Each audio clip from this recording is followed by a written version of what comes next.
Generated by Light Novel Crawler. Volume 1. D001, Prologue. The view is better from the top. D001, Prologue. The view is better from the top.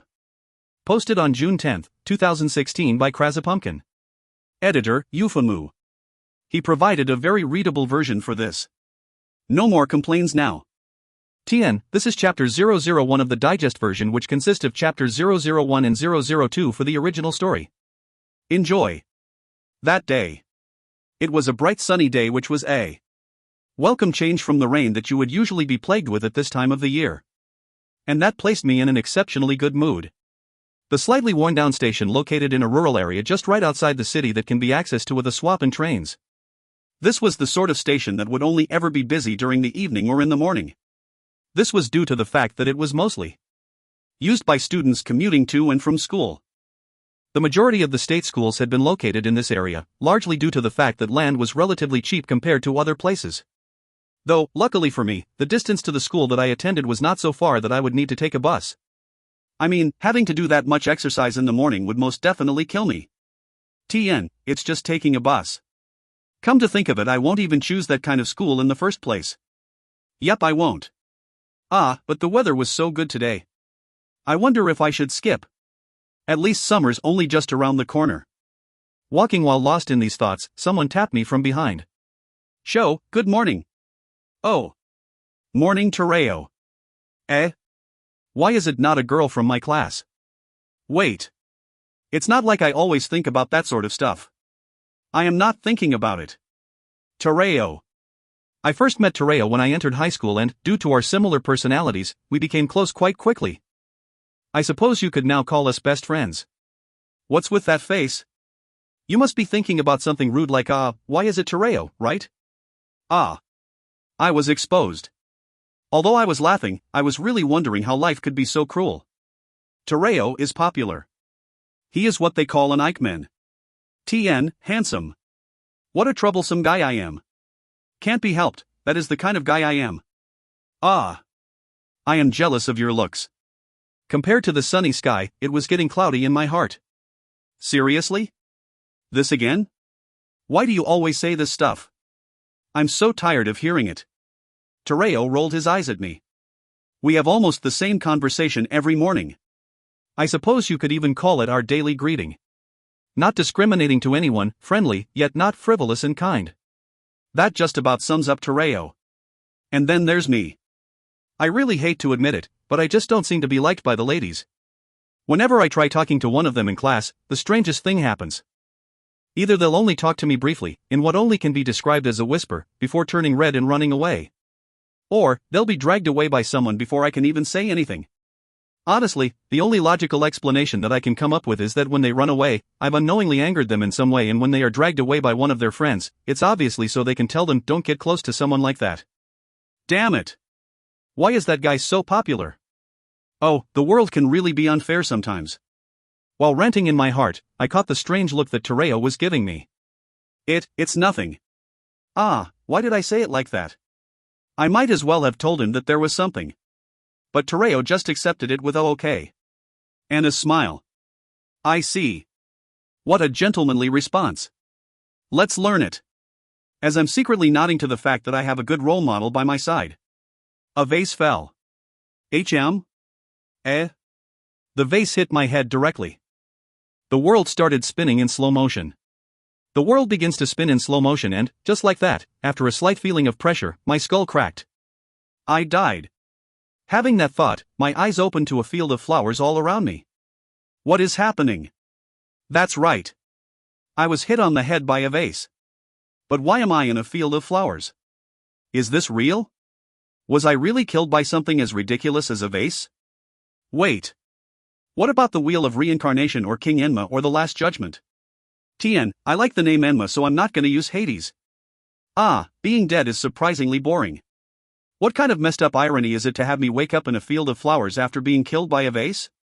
And why is everything flowers? Don't tell me that this is a hint about my entire life? My head is not full of flowers. In the midst of senselessly retorting myself, the field of flowers around me suddenly disappeared, leaving me standing in a seemingly empty white void. I am really so sorry. TN, he's doing old man speak. From out of nowhere someone jumped and kneeled in front of me. An old man. He is doing dojisa. What is with this situation? What is happening? Please raise your head. For now, I supposed I will just accept the situation, and even though I had no idea what I should do.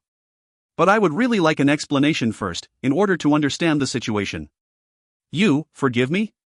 After hearing my words, the old man raises his head, eyes sparkling. Not amused. I am not happy despite I am in heaven. The fields of flowers, this kneeling old man, is this harassment? Are you making fun of me? As the subtle unpleasantries continue, I suddenly have this thought making my face pale in an instant. Nothing good is happening, and everything unpleasant kept on happening. Don't tell me, could this really be hell? This is not heaven. Yet neither is it hell. While having these thoughts, the old man suddenly stops apologizing and stands up. Have you stopped apologizing? Although I have no idea why you are apologizing, seeing how desperate you were means something really bad happened.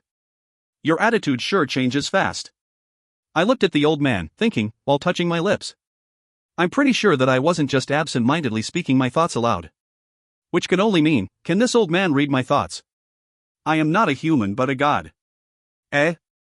Seriously? My jaw dropped. I began to look around this empty void. All I could see was white. White. White all around. Much like those countries you see on the news from time to time that are attacked by snowstorms and render everything white. This space is definitely not man-made. This is for real. I sighed. Please don't tell me that I died because of you? That's what happened in the web novel that I was hooked up with reading. It cannot be that, right? I laughed bitterly. Yes, it is my fault. The old man puffed out his chest while saying that. Almost like he was somewhat proud of what he had done. This old man, he's not really sorry at all, is he? Would you like to hear the reason? It seemed like he was speaking in a different language or something. I sighed. My beard caught onto the plants without my knowing. His beard. The reason for my death is his beard. That long beard of his. Isn't there supposed to be some kind of special reason when a god kills someone? And it turns out to be his beard. Isn't this too half-assed? Oi! This is really just a bit too much. And what should I do? I sit down with my head tucked into my legs, giving up. You accept that pretty fast. God exclaimed as his eyes peeked out from below. Underneath his long eyebrows. It's pointless. I can't laugh it off and forgive you for killing me. To be completely honest, I'm extremely pissed off. I mean, it's not like you're going to send me back if I make a ruckus, right? After hearing this, God looked at me, visibly shocked at my response. I mean, a being such as God knelt and apologized to me. If he was able to send me back, he would have done so in the first place. Even so, most people would probably try to go against this fact. Is that right? It must be because I am a lonely existence. My sigh got seen by God. And what's gonna happen to me? Well, even though I killed you, which was my mistake, I cannot resurrect you. You will either have to reincarnate or disappear. What do you know of the wheel of reincarnation?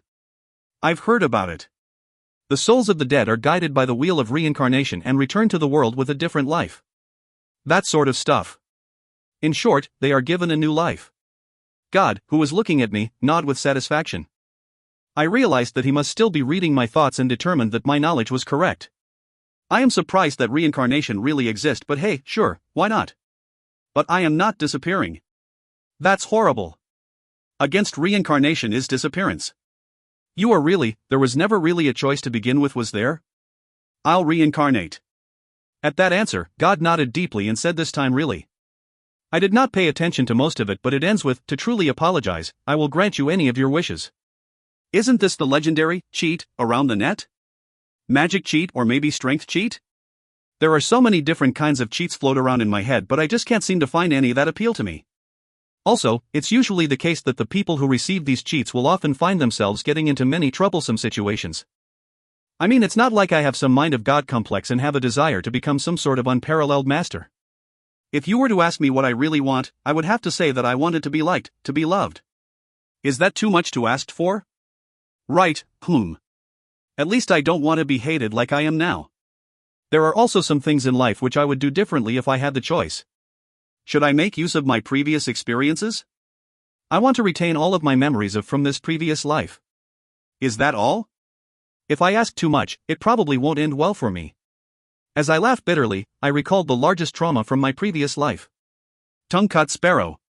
TM, it's a folktale, search it up. I see. Upon hearing my answer, God smiled gently towards me. And so, let's send you on your way. With that, my body is wrapped in a warm glow. TN, I finished. Well, it did get easier as it went on, but it took me close to 4 hours. Enjoy. If you find any errors, ads pop up, ads redirect, broken links, non-standard content, etc., please let us know. Report chapter so we can fix it as soon as possible. D002, I'm finally 3. D002, I'm finally 3. Posted on June 10, 2016 by Krasapumpkin. Editor, poor_hero. Hi there. And just as everybody thought, I have been reincarnated into another world. Whoa, wait, what do you mean reincarnation? One person man's eye is in vain, so let's stop. TN, man's eye is Bach and Sukomi. My name in this world is William, Beryl. Everyone calls me Will. But after God said to get me going and after being wrapped in a warm light, I was plunged into darkness, which really shocked me. Reincarnation was said, but if I was to remain a human or not was not, thinking about this was really scary. It was dark and I seemed to be floating in water, made me thought that I was reincarnated into a deep-sea fish or something like that. If it was that retaining human memories was going to be hell. Being deceived like this by God made me hated him for a while. The truth is simple. That darkness, that was because I was in my mother's womb. Then the pressure that was pressing on my skull, hard enough that I am thinking of the field of flowers again, I saw the world outside of the darkness. As a baby I must be tiny. The hand that carried me was huge. And by that hand, I was lowered into a warm bath. Such giants exist in this world. Was what I thought, but that was not the truth. She was just a normal-sized auntie. Cough cough. Something scary will happen if I complete that word. A lady's age and weight are forever a taboo subject, as my friend taught me. That's right, it was the head maid's hands. As a baby, everything looks huge to me, which is new. And with that kind of feeling, I came into this world. And today, I turn 3. Time passes. No, I already can't remember the days I am still a baby. Totally. It's not that I don't want to remember. Yep. It was not like the web novels where reincarnators laughed and said they got their hearts broken because of embarrassment by the changing of diapers so lightly. The bad thing is, I was 17 when I died. And I was hugged by a woman around early 20s. Moreover, my face was brought near to her breast. My mouth is sealed about the rest. But, because it was needed to give me the nutrition I needed, I was not in the wrong. That's right. But even, ladies hated my looks in my previous life, so I had zero experience with the opposite sex whatsoever. Try getting carried by a young lady as she thumps your back? But that is to prevent a baby from suffocating when he vomits milk. Then try burping? You would feel pathetic. Pathetic? No. And after that horrible feeding time, a baby still has to face another hell-like torture. That's right. Diapers. And that you can't choose the timing or place before you start crying. I am so sorry, this is embarrassing, I don't even know how to face you. This overflowing embarrassment period I totally can't remember. I am an able man from now. Not one who will squirm about my past. Let's keep it a secret that I am only training my acting when I am speaking in a baby language. The important thing is now. Even though I had a dark past, it is not all bad.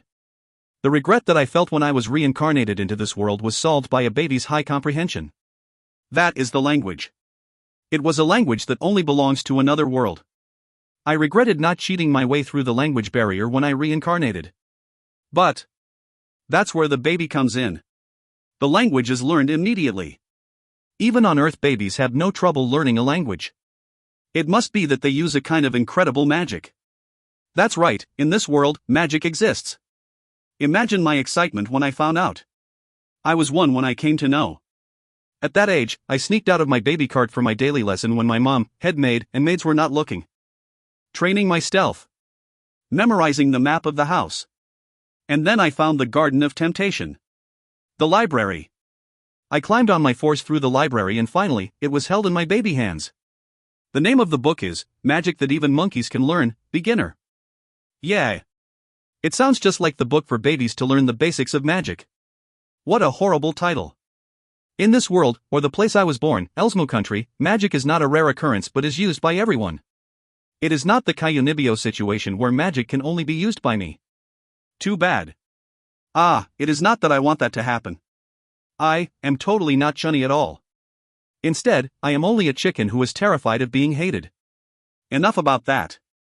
We are talking about magic. I don't know why, but the magic of this world, all incantations and magic circles are in Japanese. When that bearded god, old man, is speaking in Japanese, doesn't that mean this is all intentional? But, to the me who looks up to the blue tanuki robot, TN, I'm pretty sure you guys know who. This is a situation I am glad of. Thanks to the dimension pock. Cough, cough. It's not the pocket but make it the subspace, where magic items can be created and every kind of magic can be used. The magic of this world is typical, it can be assembled, and everyone has one attribute that they are good at. The stronger your imagination equals the stronger the magic will be. There are two ways to activate your magic, either by incantation or by drawing a magic circle. And as you thought, you would need imagination for incantation. Without it, the magic could not be activated. But because of that, the better you are at imagining the details, the stronger your magic will be. And above incantation, chantless incantation exists. As for the magic circle, you use kanji, or hiragana to write on surfaces which you then transfer your mana into it to activate. In exchange for not needing imagination, the mana consumption is ridiculously huge. So people carved on magic stones for the extra mana fuel it possessed.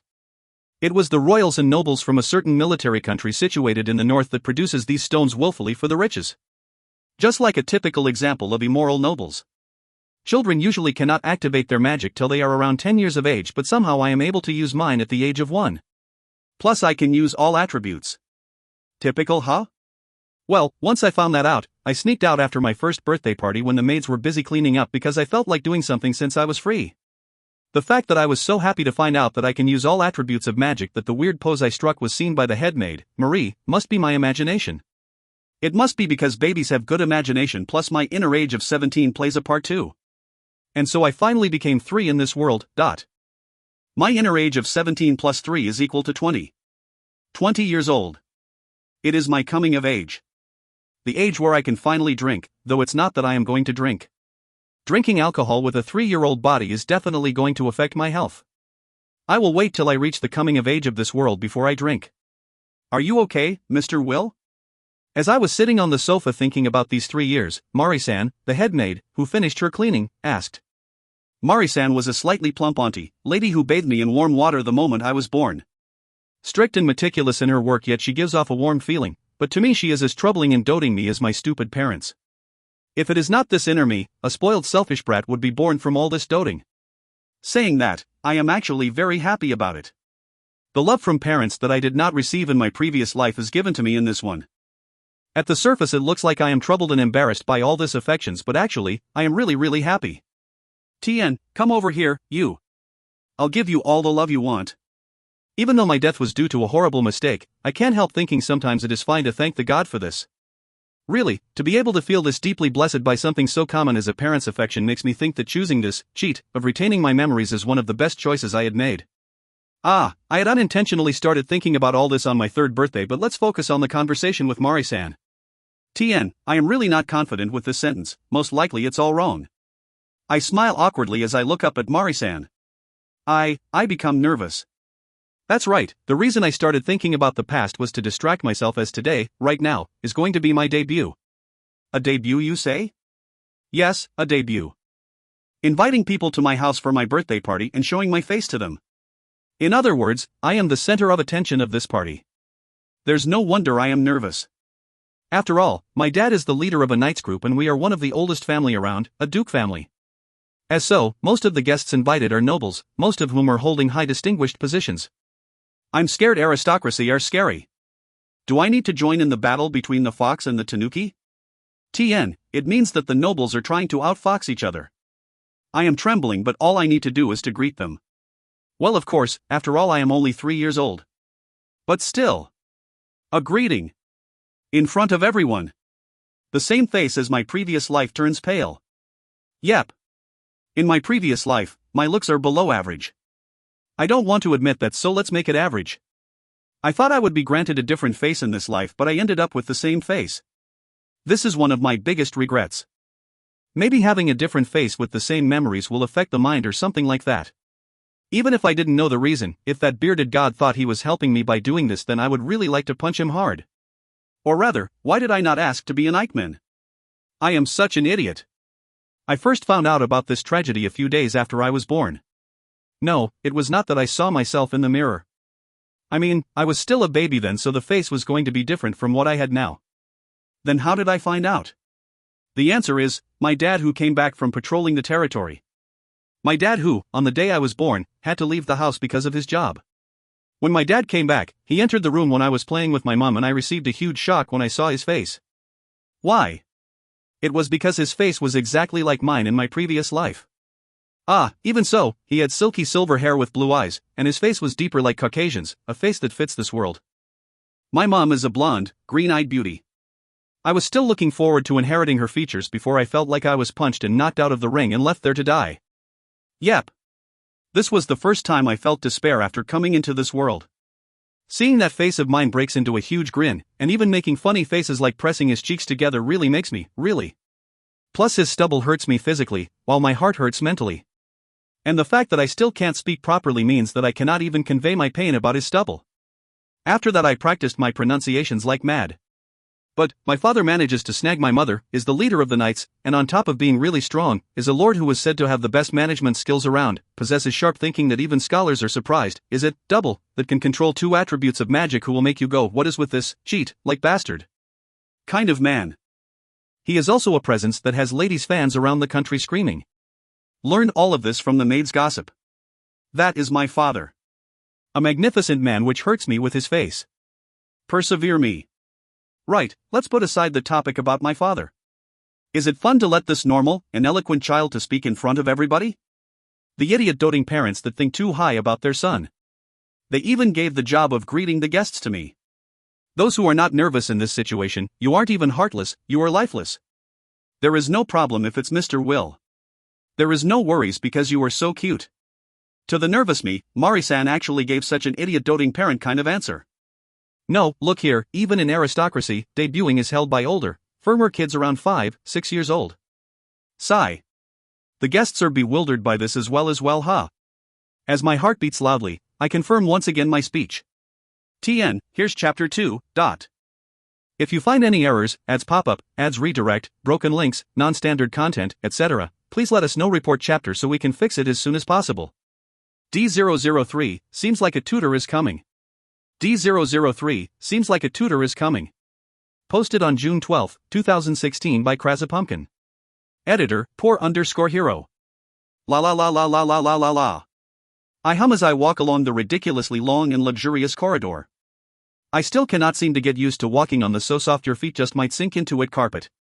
Isn't walking barefooted better for this? Being conservative is the part of Japanese culture. And essentially the inner me was raised with the sense of values of a commoner. To this commoner, this luxurious carpet is terrifying. But enough about trivial matters. Today, I was summoned to the office by my father. TN, I used dad before, but now I'm wondering if father would be a better fit. I hardly get to meet my parents around noontime as they are usually busy with their duties, so this is pretty rare. It's not that I am excited about the fact that I get to play with him after so long. I am not happy at all since it is father who I am meeting. My humming? Ah, it's that. The chants that monks do before they undergo their strict training. Yep, that. How was the debut the other day? Don't ask that. Why? Somehow the moment I was up on the stage, a commotion stirred among the guests. That shook me up and I fumbled with my lines. And the commotion got louder. Surely they were surprised as to why one would make a normal words fumbling 3 years old, an age that one would call too young, to give an introductory speech for a debut. What a doting idiot father, they might think. Recalling that memory, I sigh. Anyway, I don't think I will encounter another doomsday-level stage event again, so it should be alright. I am raising a flag, aren't I? TN, yes you are. I don't wanna. I am going to escape with all my strength if that ever happens. Don't underestimate the stealth skill that I have been polishing from my baby years where I used to sneak into the library. The conversations went on within myself as I walked along the soft carpet. I found myself at the destination already. In front of me is a stupidly huge wooden door, and beyond, the area which my dad is in for every afternoon, his office. Every time I looked at it, I couldn't help thinking, what a useless, idiotically huge door. One so big that if you do not twist your neck up to look up, you cannot get the entire view of it. I knocked lightly, and immediately my father's voice could be heard asking me to enter. Tall stacks of paper can be seen on the table as I enter. As this was my first time entering, I could not help but be in awe and started looking around. Seeing me, father laughed. "Hey Will, if you look around that much you are going to twist your neck off." "No, I won't." I did not do that much looking around. Although it was true that I was charmed by the shelves of spells books. I have been acting more and more like a child these few days. Let's be more careful. I let out the air that I used to puff my cheeks with. "So what is the matter?" "I was just thinking it's about time to hire a tutor for you." Even though my father said that the norm for hiring a tutor to teach about things like common knowledge, political movements, writing and math are usually when a child turns 5 for the nobles. It must be that my appeal of wanting to study towards my father finally got through.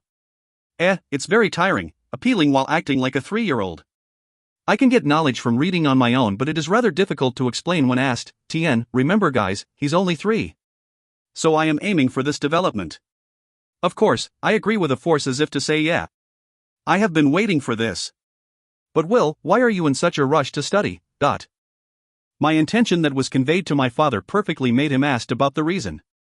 It could be said that it was because of my thirst for knowledge, but to tell the truth, there was another reason for it. I look at my feet. The direct translation is, I stared at the carpet. I can feel blood rushing to my face, and I am pretty sure I am blushing hard right now. Father is always busy, right? I will study so I can help father. Touched, my father started tearing. This is embarrassing to admit, but I am kinda proud of my father and I genuinely want to help out with his work. His looks are average, so is this what they call charisma? Don't worry, you'll have it. All LNMC have it. Will, thank you. It is my duty. Thank you. And, about the tutor. Father's face clouded over slightly. What's the matter? No, I don't know much about the person himself, but he is definitely one of the guests at your birthday party, but it is rare to see father hesitating. Rather than saying he is a scholar working at the royal castle, it might be more fitting to call him a researcher. He is not a bad person, but eccentric? Father paused again. Eccentric, how should I explain? As the second son of Viscount Velter, he abandoned the family name. Sorry, the application was too sudden, so I am not very clear on the details. A person who took great care of me in the royal castle told me about him. John Velter greatly desired to work here as your tutor. It is not Velter himself who applied? No, would you understand if I said there's heavy taxes involved? I do. I don't. I might have looked at him with reproachful eyes. Flustering, father mumbled, no matter who recommended him, hiring a strange man is. I murmured before turning around to face father with a smile. That person who took care of father must be one that is of a higher rank. Oh well, as long as I get to study. Besides, I shouldn't be willful. Father, it's okay, I understand. With a face that screams I was saved, father grabs both of my hands. Oh. Try your best. As of now, the road of knowledge seems to be full of difficulties. And today is the day who the role of education, my tutor, is coming. My current state is of extreme shock. Sitting right opposite the desk across from me is a striking man with shiny black pupils and glossy black hair that is loosely tied up. His gorgeousness is amplified when he gently smiles. Plus his legs are long. Damn it. Jew, just wait till I grow up. He was in the drawing room having a discussion with father before being invited into my room and introduced to me. Yes, he is really my tutor. Yeah, I think we got it. Seeing that he came from a family of corrupted nobles, my image was of a fat and prideful man. Instead, a slim handsome young man, Eichmann. I'm calling him Eichmann from now on. Walked in. Really, you can't blame me for being surprised. Plus, this Eichmann was looking at father with sparkling eyes of admiration, like how kids' eyes look like when they were at a hero stage show. But for some reason, once he entered this room, his expressions went stiff. That, coupled with his upturned eyes, makes him look quite scary. Sorry, I am kind of nervous. As you already know, I am John Velter and I am going to be your tutor from now on. said John-sensei timidly, with a stiff and slightly embarrassed face. Yes, I will be in your care. My name is William Beryl, you can just call me Will. TN, why is it that only his name got an equal sign in it? Saying that, I bowed, and for some reason, John-sensei was showing a surprised expression. Did I do something wrong? Nothing came to mind, so I ignored it. For this kind of moment usually one would look for another subject to talk about.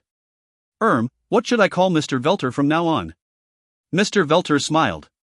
TN, this name change is in the web novel. Is the author experimenting with all sorts of combination for John Velter? You can call me whatever you like. However, he had a slightly bitter yet teasing expression on. Anything but Velter. Ah, I get it. I finally believed that, indeed, this man, as rumors said, had abandoned his family name. Right now, he seems like an honest and gentlemanly fellow, and I cannot sense any bad vibes from him, nor he seems like the type who uses flattery. In fact, he feels a bit like a puppy. I can't deny the possibility that he might be a sly fox who had won thousands of mind battles. My instinct? Not a bad guy. Happy by this fact, I smiled. Then, John-sensei. Is that okay? Hey, if it's a tutor, then it cannot be anything other than sensei, right? But TN, I think you all knows what sensei, teacher, means. Once I said that, John-sensei beamed at me. What is this sense of defeat? HM. He is beautiful. He is handsome. He is a bespectacled Eichmann prodigy. And also a gentleman. It might have been he was nervous before. Now that I looked at him again, yet first impression was not wrong. He is really an Eichmann. TN, an Eichmann? This is the first time I felt an intimacy with a black pupil, black-haired person ever since I arrived in this world. Gore. I'm jealous. TN, missing Tereo? It's okay. In the future, even with an average face, I will be popular. By the way, Mr. Will. TN, he is using Sama. I nearly drowned in the tears of my thoughts before John-sensei's voice pulled me back to reality. John-sensei, please stop with the Mr. Again with the formal tone. As a tutor, we are going to be together for a long time to come, and if we are to be this formal, my upper lip was going to go stiff. TN, in original text, my shoulders are going to go stiff. This is not a pun, you there, don't say that it's cold. TN, cold jokes equals pun, get it? It is an accident, just an accident. Then. Will. Is fine. TN, original text is that he is to call Wilkuin, not Sama. That is a bit. It's okay because you are my sensei. I got impatient and reflexively puffed my cheeks. With a slightly troubled face, sensei finally agrees to call me Will. Yes, sensei, what is it that you want to ask? I said, pulling the conversation back on track. Hearing this, John-sensei turns serious. It's just, if you don't mind me asking, it is a little early for a 3-year-old to have a tutor. I was wondering if you made this request or was it Sir Dion's idea, This person's eye sparkles whenever the topic is about father. He really seems to admire father. Me too, apart from his face, aim to be like father. TN, what is wrong with his face? I mean, he even has fangirls around the world. Sorry for dashing your hope. I gave a small bitter smile. It was me who requested for a tutor. John-sensei looks to be very shocked. Yep, I'm sorry for betraying your expectations. But sensei too betrayed my expectations, so I was not in the wrong. TN, do you prefer a prideful fat sensei instead? It's Will. But why? I don't mean to be rude, but boys at your age usually only think about having fun. I don't know anything. I am proud seeing father so needed, busy, but as for me, I can't help with anything. I looked at sensei with a mischievous glint in my eyes. And I am frustrated with that. TN, I meant to finish this yesterday, but I had overtime, so, enjoy. If you find any errors, ads pop up, ads redirect, broken links, non-standard content, etc., please let us know. Report chapter so we can fix it as soon as possible. D004, The Thoughts of the Boy. D004, The Thoughts of the Boy. Posted on June 14, 2016 by Krasapumpkin. TN, looks like an interlude. Editor, poor_hero. The boy was in a single-parent family. His mother worked overtime every day. In addition to the difficulties of raising a child single-handedly, and doing her job were proving to be more difficult than she thought, caused her spirit to wear away every day. The boy's mother was beautiful. But That day, the boy's mother returned home late after her overtime. Welcome home. The boy who turned 8 honestly waited for his mother to come home every night. Just so to give his mother warm food after working hard every day for his sake. I'm home. The dinner prepared by the boy was splendid. So good that he could open a restaurant. The boy, since young, has been trying his best with the housework. In order to lessen his mother's burden. In order to get a smile from her. In order to get praised by her. In order to get approval from her. But no matter how he tried his best, his mother never smiled at him. Never ever praised him. She even treated like he was not even there. Today was the same. His mother did not smile, did not say that the food was delicious, and simply went to bed with a darkened face. Even so, the boy never did once blame his mother. Because the boy knew how many difficulties his mother had faced. The boy had a thought. Anyone can do housework. It was the boy himself who hadn't tried his best. And so the boy tried harder. His studies. Sports. He tried hard as like in the past. He got full marks every time.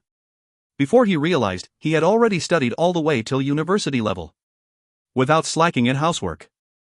He would fold the clothes neatly, clean every nook and corner, cook delicious dinner every night, get full marks in every test. And all he got was a right. It was a wearisome, short reply. A reply that did not recognize the effort the boy put in. And even so, the boy did never once blame his mother. It happened on a certain day. The boy's mother fainted. She was admitted into the hospital, but no cause could be found. She was already skinny, and yet she got skinnier day by day. The boy devoted his time in taking care of her. And even so never had once his mother looked at him. The final day came. It was a rare day where his mother was smiling self-deprecatingly, which caused the boy to involuntarily ask, "Mom, why do you hate me?" The boy knew it in his heart. Why his mother never once looked at him, no matter how hard he tried. The boy's mother smiled a gentle self-deprecating smile. "I hate that face of yours, Dot." The boy's mother knew in her heart that the boy was not in the wrong. In fact, she was even thankful towards him. If she ever managed to be frank to him. In the end, anger took over her. Every time she looked at his face, she would remember her divorced husband. And now she was looking at that person's eyes. "I'm sorry." The hoarse mumble of the boy's mother did not reach him. For he had left the hospital room. The next day, it was the first time the boy was not in the hospital room. Then, as if it was at her own choosing, the boy's mother breathed her last. With a graceful smile that not even the boy had even seen on her face. So it was because of this face. The boy clenched his fist. This face. And he decided to live strongly. That even with his face there wouldn't be a problem. It's a dream. He woke up as it was hard to breathe. Looking outside the window, the sky was still somewhat dark, looking like it's a little before dawn. But it had been some time since he last had that dream. He thought he managed to forget about it. He laughed self-mockingly as he got up. Careful not to wake his parents, who were sleeping on either side of him, he got out of the bed and walked down the corridor. Phew waya. He let out a huge yawn as he headed towards his own room. It must be because of the conversation yesterday that he had that dream. The meaning behind what John Sensei said could be guessed easily, as he had been through it before. He thought they were quite alike. Which was why he thought that they can get along well. Even though there was a huge age gap, he still thought that they can become close friends. Even though he was a little worried when he heard about John Sensei's problematic family, unexpectedly it just might turn out well. Since I had some time after finishing chapter 3, so I thought I can get started on chapter 4, turns out I managed to finish this within 1 hour. Double release for you guys. P.S. Please don't get used to this. If you find any errors, ads pop up, ads redirect, broken links, non-standard content, etc., please let us know. Report chapter so we can fix it as soon as possible. D005, Resemblance, John's POV. D005, Resemblance, John's POV. Posted on June 15, 2016 by Krazapumpkin. TN, John is coming. Thanks for all the support. And we have a new editor. Welcome _Hero Kuan. Whistles and pop crackers. How's the taste, John? TN, original text is how's the seasoning? On the day off which I grudgingly took, I returned to the capital and was eating lunch in a restaurant that I frequented during my school days. A slim guy who entered the restaurant started making his way straight towards me. I saw him out of the corner of my eye, but as I was too engrossing in my meal, he came and sat at my table before I finally noticed. Delicious as always, Zerko. TN, original is Jeruko. I looked at Zerko for a moment as I answered before returning my attention back to my lunch. As I thought, the food here was awesome. My attitude might be considered rude, but hey, I knew this guy since the school days. Knowing his temper, he wouldn't mind. It was due to his help that I managed to become the tutor for the Barrel family. Despite being on friendly terms with a scholar like me, Zerko was actually the leader of the intelligence corps within the Black Knights that answered directly to the king. His job scope was to investigate information or to provide his expertise, and I helped sometimes. As a colleague and friend, he was the one closest to me. I should express my gratitude towards him, but due to being raised in a problematic family, I just could not honestly thank him even at this age. TN, second Sundara found. Every time I opened my mouth, I just ended up hesitating. I knew this was a bad habit of mine, but I just could not break it. But I think John is too good to be wasted as a tutor. Thinking about this as he poked his sweet jelly, Zerko crossed his arms. It was not in Zerko's nature to use flattery. Most scholars would be honored by this, but... Involuntarily, laughter slipped out from my mouth. Zerko looked at me, shocked. This is rare for someone who had a smiling poker face. What's up? Ah, nothing. It's just that I found something a lot more interesting than researching. I am very contented right now, I said, smiling as I always did as Zerko goggled at me. My comment caused me to think back to that day. Yep, that day when I first met Will. It was fate that I was able to attend William Barrel's debut/birthday party. I could never forget that day. This genius, at 3 years old, putting aside how well done his debut speech was, had a well-featured face that was like an angel, making me wanting to teach this gifted child. TN, John, get. It was like the happiness of finding a perfect plant. You would want to plant it and refine it further. But, that day, I finally understood after meeting Will. How blessed I was to meet with this small, yet big and sprite person. I was to wait in the drawing room when I arrived at the Barrel house for an interview that was held by Dion Barrel, Will's father. TN, so the equal sign between the names, it's not only Will but the entire Barrel family. Based on how I interacted, it would determine if I could be officially hired as Will's tutor. Not to brag, but I had made breakthroughs in research exceeding even court-appointed scholars and had confidence in the knowledge I possessed. Though the part of me was a little disappointed that I was accepted only after using those points to sell myself. And I was allowed into Will's room. I disgraced myself by being a little out of it after using my all in the interview. My face was stiff and moreover, due to nervousness, used a formal tone with Will. However, Will did not seem to mind. Even though I tended to have a rather ill-natured looking face if I did not take care of my expression due to my upturned eyes. TN, so John have a RBF. Will have the same charisma as was like in the party, no, even more than that. The intelligent eyes stared straight at me, the cute bow he did when he greeted. Will was really the best. TN, I repeat, this is not BL. Nor is John a Shotokan. You're making a weird face, John. Oops. I might be involuntarily grinning as I was lost in my thoughts and was retorted by Zerko with a sullen face. It proved how happy I felt about that pleasant day. TN, once again, not BL. And soon after entering Will's room, we started introducing ourselves. On top of understanding my intention and my question, he managed to give a perfect answer. Choosing to call me John Sensei surprised me. TN, John was trying to test if Will knew about his history about him abandoning his family name. After which began a trial lesson to gauge Will's level of knowledge, was what I meant to do, but besides knowing how to read and write, Will's math was perfect. He threw my expectations right out of the window. The mathematical questions were actually at level of a court-appointed scholar, and yet Will solved it easily. What a great talent. So great that a chill was creeping up my back. I meant, a 3-year-old could effortlessly solve mathematical questions that a court-appointed scholar on the road to doing research was still studying. And due to that, we had ample of time left. I smiled a little bitterly, telling Will that there was nothing else to do. Will then, brimming with curiosity just like how children are, wanted to ask me some questions. Right now, I might be looking back fondly to that day, but at that time, I was disappointed at Will. In the end, like everyone else, he was looking at me through my family and not at me directly. I knew that I was the one who pushed my expectations onto him and he was not to be blamed. Well then, I want to know more about John Sensei. I was sure that Will had heard about my situation from Gion-sama and was going to ask questions about that. However, all the questions that he asked were really all about me.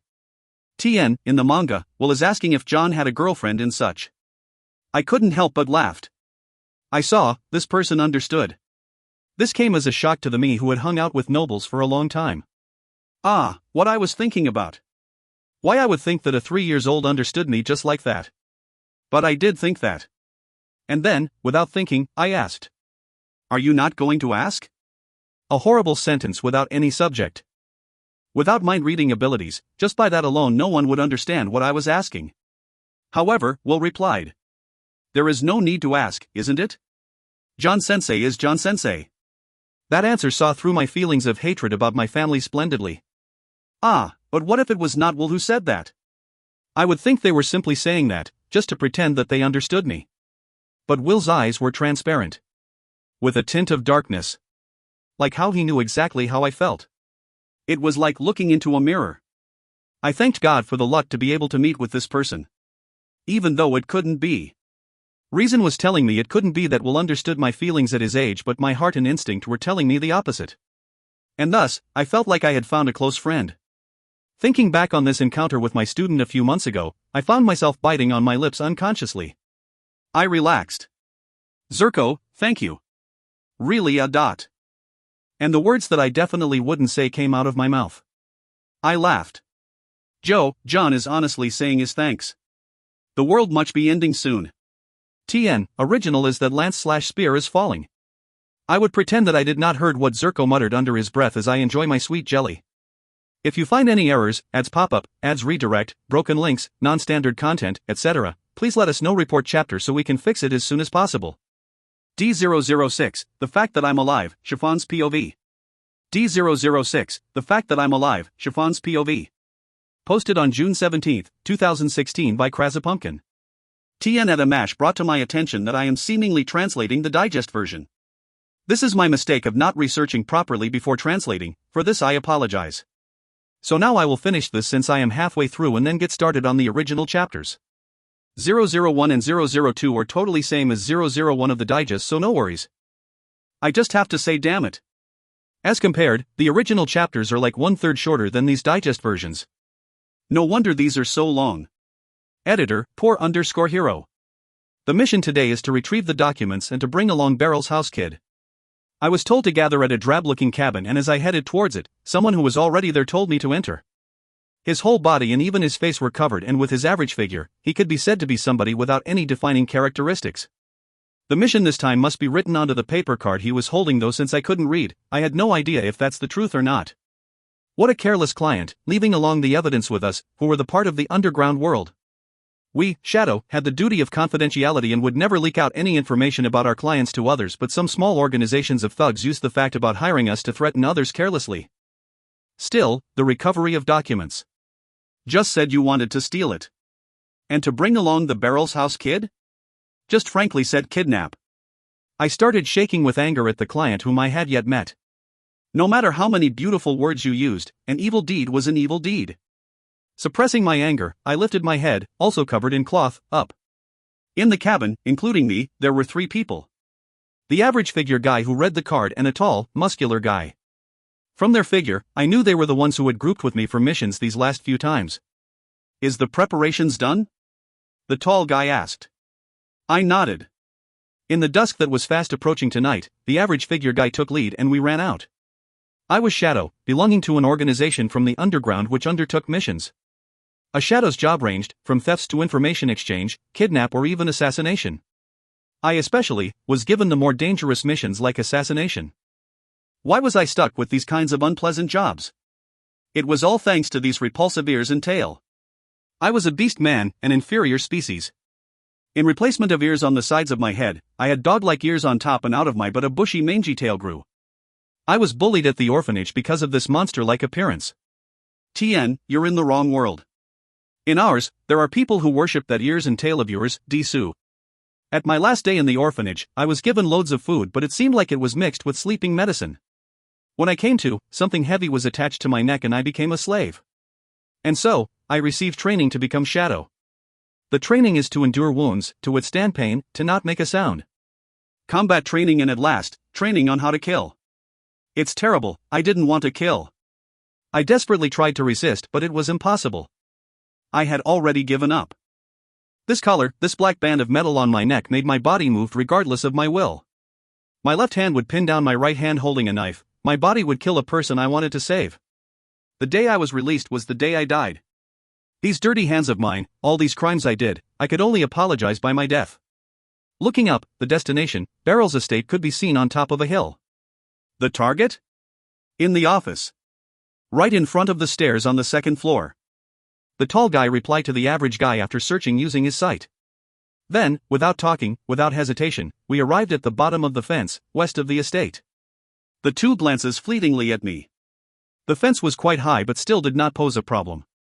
I nodded and moved close to the tall guy like usual. He carried me, contracted his muscles and threw me over in an instant. Instantly I bent all my joints, allowing the shock of the landing to run through my body. I was already at the top of the hill. I lowered the rope tied around my body and after checking that the both of them had hold of it, I strengthened myself with magic and pulled them up at once. Shadow. Once over the fence, tall guy invoked the magic. We became invisible under the cover of darkness. I sneaked a glance at the street we passed. The sunset made the street dazzled. Like the average guy had predicted, the target was in the office in front of the second-story stairs. TN, huh? Isn't it the tall guy who said that? Instructions had been given along the way, the customer had set apart from the target, he had lured the rest of people in the house away. Such kindness. TN, right. It would be embarrassing if we failed after all that. I felt nauseated. Looks like the customer had done as promised, no light nor could person be seen in the office. Being able to see in the darkness was needed as a shadow. Reaching the second-floor office window that adorned with ornament, the average guy took out a needle and opened the window. They must have thought that no one would enter through the main window of the mansion. Even though this was an old mansion, the defense for the window was weak. Opening the window, we landed without a sound in the room. The document was looking at the stacks of papers around the office, finding it was going to be difficult. The average guy pointed to the area close to the wall and without hesitation I walked over. Even though I couldn't read, there was certainly a pattern of how the documents were stacked. And then, at the moment the document we were looking for was found. What are you doing here? TN, using very polite speech. I reacted by reflex when I heard a young, slightly lisping, yet composed voice opposite from the darkness. This, caller, ... Flustered, I looked in the direction of the voice, and there, I saw a shadow that was not even 100 cm. From my fingers, I stared dumbly at the diamond-shaped hidden weapon I just fired. Ah, I killed a person again. But, before I could realize, for some reason the child was already right in front of me. At the same moment, my consciousness grew dark. Why? Was the first thing I said when I came to? I could not comprehend what had happened at all. It was not that I had lost my memories, but... as a shadow, this behavior was unthinkable. To speak on enemy grounds. Even so, I could not even move an inch. Trying to twist my body caused intense pain that struck throughout my body. I frowned, not making a sound this time. No. The correct phrase should be that I couldn't make a sound, due to the collar. I rolled around on the floor to look around the surroundings. No one could be seen apart from us. And as it was, the other two were still unconscious. Nonetheless, doubts started raising. Even if we were unconscious, leaving a shadow alone unsupervised was rather careless. We could be considered as professional. No matter how tied up we were, we did possess the skills to slip out. With that, I tried moving my body again and I realized I couldn't move. Even though nothing could be seen binding us, I could not even move a finger. It felt just like my body turned into lead, the shadow side of me calmed to analyze, yet another side of me felt a strange, unfamiliar sense of terror, caused me to sweat. I convinced myself that the sweat was because of the extreme pain spreading throughout my body and starting to think of what to do next. I still had the absolute loyalty collar on me yet my body could not move an inch. TN, geez. How many times must you repeat that? And I had no idea what happened. We erased our presence just to be sure when we sneaked in and the tall guy had used shadow magic to merge us into the darkness so it was impossible for anyone to see us. Even so, why did my arm react to the child's voice? A child? The one that spoke to us, furthermore knocking us out, was done by a kid? This was a nightmare. I was not hallucinating, was I? But this pain running throughout my body was the real deal. But why? Questions raced across my brain, and even so, I was not panicking. Being in this situation that defied the orders of the collar made me kinda happy. Then, 2 pairs of footsteps could be heard walking on the carpet and the lamp was switched on. A black-haired man appeared in my vision. And a beautiful angel-like child too. This, perhaps. It was you who bound all 3 of them? After looking over us, the black-haired man who suddenly appeared asked the child who was with him, looking like he had an idea who we really were. It seems like he realized how dangerous we were since it looked like there was nothing tying us up. Ah, I will tell you about that later. With that, the angel-like child instantly replied, and the truth was proven. That's right, the one who put us into this situation was this child. And he most likely completely trusted this robe-wearing intelligent-looking scholar. My face turned stiff. It couldn't be. I mean, this big and round eyes, tufty eyebrows, and below his moderately fleshy cheeks lied a pair of small cute lips, all arranged onto a face that was like the art God created, lined up to create a sense of beauty. Moreover, that silky shiny silver hair paired with emerald green sparkly eyes shone like a gemstone. He looked just like the angel from the picture book that I used to sneak into the bookstore to read when I was young. That kind of child did this to me. What is the matter? What's the matter indeed, dot. While I was trying to accept this truth, these two were talking without a care in the world. Just try to be afraid a little, would you? We were tentatively shadow who could even silence a crying kid. I was wrong to try to observe them while being in agony about the pain. The cloth that was covering my face was removed by that child who moved close to me without me noticing, and our eyes met. Ah! The child exclaimed in surprise. The one shouting in surprise should be me. I wished to yell too, as the delicate movement of having my mask removed was paid by experiencing severe pain throughout my body. It might be that several of my ribs broke. Even so, I did not mutter a single sound. The collar was to blame. Even though I didn't feel like I was bound but I could not move, I harbored a hope that perhaps my collar was broken, but no chance. Then, it looked like the black-haired guy finally noticed and started to search my body. Of course, in this occupation we often carried weapons and hidden weapons. But, he was shocked when he felt my rib area. This person, several of the bones are broken. What kind of fighting did you do? As I thought, it's broken. From this amount of pain I thought it might be so. The guy looked at me with a sharp gaze. What is your purpose of infiltrating this house? It hurt. Are you with the Velters? My vision turned white. It was true that once you came to know the seriousness of your injury, it was going to hurt more. Right now, I was trying to endure the pain by scowling. The man repeated his questions over and over again, but it was useless. My neck was bound by that magic item. I could only obey the orders to keep mum. Plus, I had no idea who our client was. All I knew was a man who was covered by his long robe was our owner. Will, let's bring her into a separate room. Heavy, dot. They must be giving up on me who was refusing to speak. Black-haired man placed his arm underneath my wrist to lift me up, but somehow surprisingly, my body did not move an inch. I couldn't be that heavy. No matter how weak that scholar seemed, there was no way he couldn't even move me, who could be considered slender. And the time that allowed me to think ended. At the same time the pressure against my body was lifted, the scenery changed. Without the pressure, my bones spread out in different directions, and with that, extreme pain.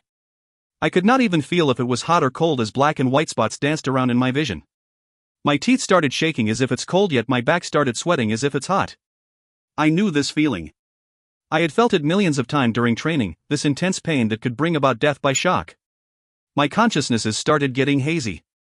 My hearing started waning. I think this person is a shadow. Shadow? Yes. Shadow is the fixer of the underworld. As long as there is a request, they will do anything, even assassination. They are the organization that operates in the dark, with no one ever seeing them before. I wanted to listen in their conversation, but my vision was swimming and my hearing was shaky and I could not separate the sounds.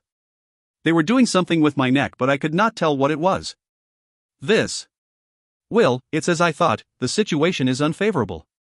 This item that is attached at the neck is mostly likely the collar of slavery. The man was saying something. My vision was swimming. A small shadow came close and said something, but I could not understand. Wani-san is a shadow? He seemed to be asking something. I tried my best to focus my vision, but I could not recognize anything. Slavery was banned decades ago. The manufacturing method of collar of slavery was ceased, and it was said to be a taboo magic item. A deep voice sounded out. The small shadow came close again. A silver glow. Release. The meaningless sounds lined up, and at that moment, I could feel that I was wrapped in a warm glow. Then there was a noise around my neck area for some reason. My understanding could not catch up. Why? That came out of my mouth suddenly. I felt like I had said that before, but that cracking voice reflected my feelings. My world that was clouded, cleared up. All these overflowing feelings coupled with the extreme pain caused my vision to finally turn white. N. Suddenly, an angel entered in the middle of my sight. Why was an angel? Was I finally dead?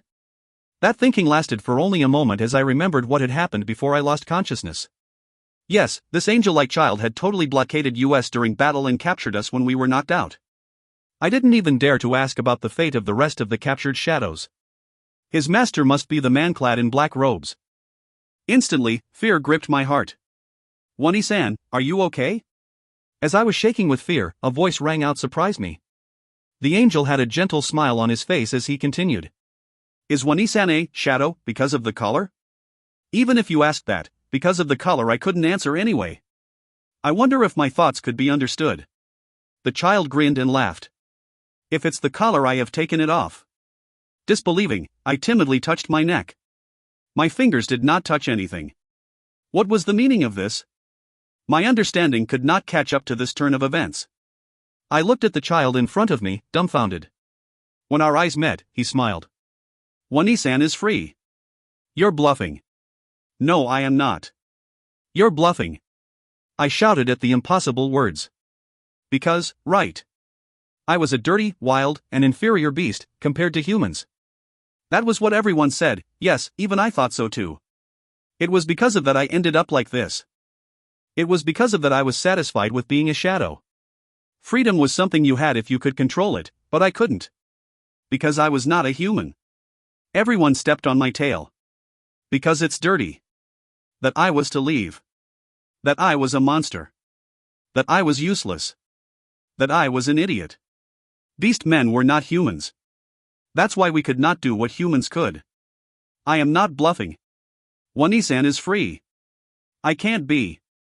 I cannot be free. Because I am a beast man. This child must have thought I was a human. That was why he was looking at me with these pure eyes that were free of doubt.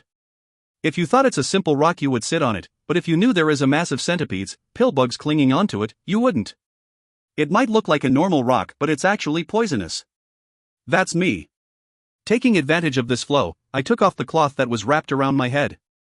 Among my flattened hair, two beast ears jumped up. I saw how the child's face was filled with surprise. As I thought. I hung my head in shame, and thus missed seeing the continuation of his expression. I wondered what kind of face he was making now. Must be looking at me with disgust. Or contempt. And pity, I guessed. Tien, my guess? He wanna touch that ears of yours. Why can't beast men have freedom? Because, we're revolting. In any case, it'll still be. My heart was beating like crazy, even so, his voice was clear, without any feelings. He was calmly searching, asking. As I answered with a trembling voice, he went silent for a moment. I wondered what he's thinking. Still, I couldn't bear to lift up my head. Please, stop asking these detestable questions. My ears naturally flattened against my head, trying to block out the sound. It was a moment of silence, yet it felt like eternity. And then, I heard him getting closer to the bed I was laying. He was going to hit me for deceiving him. I flinched at his outstretched hand. How so? I think it's cute. You're bluffing. The answer beyond my expectation caused me to look up and I shouted. Because he was stroking my ears, but, to say it's cute, did he even know what he's talking about? Tien, told you. But when I saw his expression, I faltered. He had a gentle smile on yet his face was serious. Wani-san, aren't your ears just a part of you? For example, if I cut my hair, I am still me. If I dress up nicely, I am still me. He cut off his sentence at that point.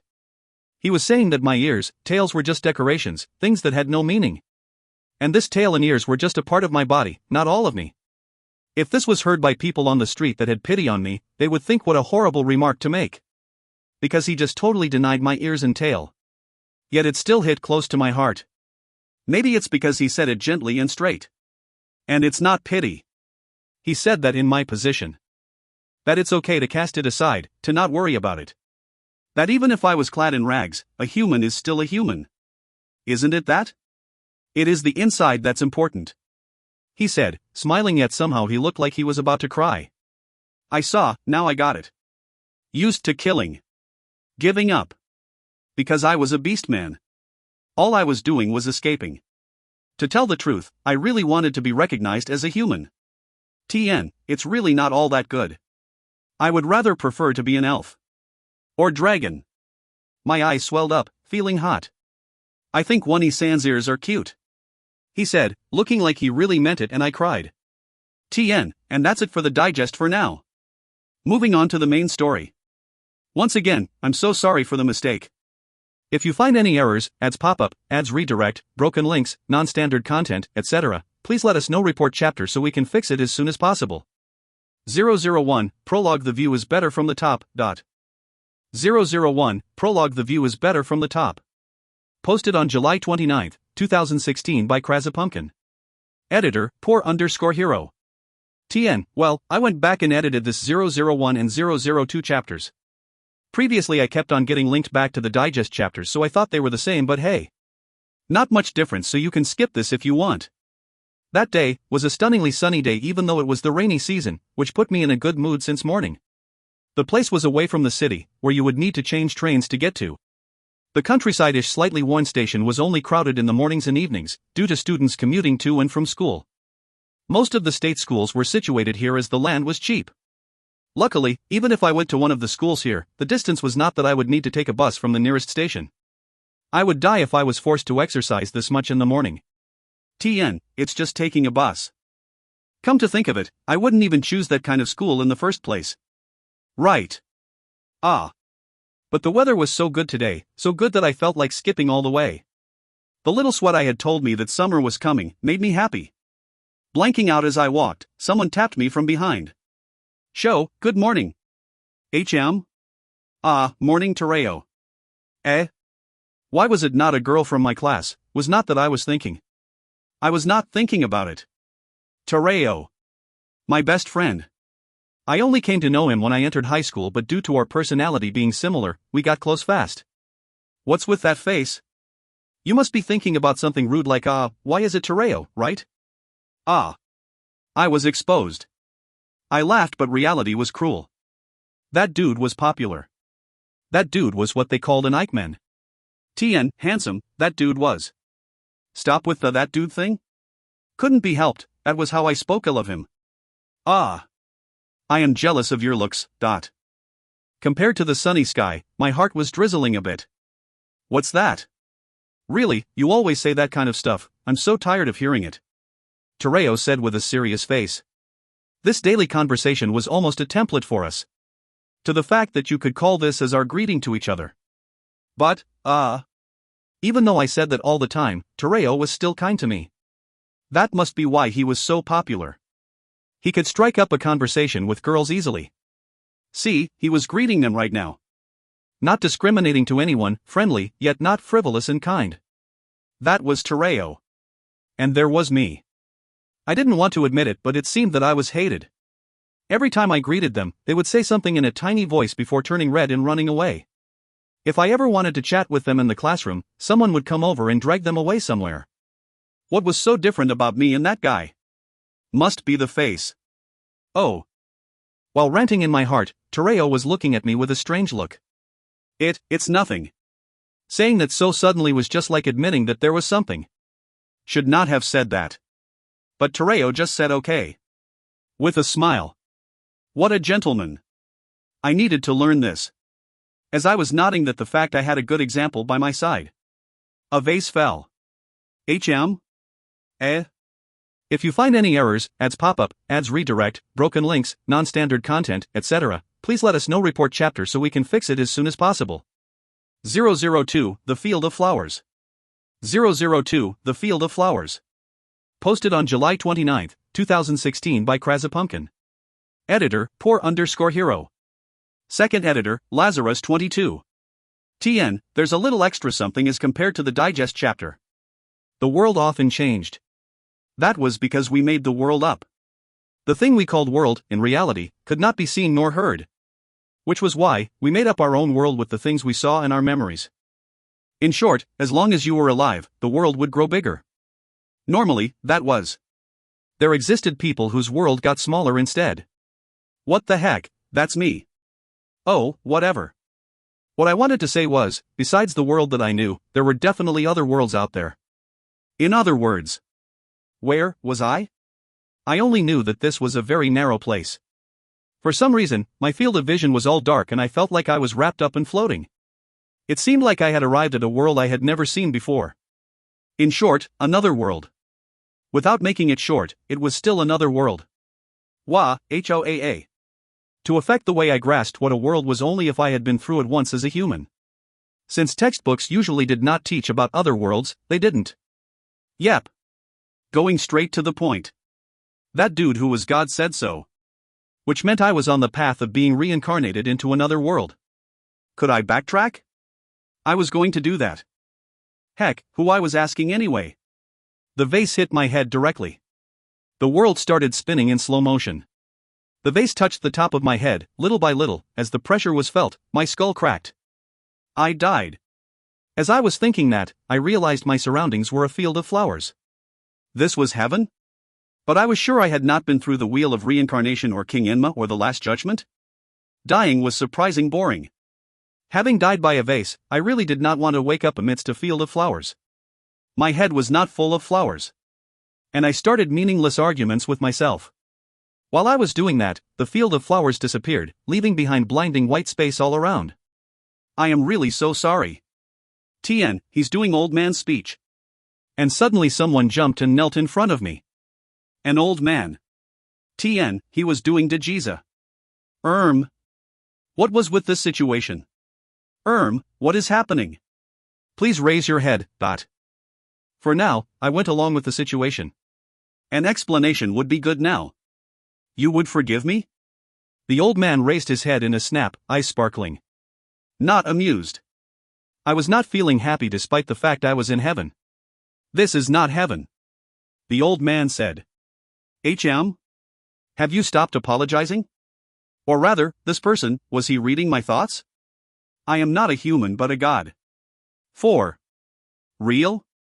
It must be since I was in a heaven-like space. Please don't tell me that I died because of you? I asked, remembering the web novel I was into at the moment. Yes, it is. He puffed out his chest. This guy, he was definitely not regretting this. Please listen to my reason? I was tired of retorting. I sighed. My beard caught onto the plants without my knowing. His beard. The reason for my death was his beard, because of his beard. My shoulders sagged. And? What should I do? I hugged my head, giving up. You accepted that pretty fast. God said, shocked as he looked at me with eyes peeking from underneath his long eyebrows. Even if I make a fuss. Though I cannot forgive you for causing my death with a smile, being angry doesn't mean you can send me back, right? At that, God looked at me, still shocked. Even so, normally one would still fight against this fact. That was right. It must be because I was a lonely existence. My sigh got seen by God. And, what's gonna happen to me? Sorry, but you can either choose to reincarnate or disappear. I was not disappearing. That's horrible. I'll reincarnate. At that answer, God nodded deeply and said this time really. I did not pay attention to most of it, but it ended with, to truly apologize, I will grant you any of your wishes. In that case, I did not want to be hated as like my previous life. Experience, I would keep it. I want to have all of my memories of this former life. Is that all? If I ask too much, it's scary. I laughed bitterly. Tongue-cut sparrow was the biggest trauma from my childhood. It's a folktale, search it up. I see. God smiled gently upon hearing that. And so, let's send you on your way. At that, my body was wrapped in a warm glow. Right, there was something I would like to say. Sighed, God. Please shave your beard. The young man wrapped in light disappeared from the white space. The beard. God happily twirled his beard around his fingers and started playing with it. What an amusing fellow. I wanted to grant him cheats, but did not get to. Such a small wish too. Makes me seem like the bad guy here. Laughing, God handed down an order. For now, let's just make all of his abilities maximum. Sighed, show. And so, we return to the beginning of this chapter. Dot. Suddenly, my world started shrinking. My head was splitting and it felt like something was pulling me along. Whoa, pain. I am dying. Then. Light. Kaya, it hurts us. Ah, can it be that it was my delivery just now? If you find any errors, ads pop up, ads redirect, broken links, non-standard content, etc., please let us know. Report chapter so we can fix it as soon as possible. 003, a bit regretful, but still thankful. 003, a bit regretful, but still thankful. Posted on June 19, 2016 by Pumpkin. TN, hey guys. From now on, it's the real story instead of the digest, so for those who had already read the digest, you'll find a lot more details in here. Editor, poor_hero. Second editor, Lazarus22. Kaya, it hurts us. And a wonderful birthing cry was done by me. Hey, it seriously hurt. I mean, imagine the huge force dealt to this soft baby skull. For a moment I saw the field of flowers again. Or rather, the vase. That made me depressed. But being out in the open with the light after a long time made me dizzy. I could not even differentiate between left and right. Was that a nurse? Or a midwife? In my blurry vision, I saw that I was carried by a plump hand and dipped into lukewarm water. Ah, was that the baby's first bath? So comfortable. The blood sticking all over my body was the proof of a mother's effort, but to tell the truth, I would really rather choose it not sticking. Greater than over equal to infinity plus or minus £, said the plum woman as she looked at me. Wah. Of course, I had no idea what she was saying. Ah, what a failure. I should have asked God to bless me with an ability in languages. Oh well, no use crying over spilled milk. It was better not to be able to speak fluently all of a sudden, as it might seem weird.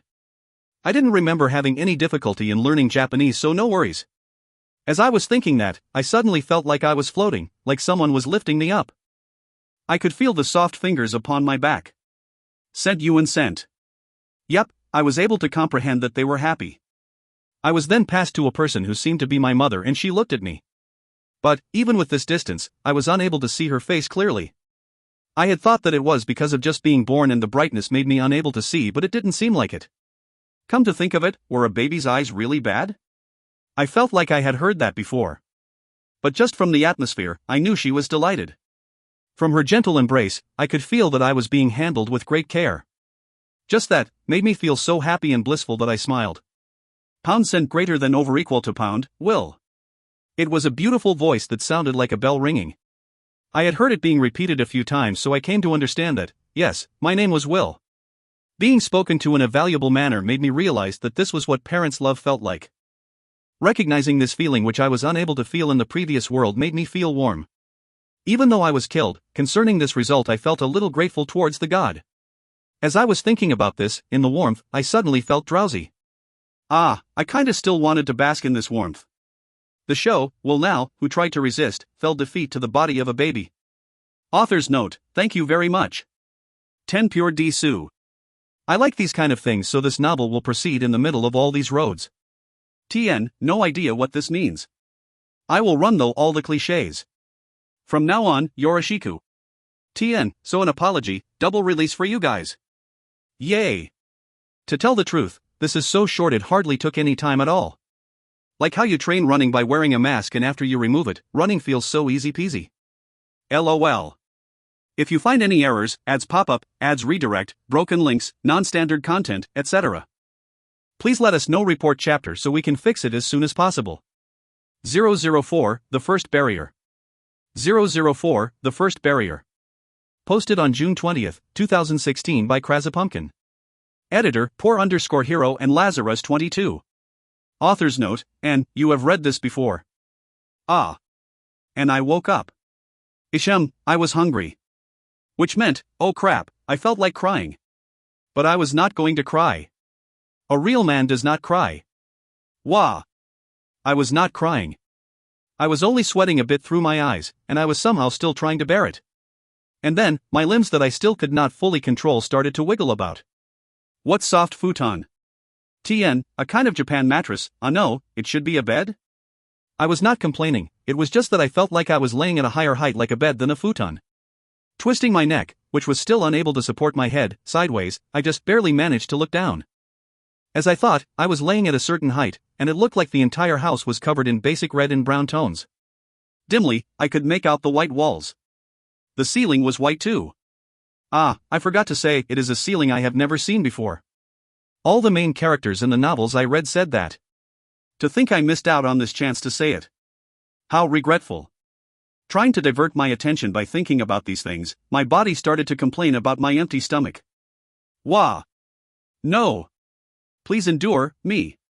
It is embarrassing for an adult to rely on another adult. Ah! I could not hold it in anymore. Wah! Hi! What forceful cries I made. Ah! I cried. This was embarrassing. But thinking about it, I was a baby. Whatever, I gave up. Yep, knowing when to give up was important. Because from now on the rumored period of time was coming. The super embarrassing period. Pound. As I thought, my mother's voice was heard and I could dimly see her standing in front of me. She carried me up gently, and while I was surprised, something was pushed into my mouth and I reflexively started sucking. Ooh. Ah, no, this was instinct. I had no ulterior motives, please forgive me. Man, who was I explaining to anyway? While I was thinking about all these things, my body was feeding and I became full. I drank a lot. The word used was wrong? It could not be helped, my mind was in chaos. Because in my previous life I was avoided by the ladies, so I had no immunity towards them. I was not making a weird face, was I? It felt good drinking milk. Yep, giving up was important. Yep. I finished drinking, so I was alright now, but I was not going to be alright if you didn't put me down now. Trying to appeal, I looked at the dim face that I recognized and smiled. Whoa. I was brought up in front of her body to lean against it. She patted my back gently. Pon. Oh, mother was trying to make me burp, right? Burp. This was a little embarrassing. But I was trying hard not to vomit milk. Good job, me. And when I thought she was going to place me back onto the bed, she held me in her arms and started swaying. Pound cent. I had no idea what she was talking about, but she said quite a bit. Ah, I was sleepy. And, after this will face a huge barrier, the terror of the changing of diapers. He will finally get enlightenment in a week, will finally get used to this life. Slow tempo? That's right. It will be like this from now on. Thank you for liking. TN, and the harassment of Will begins. If you find any errors, ads pop up, ads redirect, broken links, non-standard content, etc., please let us know. Report chapter so we can fix it as soon as possible. 005, I am back. 005, I am back. Posted on June 21, 2016 by Krazapumpkin. TN, change the father's name from John to Guillaume. Anyone have a better idea? Editor, poor_hero and Lazarus 22. I still could not lift my neck. How many days had it been since I was born?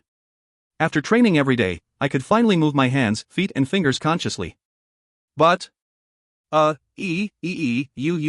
you. I still could not pronounce correctly. That was why every morning when I woke up at the same time as my mother, I practiced speaking like this while mother was getting ready. And I was actually trying to say A, E, I, O, U. TN, Japanese A, I, U, E, O. Pronunciation is A, tu, wu, e, o. Or rather, it was difficult to move. I could wiggle my hands and feet, but I still could not turn over. Oh my, are you already awake, Will? The door opened and mother looked down with a surprised face. Ah yes, this was my recent breakthrough. I did not know if it was because I was a baby, but an astounding memory manifested and I came to understand what people surrounding me were saying. Also, I came to understand different things as my vision got clearer. Let's reply for now. Normal babies did reply somehow or other, so it was not unusual to do so, I thought. Will rarely cries. What a good boy. Mother said, as she lifted me up. My mother's name seemed to be Lily. Yes, come to think of it. I had already gotten used to it, so I could have breakfast without any sense of discomfort. And I came to realize, thanks to my vision clearing, a certain truth. My mother was a real beauty. Pale and smooth skin like a child, beautiful plump pink lips, perfectly balanced outlines, big and round eyes with a beautiful nose that were all perfectly arranged. If this is not beauty, then what is? Kind of feeling. This made me enthusiastic and happy about my promising future, but by some chance I might look like my father. As I had yet to met my father, there was nothing I could say. As my father had yet to appear for days now, I grew worried if this would turn out to be a complicated family or not. Then, about 3 days ago, a maid-like person spoke to mother. "Congratulations, madam, it seems like master has finished his patrol of the territory and is rushing back home as fast as he can." I, too, was relieved. And happy. Because in this world, both of my parents were around. On this occasion, I would like to say that it seemed like this was a noble's house. Further on that note, my dad seemed to be a knight. A noble and a knight, the combination of an Eichmann. My hope raised. About this country or world, I had heard nothing, so I had no knowledge, but the interior of my house looked Europeanish, so it would most likely be that. Moo. I said, as I released my mouth from my mother's. "Oh, are you full, Will?" And while this exchange was going on. Your nightmare is coming, Will." "Oh. Will. This guy, is he born? The door slammed open and a loud voice was heard. Are you back, Guillaume? This is your father, Will. Here, Guillaume." I was then passed to Guillaume, my father, by my delighted mother. "I am your father, Will." What a nice smile. Which caused me to smile as well. But what normal face. Looking closer, he looked like me in my previous life. Oi God, this was the first time I felt despair. And father who has Will's face of the previous life, which Will thought was average looking. Of course, he is the super Eichmann knight who is yearned by all ladies. If you find any errors, ads pop up, ads redirect, broken links, non-standard content, etc., please let us know. Report chapter so we can fix it as soon as possible. 006, Mother, Giving Birth. 006, Mother, Giving Birth. Posted on June 21, 2016 by Pumpkin. Thanks to Phony, I got the raw to this chapter. This is to her. Editor, poor_hero and Lazarus 22. Kaya. Such was the pain that I almost fainted. My first time giving birth. With the others encouraging me, I finally managed to push the baby out through the birth canal after great pains, but I had also reached my limit. My vision went slightly hazy. Then, a robust baby's first cry reached my ears and snapped me out of it. I wondered if the baby would turn out to be as naughty as that person. As I thought about it, the corners of my mouth went up. Mary, the head maid, gently carried my child over to his first bath and washed him carefully. That wrinkled face was so cute. It must be my imagination acting up, because my baby looked like he enjoyed and was feeling very comfortable in that bath. What a healthy boy, Mary delightfully said, as she looked at my son. She then carried that tiny him from the bath and brought him over to my side. Look, it's your mother. Mary looked so happy, like he was her own son. I stared fixedly at my son and tears started welling up.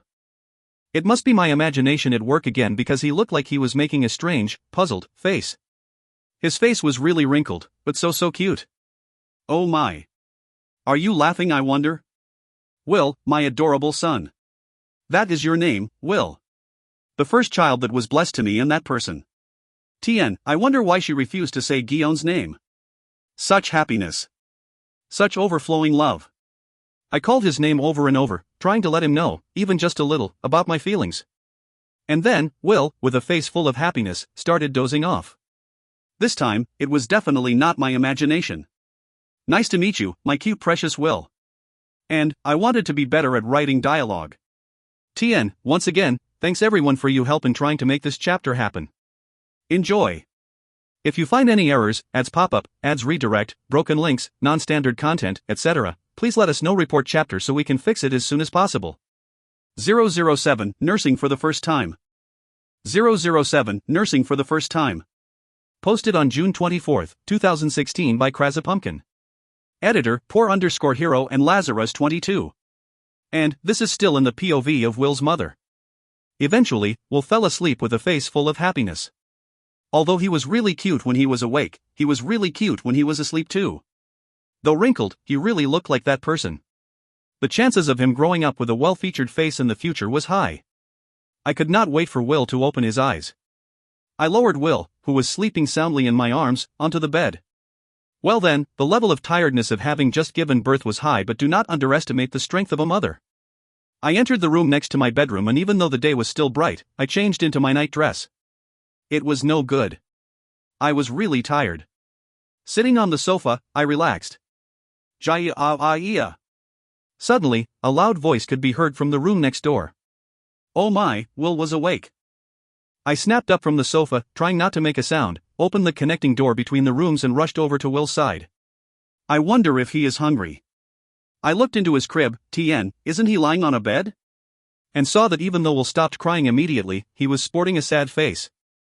I was sorry to keep you waiting. As this was my first time nursing, I was nervous. I wondered if he was drinking it all right. But this was a good thing as I did not have to worry about food for a while. Ah, was that the wrong word to use? After drinking silently for a while, Will smiled, looking like he was satisfied, and opened his mouth. Was it my imagination that he seemed to look at me, smiling, looking like he was trying to say that he was already done? It must be. I mean, he was just born moments ago. But if that was really the case, my child was a genius. I followed the advice of Mary, who was my senpai in both life and motherhood, even though she would never admit it, and timidly moved him to my left shoulder. I was to pat his back gently, I thought. After a few pats, Will burped. Burp. That was it. If I was not mistaken, usually the first time a child would vomit out milk. My child was excellent. Are you full, Will? Even though he could not understand yet, it was important to keep talking to him. That was why I would keep talking to him about trifling matters. With all my love. After a while, Will started to get sleepy. Oh my, this child was doing things at his own pace. Really, why was he so cute? And, isn't it nice? You are being seen as smiling and not grinning. If you find any errors, ads pop up, ads redirect, broken links, non-standard content, etc., please let us know. Report chapter so we can fix it as soon as possible. 008, I will try my best. 008, I will try my best. Posted on June 24, 2016 by Krasa Pumpkin. Editor, Poor_Hero and Lazarus22. And, our main prog, Will. It looks like he have a lot of things he needs to try his best on. Having seen my father's plain features a while back, I received an unfathomable shock. Will really looks like you, dear. That comment from mother sent me over the edge. Why did I not ask God to make me a Eichmann? He just made you a super Eichmann. How regretful. But, come to think of it, having a handsome face might not mean anything. I mean, just look at how my plain-looking father could get mother. Father just taught me that in this world, a face was not all that was. So rude.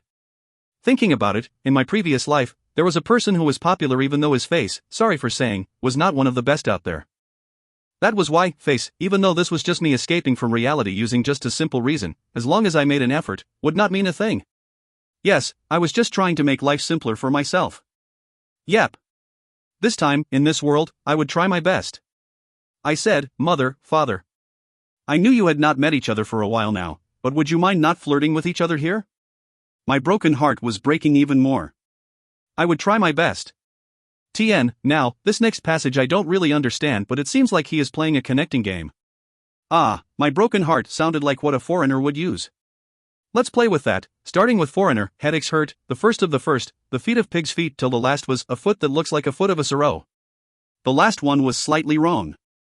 According to my friend's opinion, a foot that looks like a foot of a sorrow meant a foot was attached to the head, torso, and limbs of a sorrow, the meaning of boundless grotesque. Real meaning, to compliment on someone's legs as long and strong like a wild goat's. It's supposed to be a good thing, I think. Thinking of it now, why was I thinking about such stupid and meaningless stuff? That must be because I was trying to distract myself. By my side, a weird atmosphere drifted in the air. Don't you dare drift over here. I would punch someone. All right. Situations such like this meant sleeping. Sleep. After desperately hypnotizing myself, I fell asleep. When I came to, soft white light shining through the window made me understand that it's morning. Next to me was, nice, it looked like they had already woken up. Recently, I came to understand what my body was trying to tell me, and I also managed to have self-control. I began to daydream, ignoring my hungry stomach. A baby should pay more attention to eating. It took me a long time to get to here. I tried my best. It had just only been a few days? See here, calling for somebody by crying for a Japanese like me was so embarrassing that I could not bring myself to do it, even though I knew I should not. It took so long. Saying that, I was pleased with myself being able to stay calm in spite of hunger.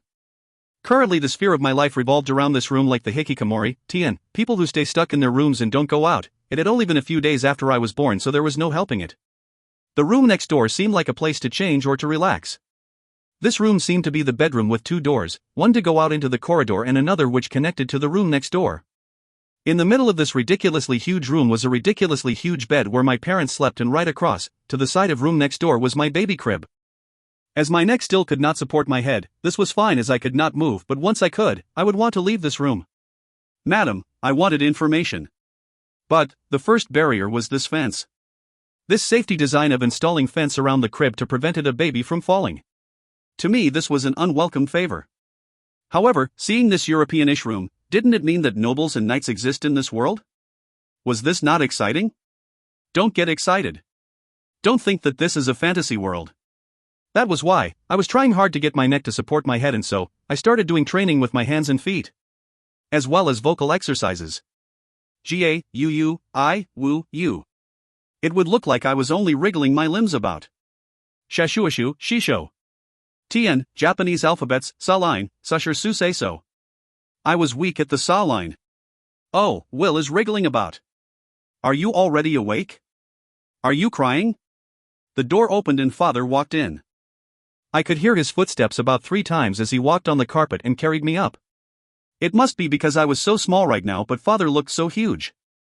No, his height must be over 180 centimeters. And though I said he looked like me from the previous life, there was some fantasy elements mixed in. Because his face looked Caucasian. That silky silver hair with green eyes. Who is this Junibio? Kind of feeling. I mean, silver hair and green eyes.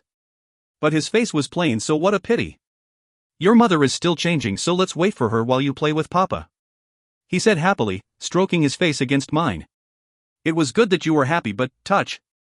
That stubble of yours hurt, Father. Sha you bay babari. Shave your beard properly. I used all of my strength to resist as I wiggled my arms and feet about and yelled, but my short limbs could not reach him, so the critical hits kept on coming. Ooh. See, your father made you so happy, Will. Plus, not being able to speak properly made him misunderstand. Damn it, I had to practice my pronunciation from now on. I would try my best. After that I was completely exhausted, and so I obediently played with Father until Mother arrived. I would try my best. And, excuse me. Thank you for liking. It will still be at this slow pace from now on, but Yoroshiku onegaishimasu. If you find any errors, ads pop up, ads redirect, broken links, non-standard content, etc., please let us know. Report chapter so we can fix it as soon as possible. 009, if you want to learn how to read, get a picture book. 009, if you want to learn how to read, get a picture book. Posted on June 25, 2016 by Krasapumpkin. Editor, Hero Cohen and Lazarus 22. And, good evening. Welcome. Thank you. I am panicking because I really have to start thinking about world building. Oi, have you not even thought about it yet? Please ignore this issue and leave it aside. I'm sorry. But I would like this world to be simple and easy to understand. And so, Omega. The boring days were over. That's right. I could finally lift my head. And then, I learned how to crawl immediately due to the result of me doing muscle training frantically every day. Now, I could even do bye-bye movements. Yep, I was so moved when I could first turn myself. It was my most emotional moment since my reincarnation that I could just cry. But, from here on now it would be difficult. Why?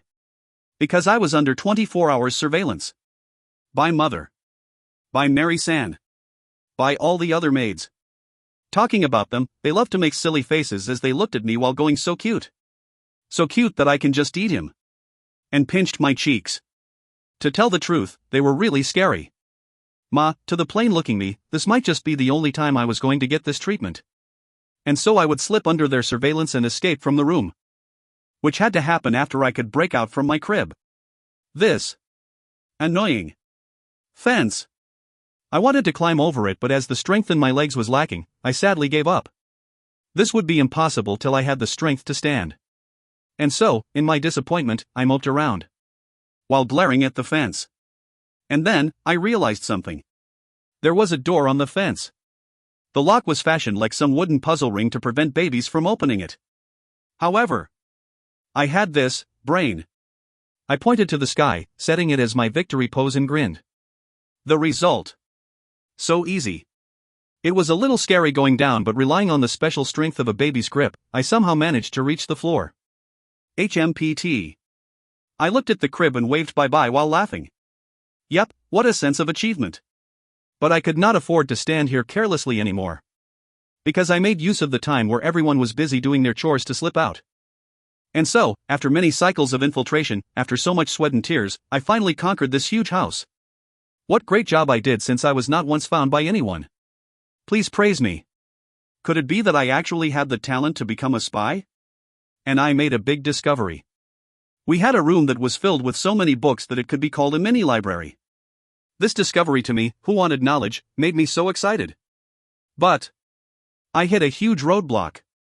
I could not read the words of this world. And so, I was planning to use that. I grabbed the thing that was placed at the entrance of the library with my mouth. Yes, I look like a dog, but there was no choice, this was the most efficient. To the crawling me. Oh my, are you awake, Will? Today, my gorgeous mother, as always, came in from the room next door at the perfect timing. Phew, that was dangerous. And then, I took out the thing I got hold of. Yes, I was going to use that. A picture book? Why is it here? I wonder if Mary brought it to you.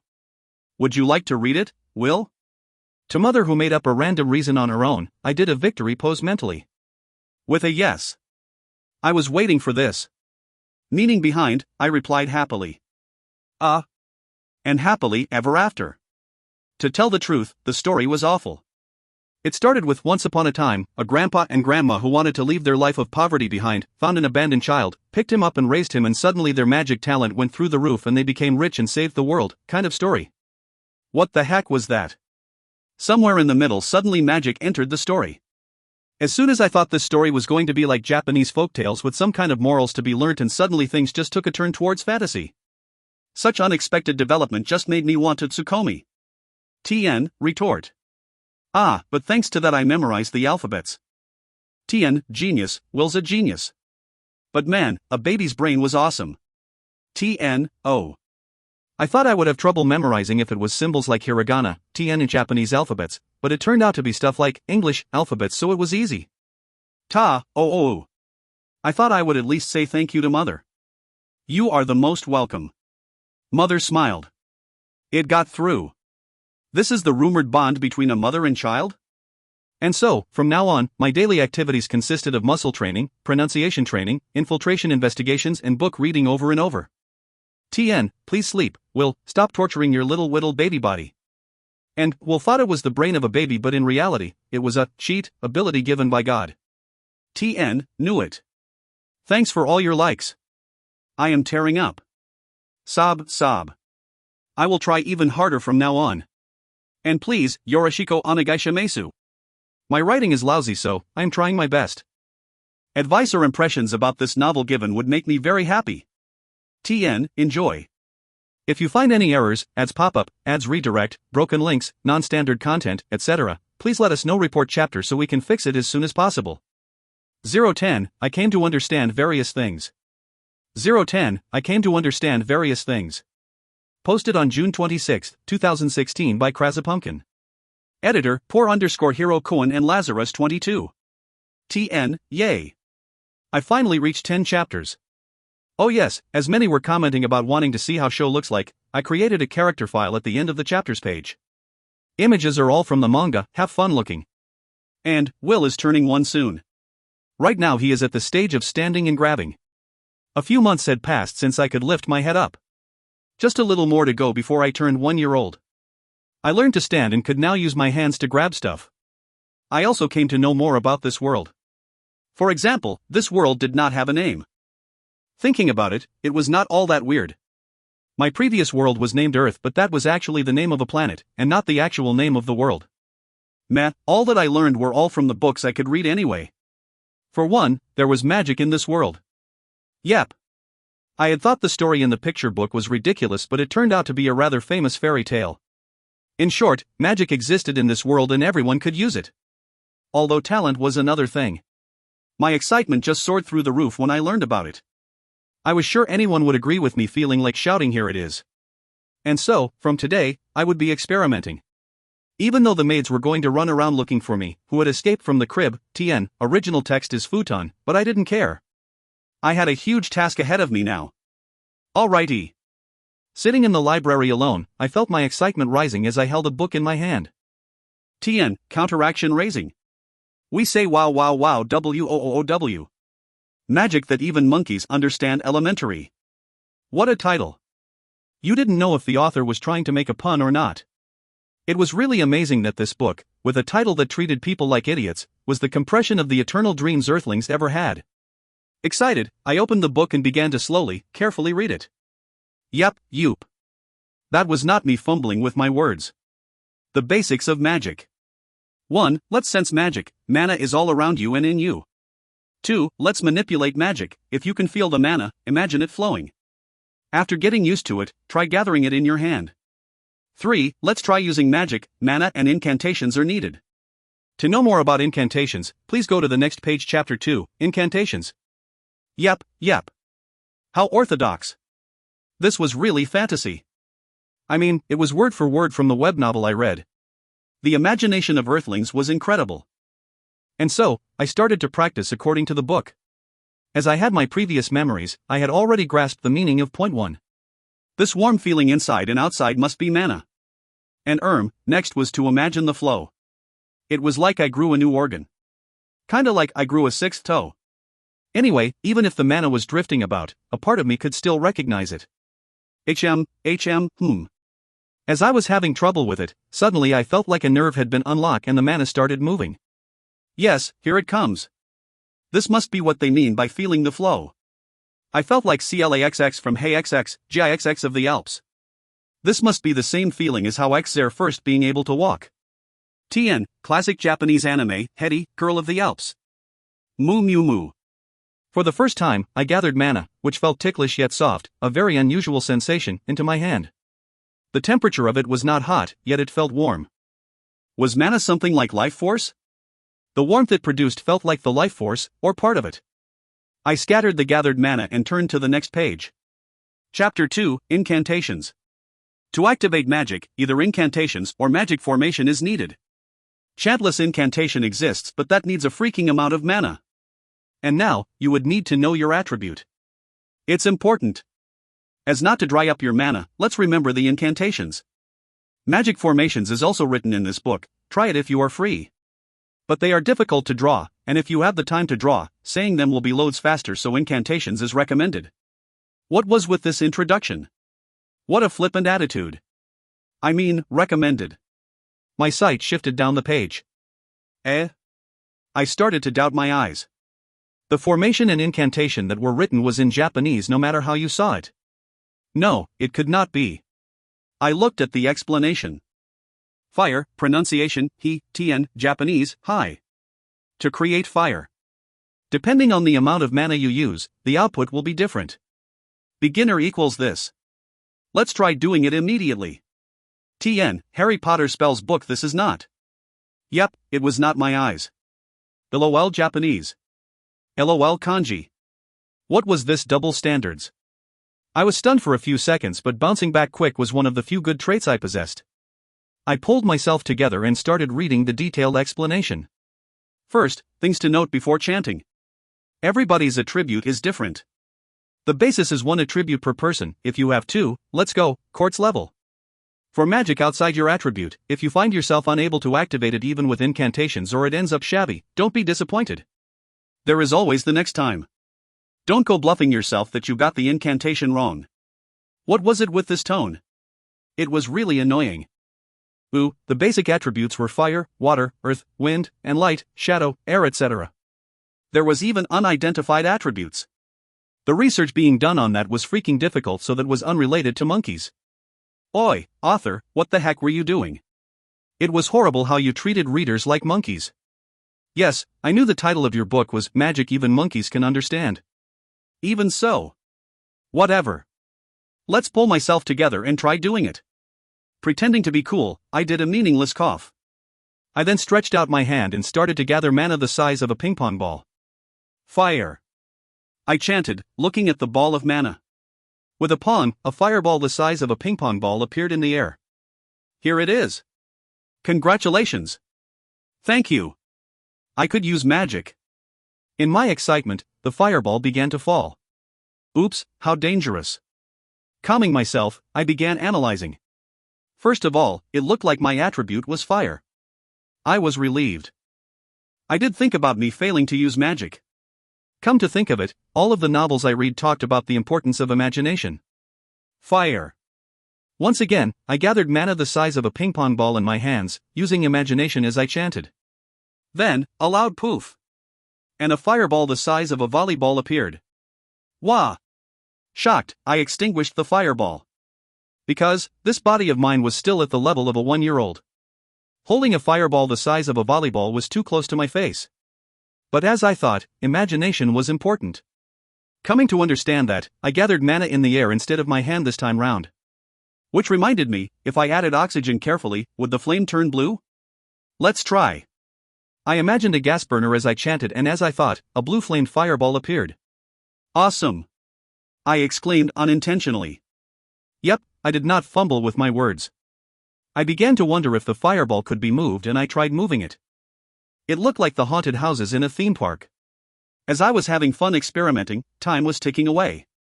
It was about time to return to my room or people were really going to get worried. I looked outside the window and checked the position of the sun. It was time for lunch. But I got caught up in the moment and made a dragon-shaped fireball. Please don't say anything chunibyo like a fire dragon. I opened the door a little to check if anyone was in the corridor before I went out of the library. Even if I called it a library, it was just one of the rooms in the house. It did have bookshelves that reached all the way to the ceiling. After this I would not need to sneak out of my room for a while. I could just train in my room. Will. Where so you keep disappearing off to? Mother was there when I returned. In the room next to the bedroom. Really, being so alike to that person in places you really do not need to. Mother said, sighing while sporting a happy look. That pierced deep into my heart. I knew, I had this plain-looking face, but to say that to a 1-year-old. Mather. I said, trying to lift myself up. Yes, Will? Can you use magic? I sounded awkward and like an idiot, but I was trying. Seeing that I was 1-year-old, please give some leeway. Oh my, why all of a sudden? Mother was a little shocked at the question. Because it is written in the picture book. Whatever worked. Aurora, it is because of that you went out? Mother crouched down, looking amused. Damn it, my mother was gorgeous. Trying to hide my feelings, I nodded. Is that so? That is my will. Mother stroked my head delightfully. Even though this inner me was a high schooler who felt a little embarrassed, it felt really pleasant, so I had a silly smile on. Ha ha. Laughing to hide my embarrassment, Mother lifted her hand that stroked me. Water. She chanted. Why all of a sudden, Wah. I cried, emotional. Let's move aside the fact that Mother always did things suddenly. Rather than that, it was beautiful. The water produced from magic was floating in the air. It is too soon to be surprised. Mother laughed as she looked at me. Your father is so much better. For real? And, it is difficult to not make it cheat-like. Ganbare Mesu. TN, and now sleep. Otherwise I can't get up for work tomorrow. If you find any errors, ads pop-up, ads redirect, broken links, non-standard content, etc., please let us know. Report chapter so we can fix it as soon as possible. 011 seems like father is amazing. 011 seems like father is amazing. Posted on June 27, 2016 by Krazapumpkin. Editor, _Hero Cohen and Lazarus 22. TN, thanks for all the love, guys. Please enjoy. And sorry for the bad baby talk, I don't have one at home to get a reference from. And thank you for all the likes and reviews. You will get a glimpse of cheat or not. And so, your father is so much more brilliant at it. Mother, you've got a really beautiful smile on. That was not it. Father was a lot more brilliant? That silly and plain father? Really? I hoped you would forgive me for making such a doubtful face. Are you doubting it, Will? Really, this child. Exposed. I laughed, trying to cover it up. Your father is a double, you know. Doubleroo? I kinda get it, no. But that father was.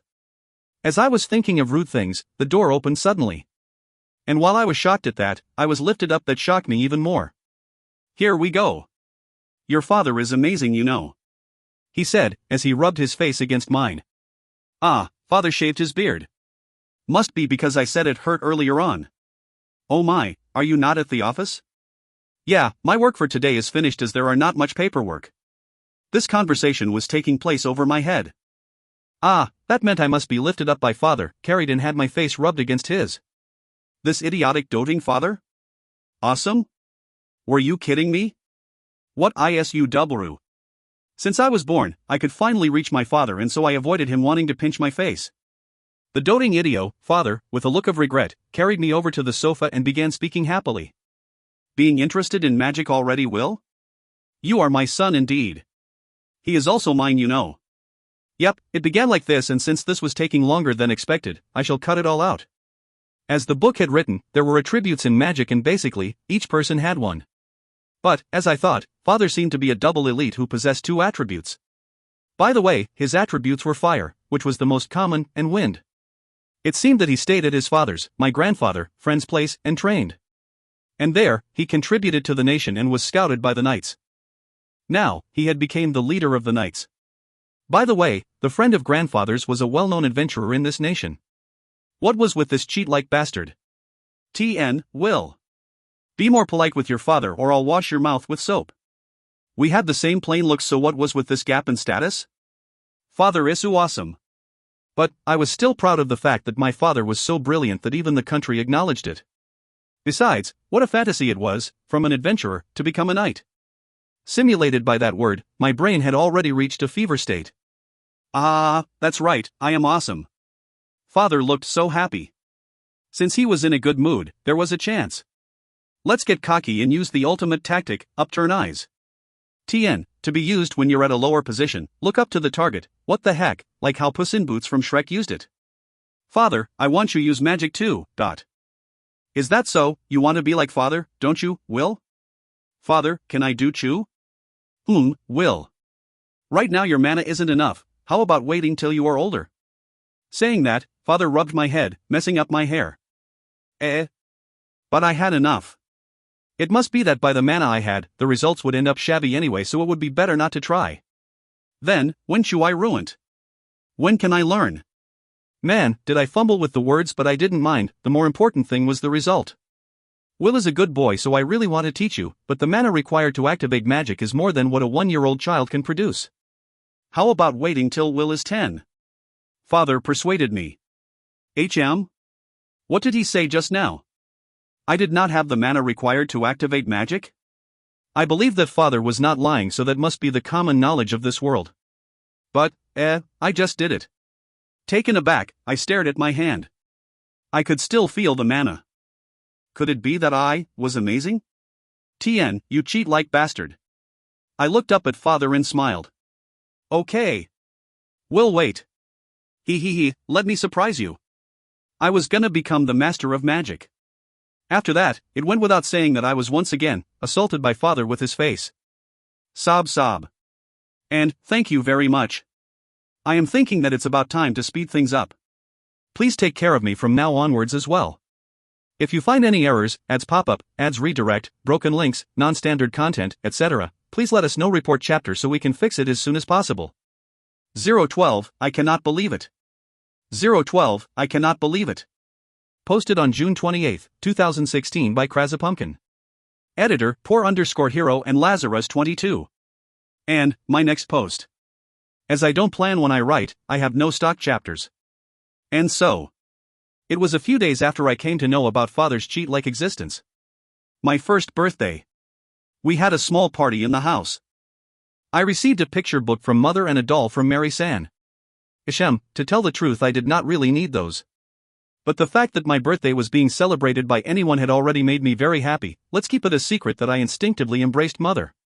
Due to his work, father had to rush over to the edge of his territory as soon as possible. Wait for me and look forward to it. With that and a smile, father left. Ah no, he was not dead yet. I had a bad feeling about this, let's just wait without any anticipation. I trained sneakily and was able to use fire magic quite easily now. There had been a few close shaves though, like how suddenly someone would enter the room. I would cancel the magic once I heard the door opened, and the important part was to put on a nonchalant face. I really did seem to have a talent in spying. He. And so I would be trying a new skill today. After hearing the fact that father was a double, I had hopes of being one myself. Since the incantations were in Japanese, I did not need to go through the trouble to read the book. Why not? The author's hilarious. And so, I sat on the sofa and murmured softly. Water, Japanese mizu.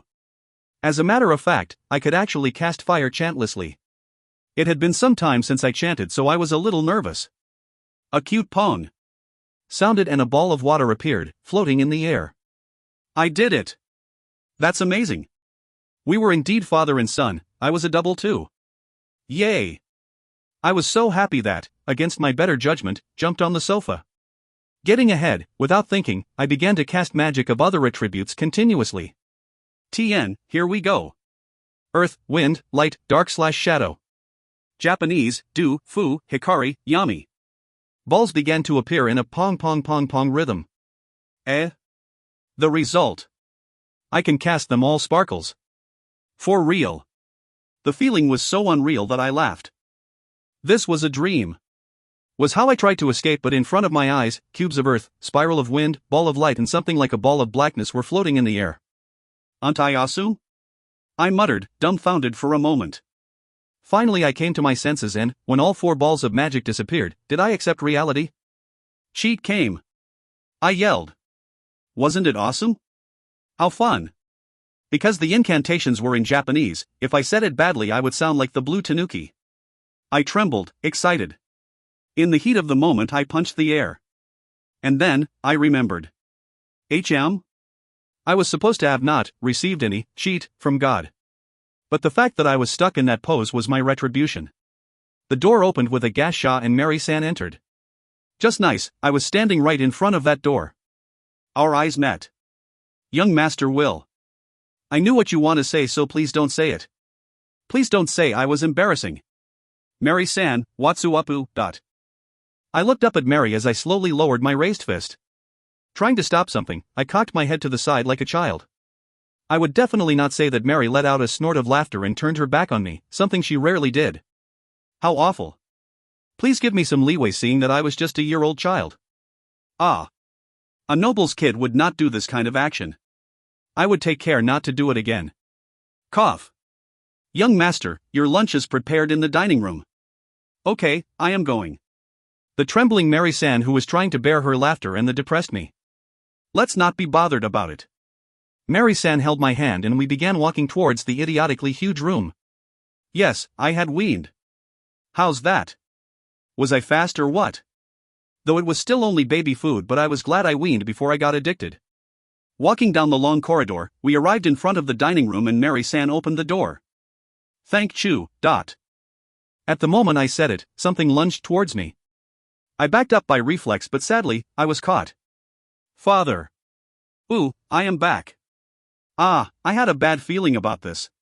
Why not just telling me that father was back, I thought as I looked at Mary-san. Our eyes met. Have you waited long, Will? Father has brought back a huge present. Father beamed. Loads of coupons for playing with father. Hiya. My unpleasant premonition came true. Will, your beard hurts. Father, sorry. Will, high up is scary.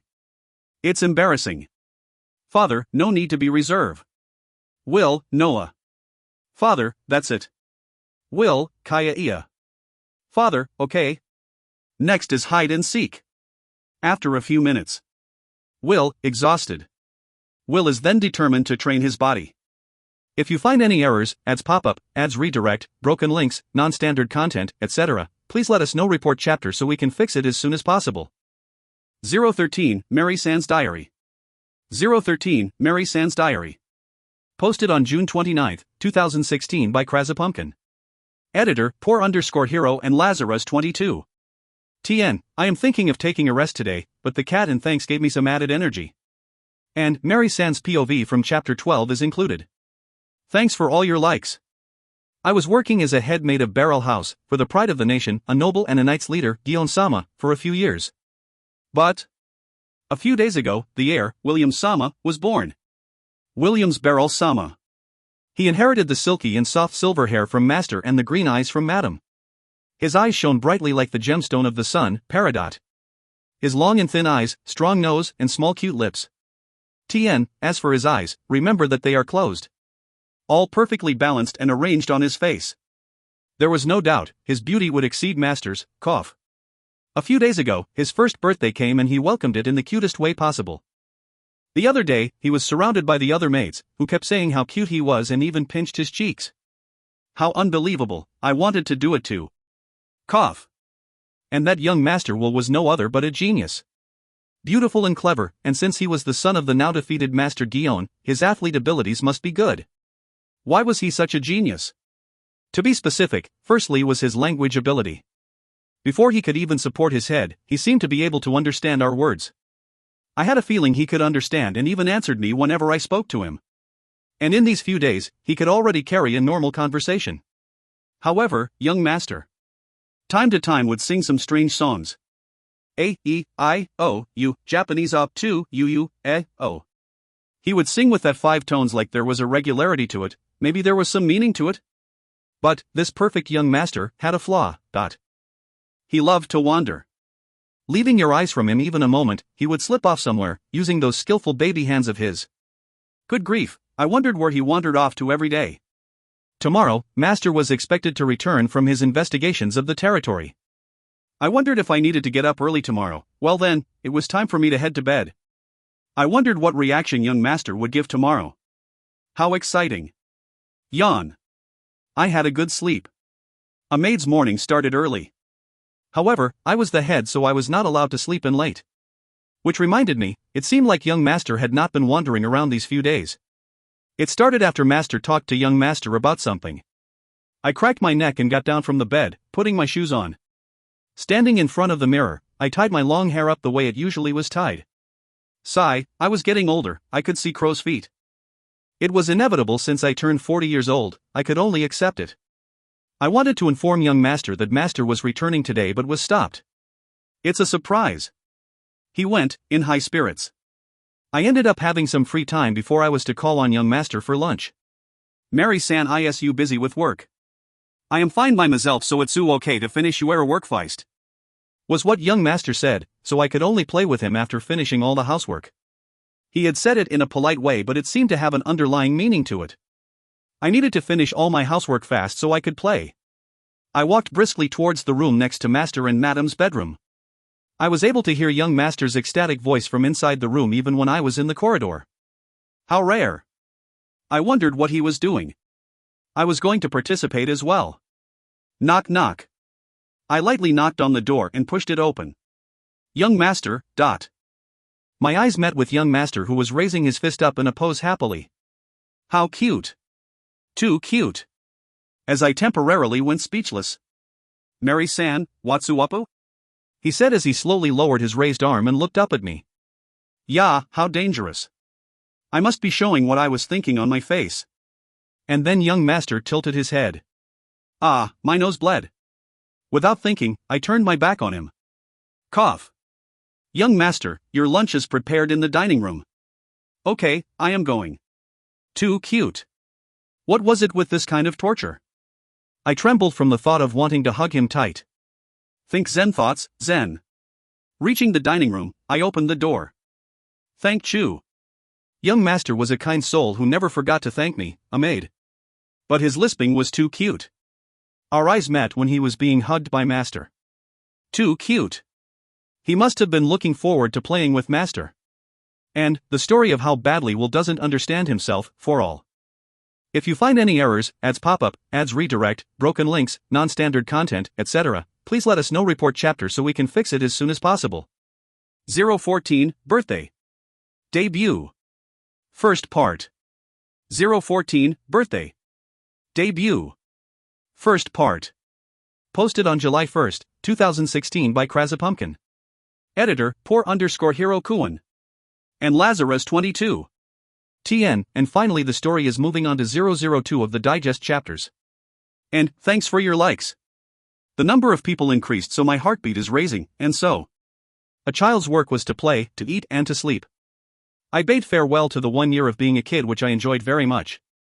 In that year I played with father in the garden sometimes, had Mary San read pictures books to me, played building blocks with mother. And also practicing magic when no one was looking. It seemed like in this world, the growth of the body was faster as compared, and nowadays, I was eating what adults were eating. Eating food that nobles ate. But somehow, even though the ingredients were high grade, there were times when the taste was so bland that I yearned for a stronger, junk food-like taste. Which I felt was such a pity. And that kind of me was finally turning 3 years old today. Finally. 3 years old. Actually, upon coming into this world, I made a promise with myself. 3 years old, it was 3 years old. When I could finally show my thirst for knowledge as well as speech and conduct. As I had memories of my previous world, I came to the conclusion that it would not be strange for a child to have a thirst of knowledge at 3 years old. Honestly, hearing all about father's hero's tale and gossips about the nation from the maids made me unable to stop thinking about it. And finally the day which I could do something came, and I was so excited. Ah, no, it was that I was excited about the party you're looking forward to, the presents or stuff like that. I was not. And that kind of me is finally turning 3 today, Finally. 3 years old. Actually, upon coming into this world, I made a promise with myself. 3 years old, it is 3 years old. When I can finally show my thirst for knowledge as well as speech and conduct. As I have memories of my previous world, I came to the conclusion that it would not be strange for a child to have a thirst of knowledge at 3. Honestly, hearing all about father's hero's tale and gossips about the nation from the maids made me unable to stop thinking about it. And finally the day which I can do something came, and I am so excited. Ah, no, it is that I am excited about the party you're looking forward to, the presents or stuff like that. I am not. Young master. Mary San took my hand and opened the huge door. Good luck. With that, we entered the room. I gave a small nod, and looked in front of me. A red curtain filled my sight. Splendor gold ornament embellished it, a rare sight in our house. And if I turned my head a little, what entered my sight would be people. Yes, today was my birthday party/debut party. 3 years old debuting was a little early, but when I heard about it, my first impression was that it must be a custom among nobles. Tentatively, it was the birthday of the eldest son of a distinguished family, so a magnificent buffet was held, where the likes of nations' high-ranking officers and nobles were invited. How very noble-ish. Even though I was a noble as well. Did I have to do courtesy calls? To become a tanuki to find out what was their intentions? TN, meaning using sly methods to gauge their intentions or what they are thinking. Well, I had been worrying about all these things, but it turned out that because I was only 3 years old, my duty was only to do the introductory speech at the beginning. Ah, I was relieved. And thus, I was at the stage of a ballroom-like room in my house, standing at the side, behind the curtains, waiting for my turn. I was not nervous, but since I was only 3 years old, I could pretend to be innocent. Thinking of ridiculous excuses like that, I could remain somewhat calm.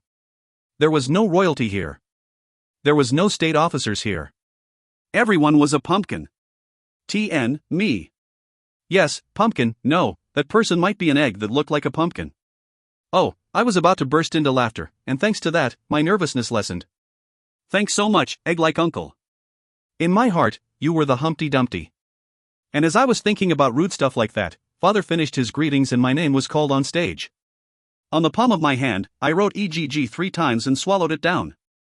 I steeled myself and walked out of the curtain and onto the stage. TN, Japanese custom is to write people 3 times on the palm and swallowed it down to prevent nervousness. Oh. Immediately all eyes were on me and astonished gasps could be heard. Was there something wrong with me? Was there something stuck on me? It could not be, were my clothes torn? The EGG I just swallowed felt like it exploded somewhere inside me, but somehow, I managed to control my expression and walked to the center of the stage slowly, minding my posture. I faced the front. I could see the egg-like uncle. Phew, I felt more composed. As introduced, I am William's barrel.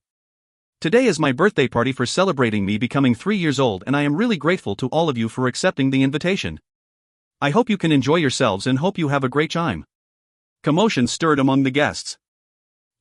Damn it, I fumbled. Wasn't it fine, I was only 3 years old. Of course, I guessed a noble had to really do it properly. I controlled the urge to hang my head and mustered the last of my energy. Pasting a pleasant smile on my face, I slowly and elegantly bowed. And so, let the feast start. With that one sentence from father, the room became brighter. It must be light magic. I bowed once more, to the noisy guests who held wine or appetizers in their hand, and walked backstage. I was tired. As I released a deep sigh, the door opened and I met eyes with Mary San. You worked hard, young master. It was a wonderful speech. I fumbled though. But I accepted Mary San's compliment honestly. I think it was okay to not rub salt into my wounds. Thank you. I smiled, finally relaxed, and entered the room. An EGG uncle played a big role. If you find any errors, ads pop up, ads redirect, broken links, non-standard content, etc., please let us know. Report chapter so we can fix it as soon as possible. 015, birthday. Debut. Last part. 015, birthday. Debut. Last part. Posted on July 3, 2016 by Krazapumpkin. Editor, poor_hero and Lazarus22. And, thanks for all your likes. I am hesitating if I should introduce a new character or not. And the slide in illustration for this. I'll be very happy to receive any feedback. After the speech, my 3-year-old body started to yearn for sleep, so I was led by Mary San, as she held my hand, back into the bedroom. And I had totally no memory of getting changed. It was bright outside the window before I realized it. I must have slept through the entire night just like that. What a disgrace. How embarrassing. It must be because the party was held at night. It could not be helped because I was only 3 years old. Yep, that's right. I also did not fumble with my words yesterday because I was 3 years old. TN, you are really using your age to the fullest, aren't you? I crawled to the edge of the bed, being careful not to wake my parents, who were sleeping besides me. Climbing down from the bed without making a sound was almost impossible for me at this point. Why? Wasn't it obvious that it was because this bed was ridiculously big and high? I really felt like asking how many people it was planned for. After much effort, I finally got down from the bed and put on my shoes, which was beautifully lined up along with the others. Man, it was really small. Every time I looked at my feet I would always be amazed by the smallness of it. Slowly. With stealthy steps, I headed towards the door connecting to the room next door. Turning the knob without making a sound, I opened the door. Yep, let's change. I got out of my pajamas casually and took out from the closet a white shirt, black vest, and black pants. I was worried that I would hate my clothes if they ended up being very noble-ish, but it was unfounded. Their sense was actually quite good. Aside from the medieval style. The material, as expected as a noble, was quite good. At first, I was really nervous about wearing it. What if I dirted it? But I got used to it now. Yawn. I sat on the sofa, yawning. As my legs could not reach the ground, I just swung them aimlessly. Fun. It was not because I was looking forward to family party later on.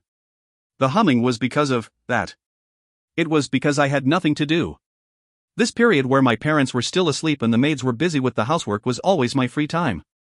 I often used it to practice my magic. Chantlessly, I casted magic of all attributes and moved them about. It was really fun recently as my control got better. Let's try hitting them like a game of billiards. Come to think of it. And suddenly I thought of the blue tanuki. That darkness attribute looked like that. The novels I read had the same thing as well. Struck with an idea, I executed it immediately. First of all, I made a figure-like thing from earth magic. Subspace, dot. With the blue tanuki in mind, I tried chanting it slow as well as dragging the sound out. Did it work? For now, a black-like stuff appeared in front of my eyes. Alright, let's experiment with it. I placed the clay figure into it. The subspace disappeared. I cast it again. I did it. It worked. It seemed like I could put one clay figure into it. This time round, I made 10 figures at once and tried putting it in. It went it. Yeah. I did it. Overjoyed, I wiggled on the sofa. I continued like that for a while. I got tired. So I relaxed myself on the sofa. With this, my blue tanuki plan took a step forward. As I sat there, bathing in my satisfaction, someone knocked on the door. Come in. The door opened with a swish and Mary San entered. In her hands was her usual equipment for the morning, a broom, pail, and a dust cloth. Mary San, good morning. Good morning, young master. Please call me if you are awake. Please let the maids dress you up. I was told by the other maids as well, but honestly, with my previous memories, this was too embarrassing. It was torture. But you are all so busy in the morning, it just does not feel right. I said, using thoughtfulness as an excuse, but this is our job, or rather we are working because of young master, so please do not worry about it. Please do not take our job away. And I was petitioned against. Okay, then, from the next time onwards. I would not call though. I smiled, trying to push Mary-san to agree. I was sly. Not at all. This was self-defense. The maids were scary. Plus, it was embarrassing. Smiling, Mary-san began to clean the room. Actually, it was supposed to be done before I woke up, but I woke up early today. It's not like I woke up because I was excited. Watching Mary-san's movement from the sofa, I started to feel drowsy and began to doze off. Stir, young master. Preparations are ready. Let us go, young master. In the end, I fell asleep. Mary-san woke me up, standing from across the sofa. I put on the shoes I didn't remember kicking off, took Mary-san's hand and went out of the room. It was a secret that I was fidgety as I walked along the corridor. Like usual, Mary-san opened the huge door leading to the dining room. Happy birthday, young master. Who were waiting there were father, mother and the rest of the maids. They congratulated me all at once. Thank you. I then decided that today, to be the 3 years old I was, and leaped into my parents' arms. I could feel the warmth of a family. Father, what present would you like? Will, a book. Father, I see, a picture book. What kind do you like? Will, not a picture book, a book. I want a dictionary. Father. Mother, I wonder what should I give? Will, I want to play with mother. Mother, Will. Father. TN, sorry for the slightly late release, things have been hectic. If you find any errors, ads pop up, ads redirect, broken links, non-standard content, etc., please let us know. Report chapter so we can fix it as soon as possible. 016, the son of Barrel House, 14 POV. 016, the son of Barrel House, 14 POV. Posted on July 4, 2016 by Kraza Pumpkin. Editor, Poor_Hero and Lazarus 22. TN, 4 more to go. Oh yes, the author uses 14, Juyon, to call John as they sounded alike in Japanese. I find it amusing, so I'm keeping it. And, introduction of a new character. As promised, a scholar. However, 85 likes. The moment I saw that, my eyes dropped onto the floor. I am too happy. Thank you. It will still be slow tempo from now on, so yoroshiku onegai shimasu. Tonight, I was invited to the birthday party for the son of the famous Barrel's house. The head of a distinguished family as well as the leader of the knights, Gion-sama. Well known of his intellect and also his strength, as was seen by the military. A person I greatly respected. My name is John Velter. I was born in a mid-class noble house and was currently a scholar. Even if I said so myself, I thought I could be considered as clever. But my house could be said as rotten. My father was deplorable and my foolish brothers followed his footsteps. They squeezed tax money out of their subjects and spent it on pleasure. How shameless. As the second son, I could do nothing. It was frustrating, so to become someone who could stand up to that, I abandoned my house. Now, I was working hard as a scholar. Gion-sama, whom I respected. As rumors went, he imposed good governance across his territory, and when I met him in person, I trembled at his wiseness. How could such a perfect person exist? But I often heard rumors about Barrel's house's child. That he was a genius. That he was a prodigy. Gion-sama said that too, it was unimaginable. He was a strict person for better or worse. But he was a parent after all. This was disappointing. I felt like going home. Possessing great intellect, was very reliable, that was why. The person standing on the stage talking, was that really Gion-sama? Certainly, standing in front of a crowd at only 3 years old was a little impressive, but at most that meant his growth was faster than other children. TN, you have no idea. In the end, this was just fond parents showing off their child, I thought as I looked up at the stage. Ooh. The young child walked out from the curtains. And the event hall was filled with commotion. I too, unintentionally held my breath. It was like an angel had appeared. Soft silky silver hair, that ended a little below his ears, swayed along the wind, green transparent pupils that stared gently yet with focus, he walked out with an air of composure.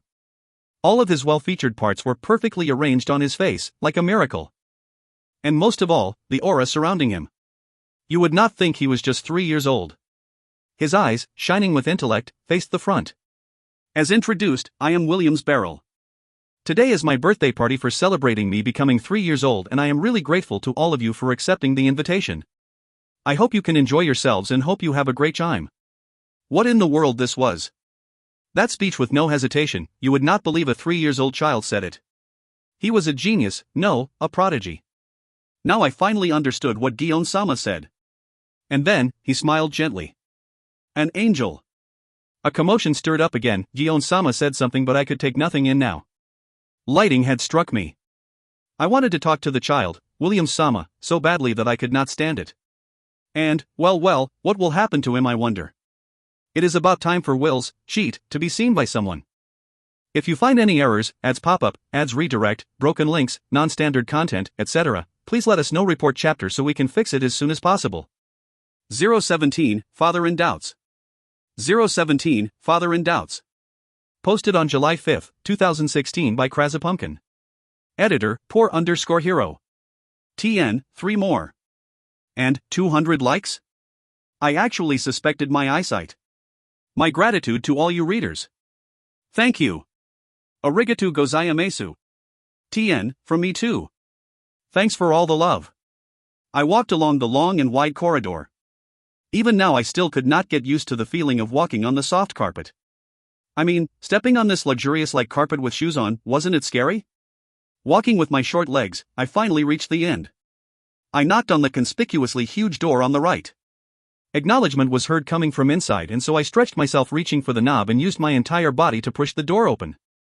Father. The room was filled with stacks of papers and was framed by bookshelves all around. Yes, this room was Father's office, and he was sitting right in the middle of the room. Ooh, Will, you have come. Father was mostly buried in papers that were stacked high on his table and could be seen between the cracks. Please tidy up. I was looking at him from a distance, but it seemed like he was really busy. Father was one of the rare few feudal lords who imposed good governance across his territory. Once he succeeded the position, he reduced the taxes greatly and earned the public support. He also solved problems like from a disaster or about the soil. It was natural that he needed to merge all information about all the different places in his territory. However, I was proud of Father who was buried in it. Father, why did you call for me? This morning, Father told me to meet him at this time. As I rarely got to enter this room, I was looking around. Hey Will, if you look around that much you are going to twist your neck off. Father laughed, got out from behind the mountain and stroked my head. No, I won't. I did not do that much looking around. Although it was true that I was charmed by the shelves of spells books, I had been acting more and more like a child these few days. Let's be more careful. I let out the air that I used to puff my cheeks with. So what is the matter? I looked up at Father. Damn, he was tall. He was definitely taller than 180 centimeters. Maybe more like 190 centimeters. It was because I was only 3 years old, but being looked down on really made me feel annoyed. Don't say that I was small-minded. I would definitely grow taller in the future and leave Father in the dust. I was just thinking it's about time to hire a tutor for you, but... According to Father, the norm for nobles to hiring a tutor to teach about things like common knowledge, political movements, writing and math was usually when a child turned 5 years old. He must have thought I was ready. Well, the inner me was 17 plus 3, so I was an adult already. Come to think of it, it seemed like my appeal about wanting to study finally got through. It was tiring, appealing while acting like 3 years old. I could get knowledge from reading on my own, but it was rather difficult to explain when people asked, so I was aiming for this development. Of course, I agreed with a force as if to say yeah. I have been waiting for this. But Will, why are you in such a rush to study?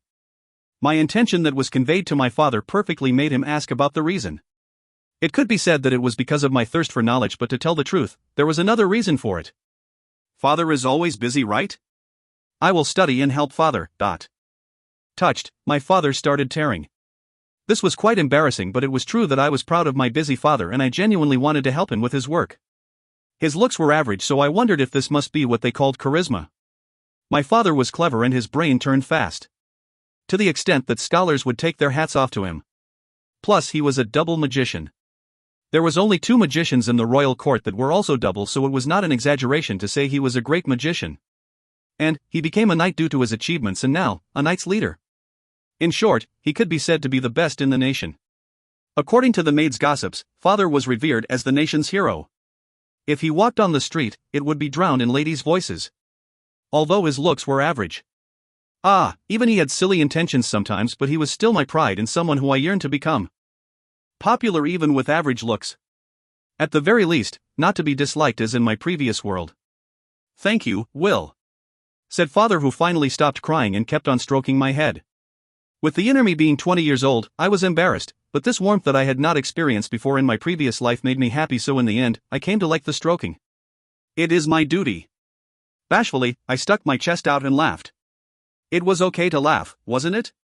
It might look childish, but I was a child. Thank you. And, about the tutor? Father looked troubled.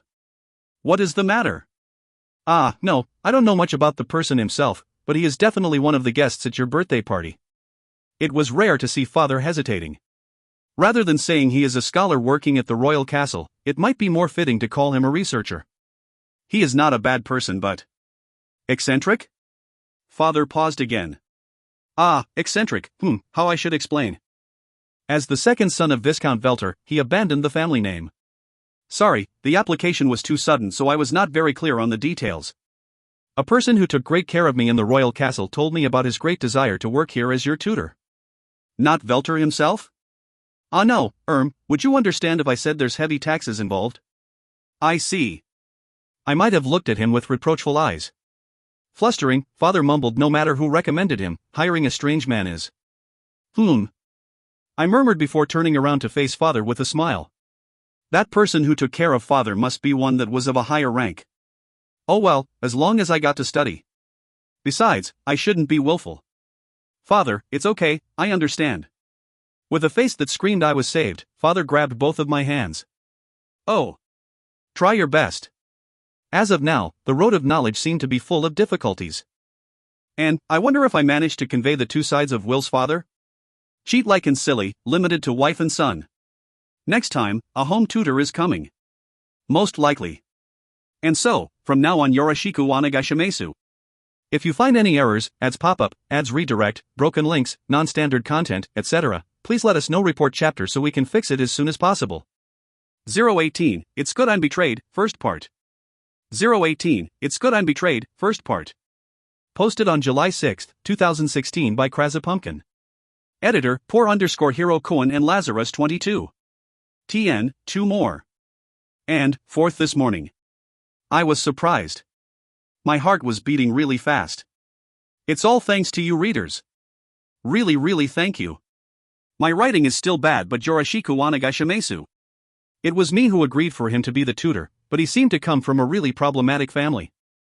Home tutor, was he planning to use the role of an educator as a connection to the Barrel's house, or, he just took notice of what a shameful performance I put up at the party and wanted to put me right?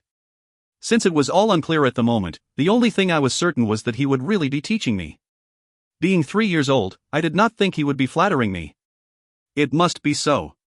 No, if I didn't believe in that, I could not go on. The person who took care of father must be someone of a higher rank, so I took pity and agreed. I could not possibly take it back now. It would be so uncool. Since that day, I visited father's office and asked to borrow some documents about my tutor's family for information. I could not back off here. I had to do it properly. Do not turn into a wimp. The man who expressed his deep desire to become my home tutor this time was John Velter. He seemed to be the second son of Viscount Velter, but as he had already abandoned his family name, I did not see any connections he had with his family now. Now, he was doing research in the royal court as a researcher and scholar. He also seemed to hold a position as an assistant. But, the problem was Velter's house.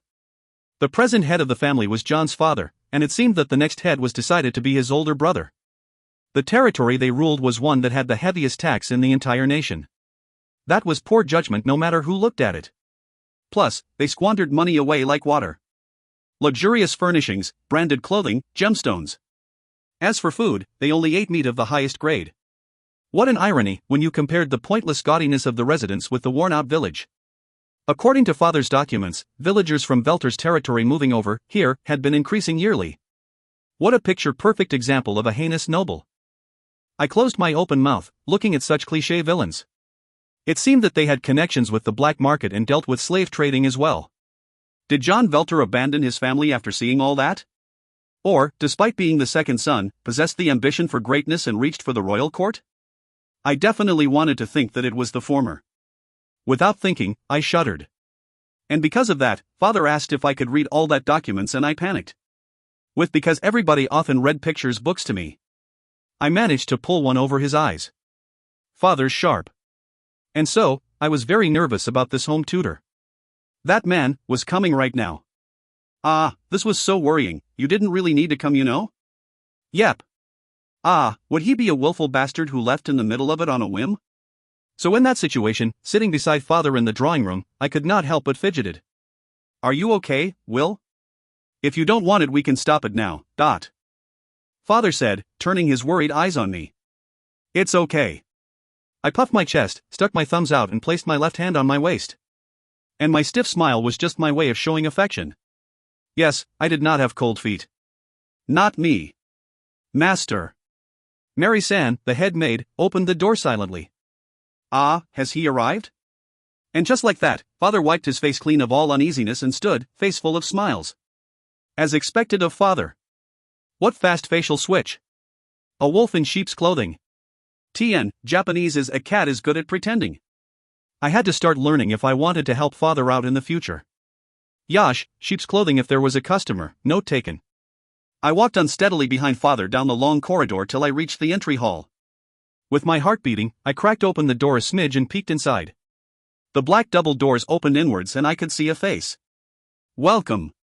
Thank you for specially making your way down today. Please, come in. The smiling Father was an escort and the man, who Father invited, entered. For a while, I was stunned. This was surprising.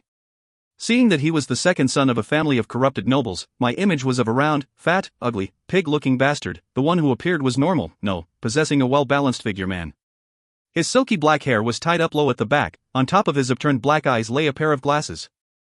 And through his glasses, which was resting on the bridge of his nose, was his intellectual eyes, like they were emphasizing on how clever he was.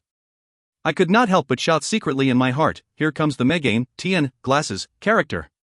Plus, despite of being a scholar, he had a well-toned / balanced muscular body. He was not as tall as Father but his legs were long. And I looked at my own feet. I was only 3 years old so I still had a long way to go. And when I realized it, Father and Mr. John had walked away. Panicking, I chased after them with my short legs. I felt slightly humiliated, sob. And once John entered the drawing room, he sat across from Father and me, with a desk between us. This time, thank you so much for inviting me to come in as an educator position.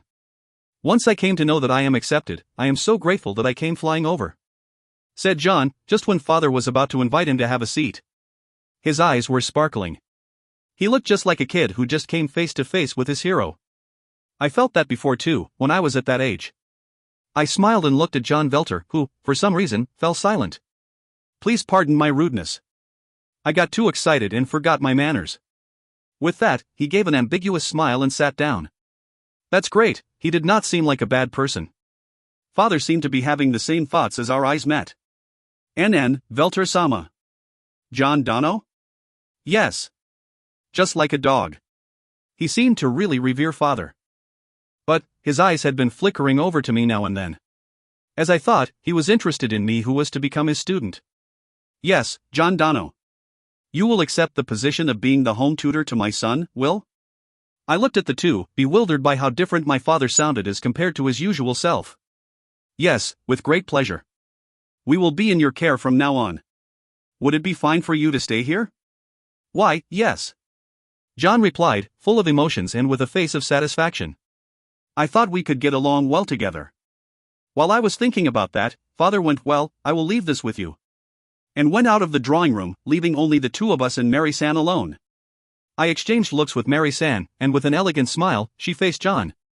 John-sama, may I show you the way to Will-sama's room? And a John Velter. Black-haired, black-eyed stylish Megain Sandisu. If you find any errors, ads pop-up, ads redirect, broken links, non-standard content, etc., please let us know. Report chapter so we can fix it as soon as possible. 019, it's good I'm betrayed, last part. 019, it's good I'm betrayed, last part.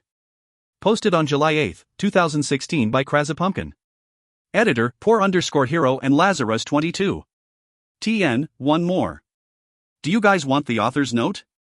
I am getting tired of it. Most of it is about how high her web novel is ranked at and how she cannot believe and how she thanks her readers. I think I'll only translate it if there's anything interest. So there.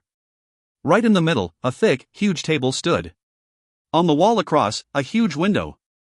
It gave the entire room a bright impression. This was the room I had just received. John and I were sitting opposite, facing each other at the table. Ah, Mary-san, thank you. Mary-san made tea and as it was, left the room. How awkward. Somehow, John was making a stiff face as he looked at me, coupled that with his upturned eyes, he looked scary. When I spoke, he jumped and softened his nervous expression. Ah, I am sorry. He smiled, embarrassed, and looked straight at me. I unknowingly got nervous. As you know, I am John Velter, and I will be working as your tutor from today onward. Oh, a gentleman. Till now, he had defied all of my expectations. His soft manner, polite tone of speaking, none of it said prideful, wicked, noble. I put down my guard and relaxed my tensed body. I was sorry for misunderstanding you. With that meaning in mind, I bowed my head. Yes, I will be in your care. I am William's Barrel, please call me Will. When I said that, John looked shocked. HM? Did I do anything weird? For the time being, I could not think of anything, so I just continued. What should I call Velter-sama? And John's shocked expression changed into a good-humored smile. You can call me however you prefer. Only. With that, he had a seemingly wry smile and a mischievous expression. Not Velter, please. Ah, I see. I finally believed that, indeed, this man, as rumors said, had abandoned his family name. Right now, he seemed like an honest and gentlemanly fellow and I could not sense any bad vibes from him, nor did he seem like the type who used flattery. In fact, he felt a bit like a puppy. I couldn't deny the possibility that he might be a sly fox. According to my instinct, he was not a bad guy. Happy by this fact, my face was full of smiles. Then, John-sensei. Would that be all right? Hey, if it's a tutor, then it could not be anything other than sensei, right? Once I said that, John-sensei beamed at me. What was this sense of defeat? HM. He was beautiful. He was handsome. He was a bespectacled Eichmann prodigy. And also a gentleman. It might have been he was nervous before. Now that I looked at him again, the first impression was not wrong. He was really an Eichmann. This was the first time I felt an intimacy with a black pupil, black-haired person ever since I arrived in this world. Gore. I was jealous. It's okay. In the future, even with an average face, I would be popular. By the way, Will-sama. I nearly drowned in the tears of my thoughts before John-sensei's voice pulled me back to reality. John-sensei, please stop with the sama. Again with the formal tone. As a tutor we were going to be together for a long time to come, and if we were to be this formal, my upper lip was going to go stiff. TN, in original text, my shoulder was going to go stiff. Ah, this was not a pun, you there, don't say that it's cold. TN, cold jokes equals pun, get it? It was an accident, just an accident. Then. Will-san. Will alone is fine. That is a bit. It's okay because you are my sensei. I was getting slightly impatient. With a slightly troubled face, sensei finally agreed to call me Will. Ah yes, sensei, what is the matter? I remembered he wanted to say something. John-sensei's expression turned serious. Ah. It's just, if you don't mind me asking, it is a little early for a 3-year-old to have a tutor. I was wondering if you made this request or was it Sir Dion's idea? This person's eyes sparkled whenever the topic was about father. He really seemed to admire father. Me too, apart from his face, aimed to be like father. Sorry for dashing your hope. I gave a small bitter smile. No, it was me who requested. John-sensei looked very shocked. Yep, I was sorry for betraying your expectations. But sensei too betrayed my expectations, so I was not in the wrong. It's Will's. But why? I don't mean to be rude, but boys at your age usually only think about having fun. I don't know anything. I am proud seeing father so needed, busy, but as for me, I can't help with anything, but... I looked at sensei with a mischievous glint in my eyes. And I am frustrated with that. With a shocked expression, sensei sat there, stunned. Sorry. I said something outrageous, didn't I? But there was no choice, it's true. I could never understand the conversations carried on over my head, and it was so vexing. So that is why. After a while, a happy smile floated up on Sensei's face. Well then, let's study hard as soon as possible, shall we, Will? What a good smile you had there, John Sensei. Is this person possible, a Spartan S? I, whose expectations were splendidly betrayed. And, John Sensei, a Sparta, is he? Next chapter, all will be revealed, maybe. TN, mohahaha, what an easy chapter. Most of it is copy and paste from the digest chapter 003. Enjoy. If you find any errors, ads pop up, ads redirect, broken links, non-standard content, etc., please let us know. Report chapter so we can fix it as soon as possible. 020, a first lesson. 020, a first lesson. Posted on July 9, 2016 by Kraza Pumpkin. Editor, poor_hero and Lazarus 22. TN, and 0. 20 chapters milestone reached. Whistles, applause, woohoo, party poppers. Phew. Next would be 50. And so, shall we begin the lesson? Asking with a smile, Sensei, for some reason, took a thick book out of his bag. Yes. On this side, that smile looked really ominous, so I gave a vigorous reply. I did not know if it was because of my willingness to study came through to him, but Sensei nodded, satisfied. And so, to begin with, the necessity for any form of learning, let us start with learning how to read and write. Oh, there is no need to. I learned how to read and write a long time ago. Since I answered straight away, John Sensei was surprised for an instant. That's of course. Do not look down on the specks of a child's brain. I see. Then let us start with mathematics, addition and subtraction. I probably could do that too. This time I was directed a stunned expression. I was not trying to be smart. It was true that usually one would learn all those at 3 years old, so he must definitely think that I was bluffing. I can really do it. Looking down on me, a gentle smile appeared on John Sensei's face. Please don't look at me with those tepid eyes. Well then, please solve these for me. Pulling himself together, John Sensei took a few pieces of paper from inside a bulky book and passed it to me. Yes, Sensei. Taking a pen out of my breast pocket, I looked at the paper that was handed to me and saw math questions lined up. There are a few that were graphics questions, just like a school test. Since I said I could do it meant that I had to solve this easily, right? What was this punishment? I glanced at John Sensei and our eyes met. It was difficult to do this with someone watching. I prepared myself and began to solve the questions silently. Since the questions were prepared for kids, I, who had prepared for high school examinations, could solve it easily. But man, if this was kids level, this world studies level was so high. Since everything looked mid-European-ish, I had underestimated you. After 20 minutes and with all the correct answers, I handed the paper back to John Sensei.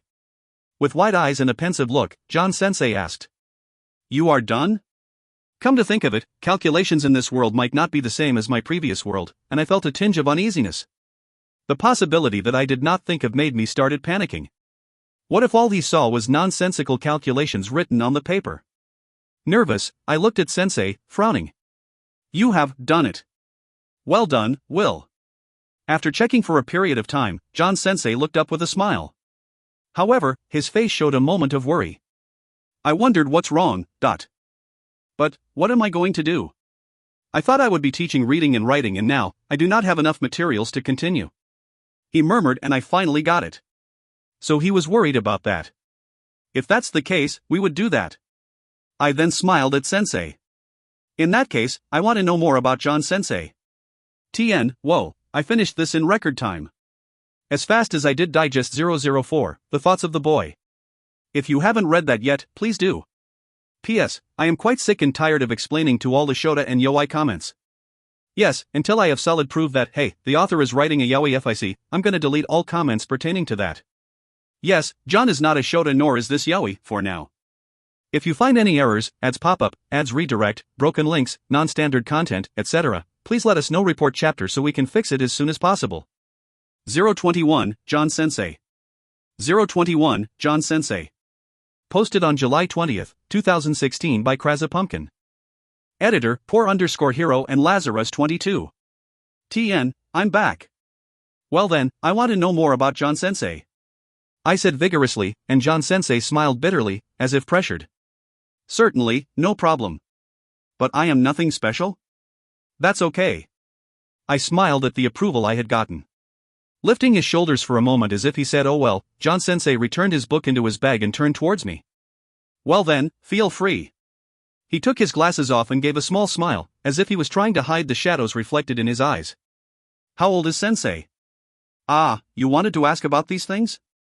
26 years old. He gave a wry smile. "Then, do you have a girlfriend or a fiancé?" He looked younger than his age. With his appearance, it would be normal for him to have one or two women. With interest and anticipation, I leaned forward.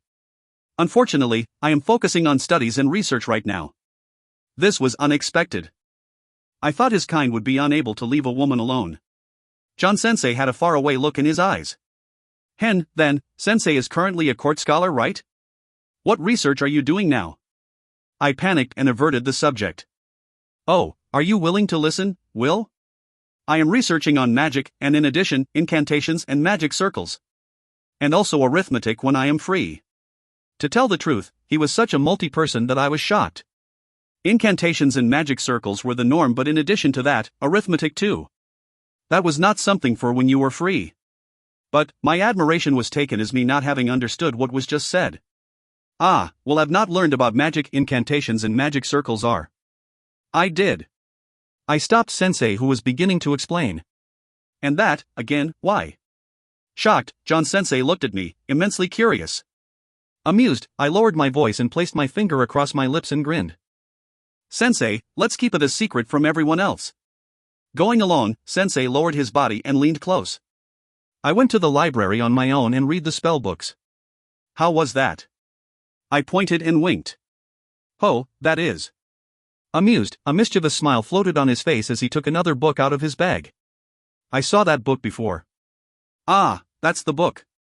Magic that even monkeys understand elementary, good choice. It was in my plans to read this to you. It seems that you have taken it off the homework list." I see. I did think that the author was rather horrible, however, it seemed like there was no problem with the explanations in the book. That was the only response I could think of. However, the tone of the book leaves much to be desired. Sensei said, smiling wryly. As I thought, the problem lay in the tone. "What are you researching about incantations and magic circles, squares, dot? Magic circles have regularity or rules, but what about incantations? For example, to produce fire, but to produce a fire arrow, tn, kaisen/haya, is required. Magic circles are to be so as well. Wow, we could have a collaboration. This must be fate. It was the correct choice to have meet this person. More so, ever since I was born, there had been no one within the residence that was on the same wavelength as me.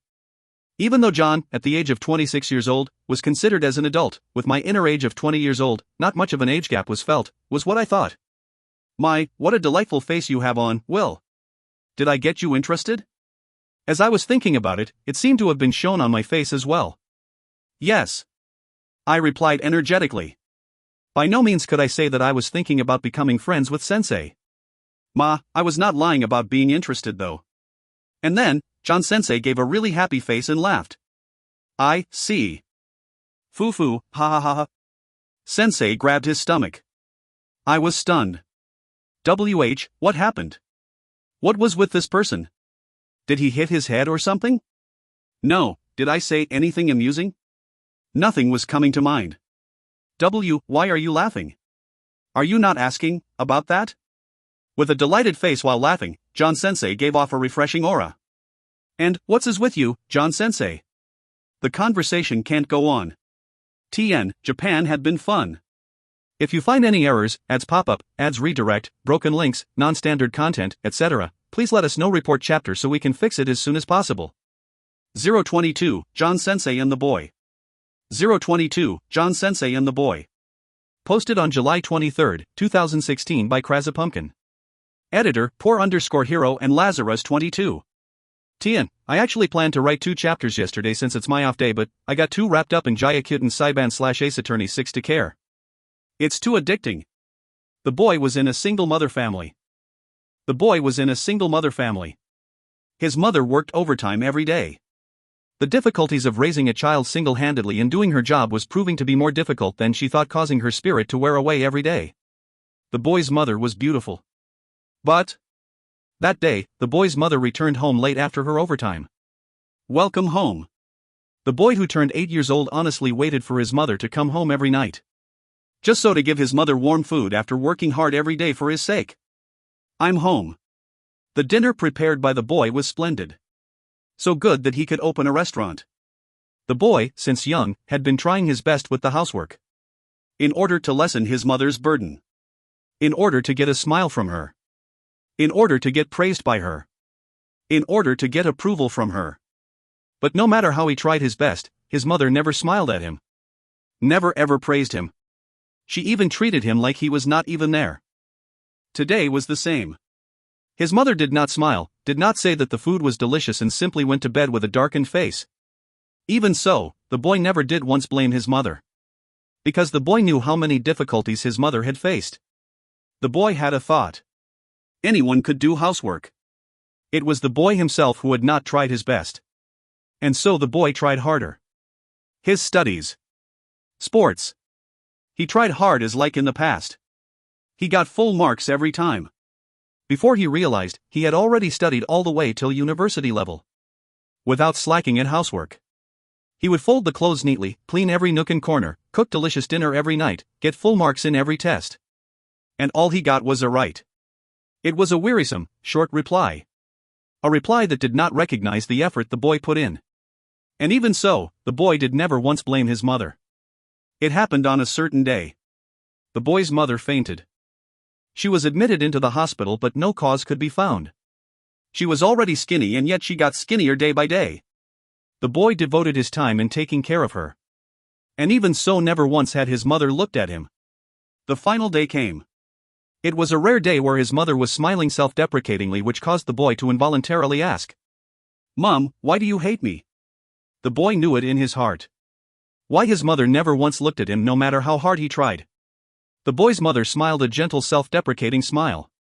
"I hate that face of yours." The boy's mother knew in her heart that the boy was not in the wrong. In fact, she was even thankful towards him. If she ever managed to be frank to him. In the end, anger took over her. Every time she looked at his face, she would remember her divorced husband. And now she was looking at that person's eyes. "I'm sorry." The hoarse mumble of the boy's mother did not reach him. For he had left the hospital room. The next day, it was the first time the boy was not in the hospital room. Then, as if it was at her own choice, the boy's mother breathed her last. With a graceful smile that not even the boy had even seen on her face. So it was because of this face. The boy clenched his fist. This face. And he decided to live strongly. That even with his face there wouldn't be a problem. It's a dream. He awakened by his rough breathing. Looking outside the window, the sky was still somewhat dark, looking like it's a little before dawn. But it had been some time since he had that dream. He thought he managed to forget about it. Laughing self-mockingly, he got up. Careful not to wake his parents, who were sleeping on either side of him, he got out of the bed and walked down the corridor. Phew-waya. He let out a huge yawn as he headed towards his own room. It must have been because of the conversation yesterday that he had that dream. In a rare low-spirited moment, Will turned the doorknob. "Are you not going to ask?" With a happy face as he laughed, John Sensei asked. With just that sentence, I immediately understood what he was trying to ask. When I first said that I wanted to learn more about Sensei, he had shown a troubled expression that I now understood. To tell the truth, I was interested. As I was thinking about it, John Sensei thought I was stunned by the question and began to speak. Will would know about my family situation. You should be interested to know more. John Sensei, who had always given off a fun aura, began to exude deep pressure. With his sharp stare and his serious expression, he looked straight at me. My instinct told me not to turn away from this. There is no need to ask, is it? John Sensei is John Sensei. Suppressing my trembling voice, I stared back. And John Sensei exchanged his sharp stare for a self-deprecating smile. I can teach, but only that I cannot do. TN, I think he meant answering questions about his family. With just that, I understood. No, I might have somehow predicted this. No matter how close our age might be, or the somewhat closeness I felt, to a person he just met. John Sensei continued. I am the second son, which is why I cannot succeed my father as the Duke. And Will should know this as well, my father is a foolish man. With that, for a moment, John Sensei's spinning eyes showed a familiar pain-like expression. When I was young, I tried too hard to attract my indifferent parents' attention. Calligraphy, mathematics, magic, sword. He laughed, his shoulders raised. But, no matter how I tried, father never showed his affections. In the end, it backfired instead. Giving a deep sign, Sensei, for some reason, smiled. And so, as I learned, I came to understand.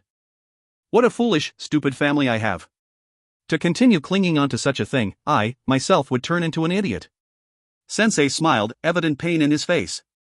But, even if I wanted to change things, I could not. I am too powerless. Now, all I can do is gain more power. Power status. So that was why he left his house and served the royal court. I realized that, to leave unsightly extravagance, to protect the citizens, the same status is needed. And the self-deprecating John Sensei was smiling brilliantly now. Which is why, let us study strictly from now on. With that, he passed me a thick book. It seemed to be a book on the connections of the nobles in this country. Family name, territory, and who it was, were all written in detail. Was I to memorize everything in it? He was definitely a super S. As I cried out, I continued to advance on reading it. Having this person as my sensei, it might be my good fortune. I gave a small smile at that.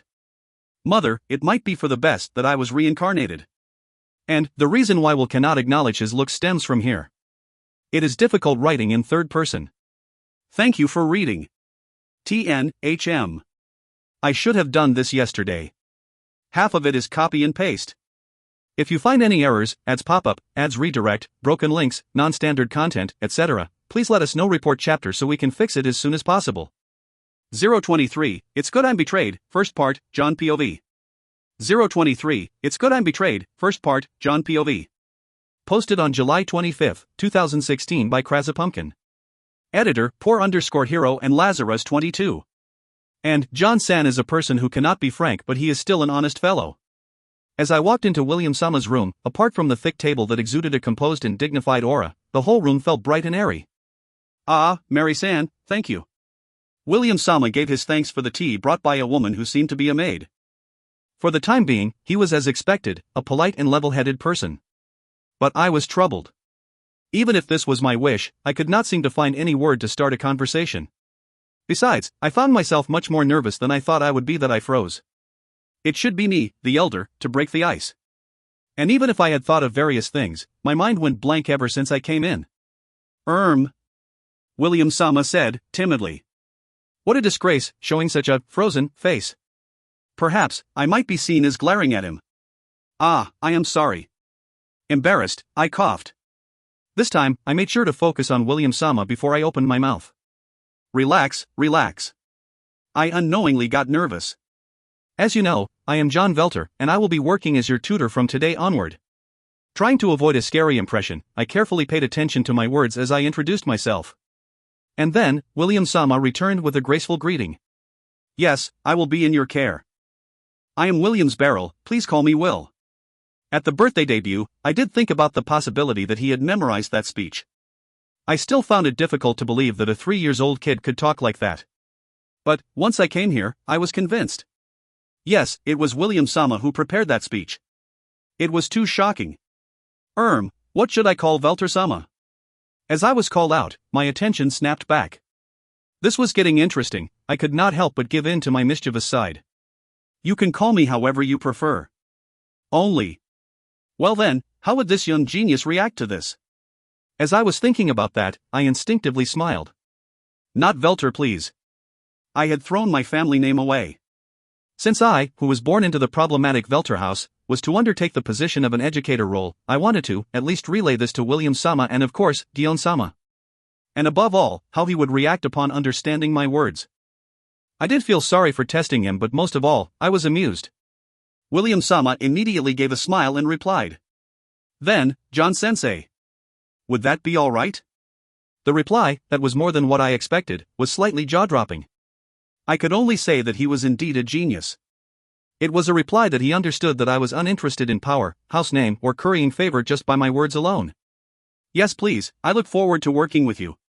With no relations to with my family, he narrowed the relation down to a personal level by simply using my name and attaching sensei to it.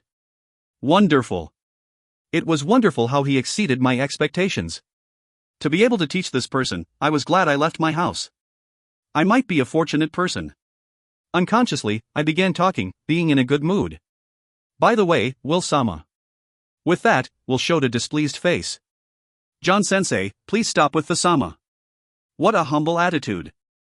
To tell the truth, although Beryl and Velter family sounded alike, they could not even be compared against. Velter being a Viscount house, Beryl being a Duke house. In addition, the name of Velter house was at the bottom. In comparison, Beryl house, in addition to Gion-sama's activities and his good ruling with, had the reputation of being the best in the country. They were also a family that had a long-standing history.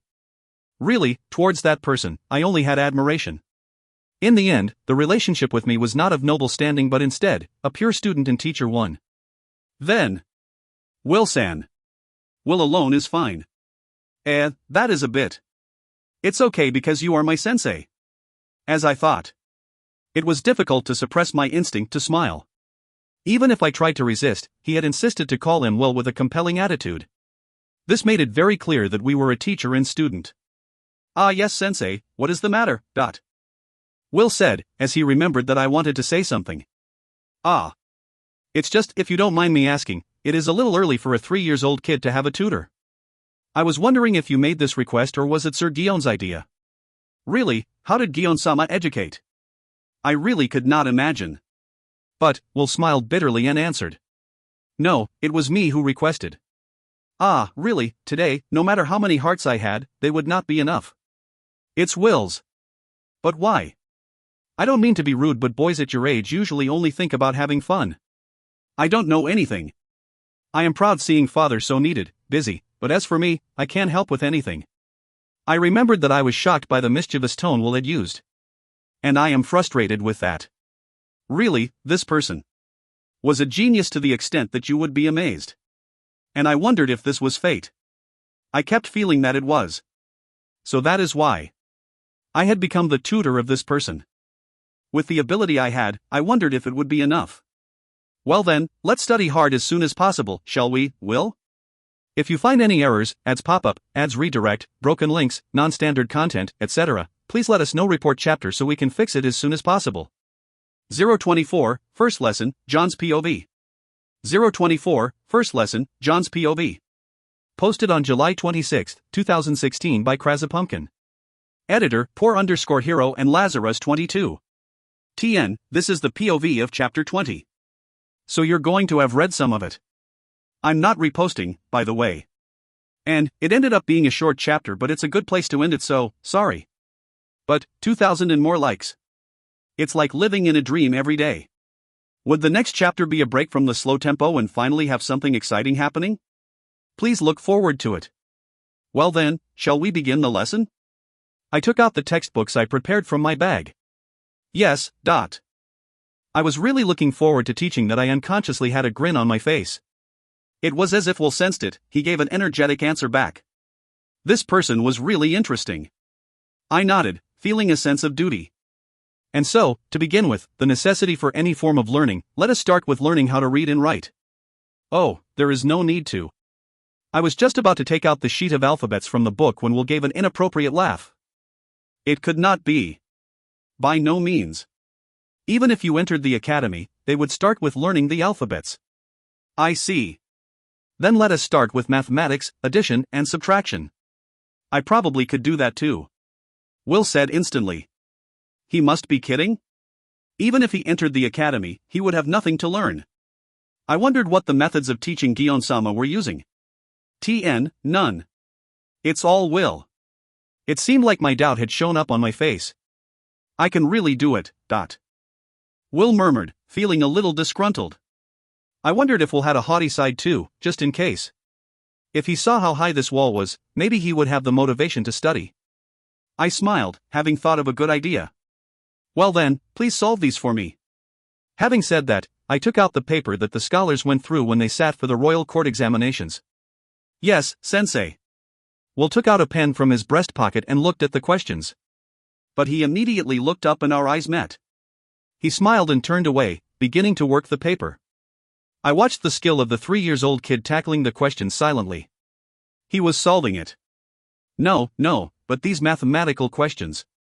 As I tried my best to get my slow-processing brain to accept this fact, Will was advancing on the questions. Was there no question that stumped him?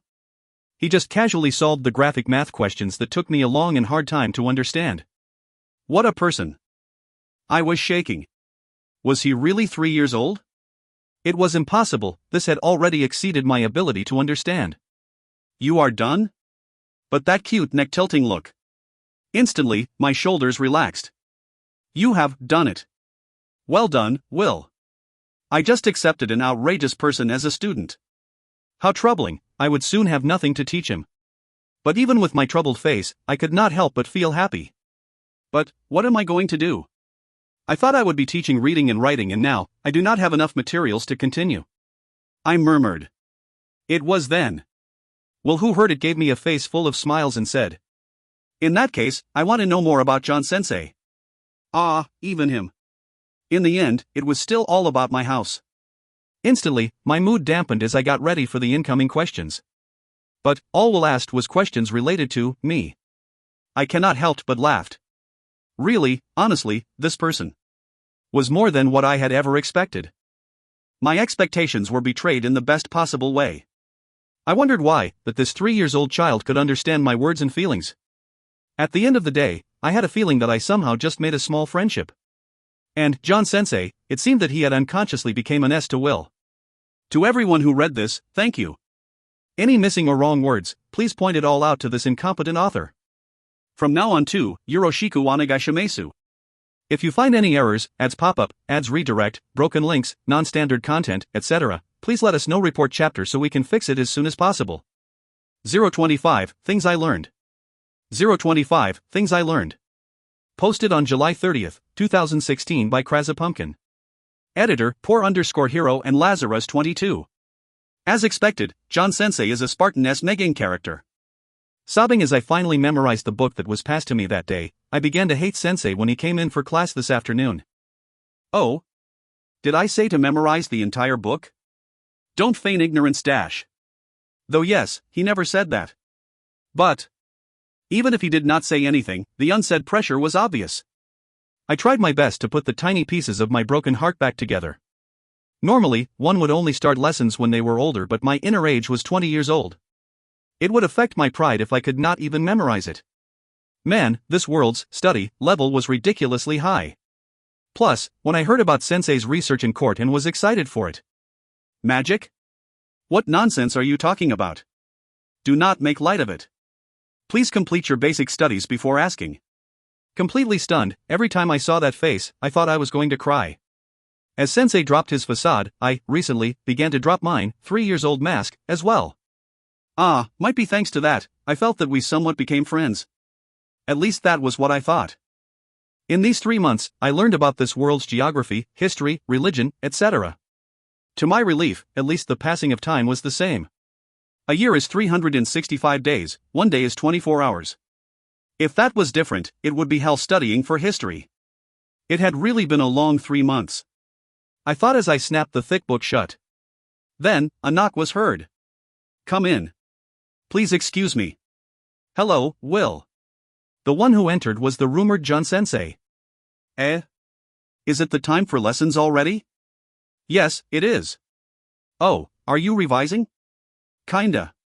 Wasn't it you who gave me this homework in the first place? My reproachful eyes turned towards him for an instant and our eyes met. As the stare was getting scary, I broke it off. Well then, since you did revise, here are some questions. Yes. My thoughts might have been read as Sensei spoke up at the perfect timing. Sigh, was I too easy to read? I needed to be careful. As a noble, this was a disadvantage. I clenched my fist, having the motivation in the wrong areas. What is the name of this country?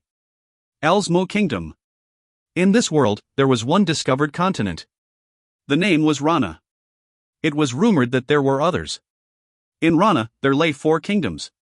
They were nicely separated into north, south, east and west. North, Hatuo. South, Dayuvu. East, Elsmu. West, Hadazurl. Elsmu sounded like Azuma, Tien, East Japan, so that's east. Hadazurl sounded like a cross between left, Tien, Hidari, and west, Tien, Sei, so I remembered it as such. Hatuo just sounded like north. It was a militant nation and its emperor, Hatuo, took over at the age of 53 years old. The climate there seemed to be very cold, which caused them to focus on developing magic tools as crops could not grow. They were rumored to have magic fields which held much mana stones, stones that were packed with mana, the fuel for magic tools. And with that, it was the most of the nation's revenue. Hatuo felt just like an industry nation of a dictator from my previous world. Instead of the manufacture and oil, it was magic's tools and mana stones. Although the possibility was close to zero, I really did not want to have any involvement with the Hatuo emperor, as seen in the illustration of my textbook. Balding and fat and wearing loads of pointless ornaments. You could not help but went holy smokes when you saw it. Next was Elsmu. The name seemed to mean the fruit of the East. It was a country that I would love to live in if not for the fact that I was already living there. Although it was still under the imperial rule, a parliament had been established as well. Due to good ruling by the present emperor, Elsmu was the country with the best standard of living. Agriculture and magic were both being developed and their economics were also said to be the best. However, they were one of the smallest countries of the four, which sounded a lot like Japan. I laughed, feeling like it was God's prank. Emperor Banzai. His name should be Kesamu Mila Oio, something. I remembered that it was an insanely long name. Sorry, Kesamu-san. Next was West Hadazerl. The biggest population of all, with countless of races living together. It seemed like the human king was overthrown, just like the period of the Three Kingdoms. Well, I was not well versed in the Three Kingdoms, so there was not much I could say. They did have farming and not much magic was being developed, but in any case, a place that had loads of cheap stuff. As I heard from John Sensei. Lastly, South Dayuvu. Population was ranked third. The humans tribe could produce magic fairly well and their physical abilities were also fairly high, a half-baked kind of country. However, the citizens here did not discriminate, kinda hot-blooded, yet cheerful, frank and optimistic. Sounded just like a southern country. There were many who loved wine as well. Yep, southern country. It was said that their trading business was the best. Why?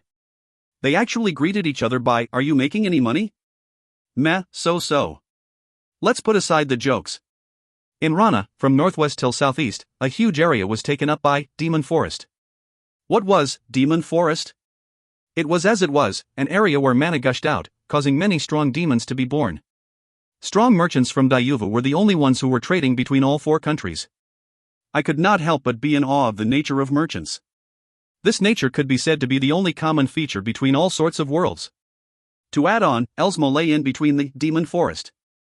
Demon Forest, Elsmu, Demon Forest, of the East. Actually, the fruit of the East together with the Demon Forest was said to be under Elsmu, but then natives who lived there became defiant and started calling themselves a country. And the founder and the first emperor was actually the soldier who cleared the lands. How unroyal-like. Maybe it was because of this history that the royalty were very close to the people. You passed. I was grumbling a bit about how weird my method was to memorize, but as long as it worked. By the way, John Sensei. I was changing the subject because of that. Not because I wanted to gloss over this. What is it? Damn. Don't look at me with those teasing eyes. Don't smile at me with that lovely face. This bastard. Whatever. It was true that I really had something to ask. Let's just resign to this fact and keep these comments inside. Previously there was a chart of nobles you asked me to memorize, but till now you haven't taught me anything regarding the court ranks yet. Ah. The changes in his facial expression did not escape my eyes. This guy, he had forgotten about it, hadn't he? Immediately, his expression returned to normal and he pretended that all was well. I planned on teaching it today. I grinned. Is that so? I finally won one over him. It had been so long. I got a bit cocky, Why was it kinda cold? And then I noticed it. John Sensei's sharp stare. I was sorry. I was too easy to defeat. No. It was only something really scary would happen if I continued, not because I was scared. It was that thing, where I needed to protect the pride of Sensei. Heck, who was I explaining to anyway? With a stiff smile, no, a cramped smile, I looked up at Sensei. Come now, please start teaching. Can't be helped. Let us start. What can't be helped? It was you who forgot about it. This could never be spoken out loud. But the instant I was thinking about it, I was stared at. He found out. Yes, please. For Elsmu, you know about this, there are nobles, knights and commoners. Yes. Court ranks are the positions between the nobles. There is a system of 6 rank, from the top, duke, marquis, earl, viscount, baron, baronet. The top 5 usually are of old noble families. What do you think baronet is? For people who made a great contribution to the country, something like that? The light novels I read in my previous world all had setting like this. Exactly. I am surprised, you know. Depending on their contributions thereon after, they may become a baron. If they start out as a noble, without any contributions, the rank will only last for a generation. Ah, as expected. I gave a small nod. By the way, Will's family, the Barrels, is of the highest order of being a duke, and is one of the oldest families around. Maybe friends of the founder. I learned something new. I thought they were soldiers of the royalty or something, but they turned out to be more awesome than I thought. As astounded as I was, somehow, I accepted it. So father's cheats came from his blood. Just to say, Velter House is one of the old families as well. You can understand why they are always a viscount no matter how much time has passed. Whoa, dark. Your aura was turning black, John Sensei. The current emperor is one with an outstanding ability even among history. He is currently looking for a way to clean out all rotten garbage lurking in this system. I really hope he can get it done soon. Sensei, who narrowed his eyes, looked beautiful. Though very, very scary. As I sat timidly, listening, John Sensei went. Anyways, that's confidential information from the royal court. He said in a small voice, coughing to clear his throat. But I heard it. Oi, this was scary. You were scary. What were you anyway? I am just someone who really wishes to participate in that. Father seemed to be active in it as well. I thought back to all the documents in Father's office and finally understood. He must be a detective or something. Sensei lifted his bag, smiling, holding high hopes. I had a bad feeling about this. And so, for that, let's study diligently from now on. In the end, it's still that. Today, I had a feeling I learned something important. Father, John, how are the lessons coming along? John, Master, we just finished the level of court examinations. Father, as expected from Will, eh? What? John, court examination level. Father, for real? John, for real. If you find any errors, ads pop-up, ads redirect, broken links, non-standard content, etc., please let us know. Report chapter so we can fix it as soon as possible. 026, 3 of them. 026, 3 of them. Posted on August 3, 2016 by Kraza Pumpkin. Editor, Poor_Hero and Lazarus22. Without a sound, 3 people walked through a dim street at night. One of them was tall but heavyweight. With well-trained muscular body, yet was surprisingly nimble, moving without any futile movements. One of them was small and slender to the point you would mistake as a child. However, the movements were too polished to be one. The last one of them had no particular features. Average height, average figure. A silhouette that no one remembered despite seeing it multiple times. However, the agility shown was astounding. Here? Slender murmured and Average nodded. The 3 of them looked up at the tall and sturdy wall, a height and thickness similar to the castle wall. Tall suddenly grabbed Slender and threw Slender up, who then landed on the top of the wall perfectly, just like a cat. Silently throwing down a rope, Slender pulled both of them up at once, displaying strength disproportionate to that slender figure. In a low murmur, like saying it was just in case, Tall chanted. Tien, Kage, Shadow. And the 3 bodies just melted into darkness. Not careless, yet not tense. Used to this, yet not letting down their guard. No gap in their attack, with more than enough to spare. The 3 who were obviously pro in this field calmly walked into the premises. A few hours before, at dawn. Like always, I took Mary-san's hand and we walked to the dining room. This me had turned 4 years old. Before I even realized, a year had passed and it was time for my birthday party again. Time passed so fast. Thinking back to a year ago, it was all thanks to the birthday debut that I had made a friend. To think how nervous I was that day. Rather than that, I was already 4 years old, so please stop with the hand-holding. How embarrassing. Please stop. But how did I tell her? Every time I saw how she looked at me, like she looked at her grandchild, I could never get myself to say it. The hand-holding was fine at 3 years old since my walking was still unstable, but it was about time to stop. If it remained like this, I was afraid that this matter would simply be dragged out forever. Sigh. I slumped over the table. There was no lesson today. John Sensei's mother seemed to be in a critical state due to her illness and he had to go back home. I only came to know about that this morning. Sensei apologized and left after breakfast. Recently, I had been having sword lessons with father, and just as I was thinking of doing that today, something seemed to have happened at work. With his subordinates, he left the house in a hurry. For some reason, everything had piled up today and mother left too, for an engagement at a tea party. What's with today? Like that, only the maids were left in this house. As lately this time of the day was when I was having my lessons, the maids learned to avoid this time to play with me. But they would find out sooner or later. And now, I needed to face a problem straight on. Did I stay like this, in the room and play with the maids after so long, or did I run? Even though I said that I would need to face it, the decision had long been made. And that was... here we go. To run away. I walked along the long corridor, heading to the library that I had become familiar with. Even though I called it a library, it was just a room. A room right next to the office. No matter what, I did not think the maids would enter into the office. I entered the library and set up a detection magic around 10 m radius. With the incantations being Japanese, it really helped with my spy activities, DS for short, around the house. Why my abbreviated name sounded like a game. DS is short for Katinai Spykatsu. I think maybe the author thinks Katinai is spelled with a D. Anyway, for now, if anyone triggered the magic, they were set up to be teleported into the office next door. Shunkani do Yoyaku, teleportation contract. I chanted just in case, as this was the first time I was casting this magic. Contract, I could feel the extent of my vocabulary, but needlessly using complex words or simply chunibyo-like. This was hard.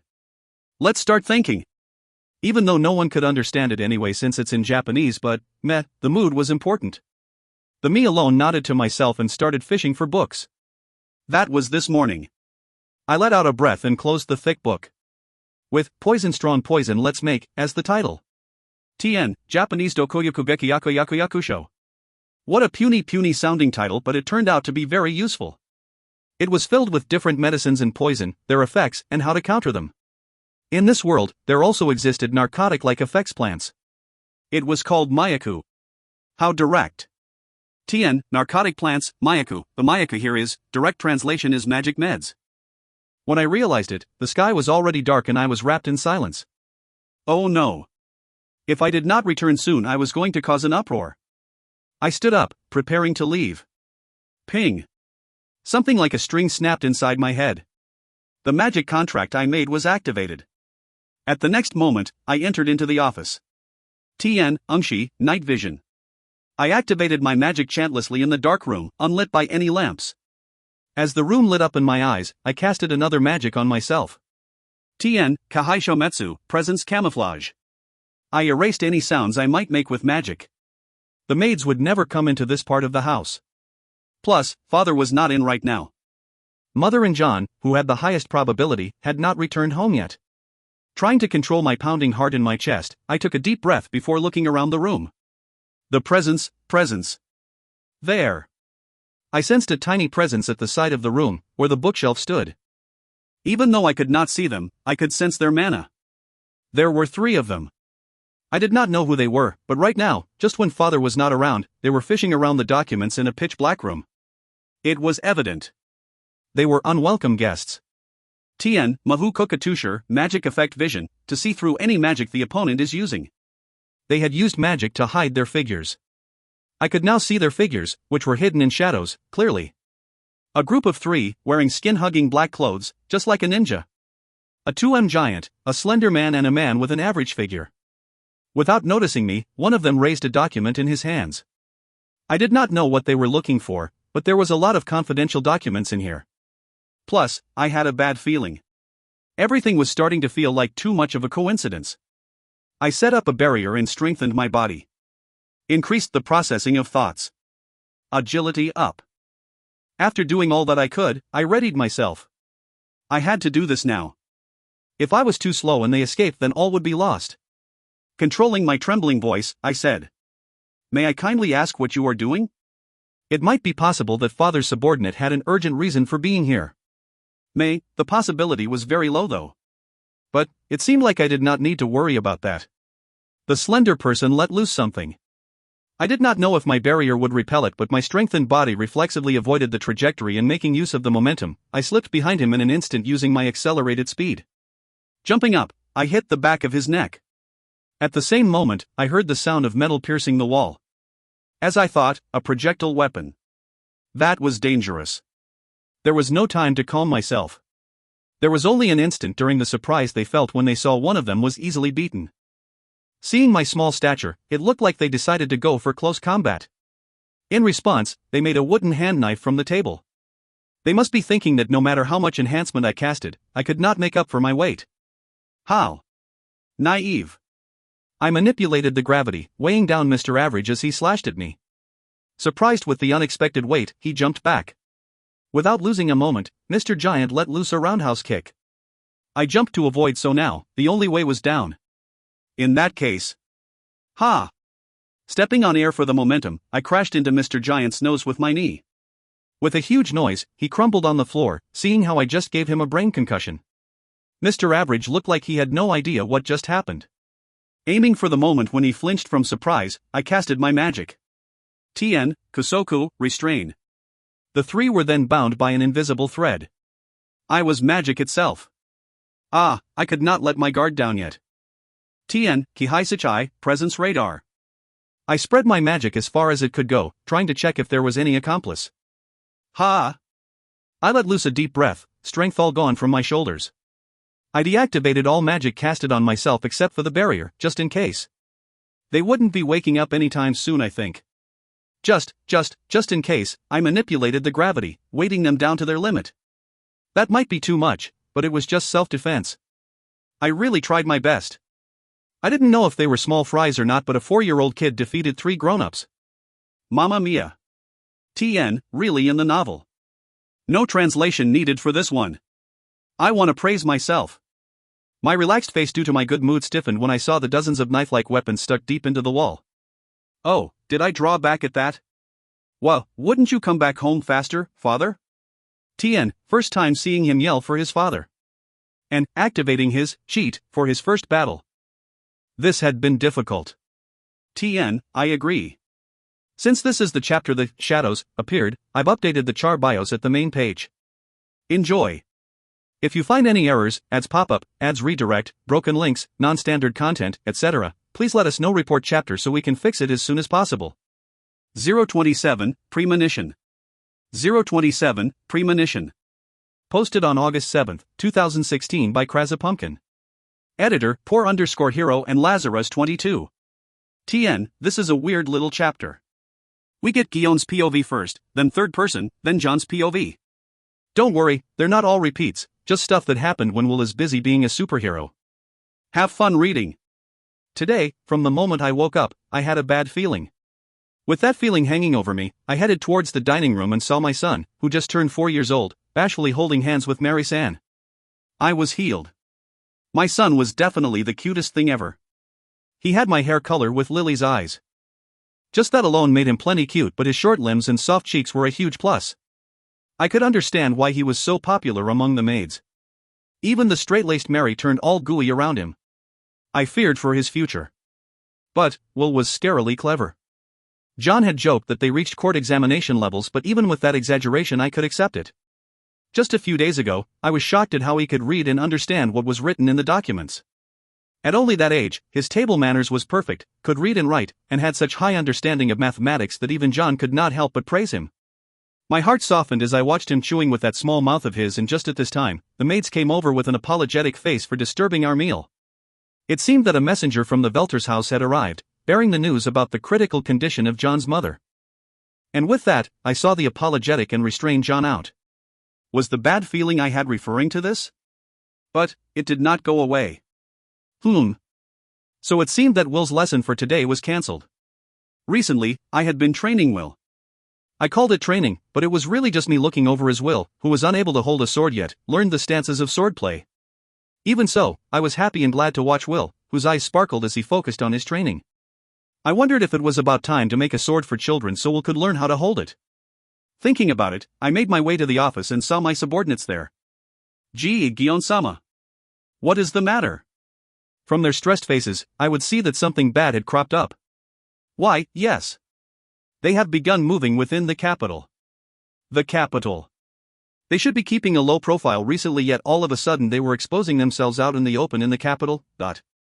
Even with so many questions, I knew I had to do something. I started preparing in haste. Without thinking, I clicked my tongue. The ominous feeling from this morning must be this. The scale of this news matched my premonition, but something still tugged at me. What should I do? I told Will not to leave the house in case anything happened before I left in my carriage. At full speed, I managed to reach the capital in 4 hours. I had just barely made it. They were how my circle referred to a portion of the nobles. I was currently working as the leader of the knights, on the surface. In reality, I was directly under the king's orders, working behind the scenes to flush out all the rotten nobles. The current king of Elsmu was Kismo Mira Oio Lenaris de Elsmu. King Kismo happened to be my friend. With his good governance, he had received the support from his citizens. And right now, he was unsatisfied with these old corrupted nobles. I would gather information undercover and prevent any unrest that would happen. This was a favor to my friend, as well as the citizens. Since then, I had identified various improprieties going on and recorded them down. This time, I had information that they had reached out towards the strictly prohibited slave trading. It seemed like they would stop at nothing for money. With reports of their movements, they might either be trading or exporting to the merchant ship loading in. Of the two, I rather estimated it to be the former. I predicted that they would most likely move from around the evening till early morning. But, looking at my subordinates' faces, the situation was grave. Which meant that it might not go the way I predicted. A river was facing the capital and opposite of it, Hatuo. They would load slaves onto the merchant boats and sail off to where our jurisdiction could not reach.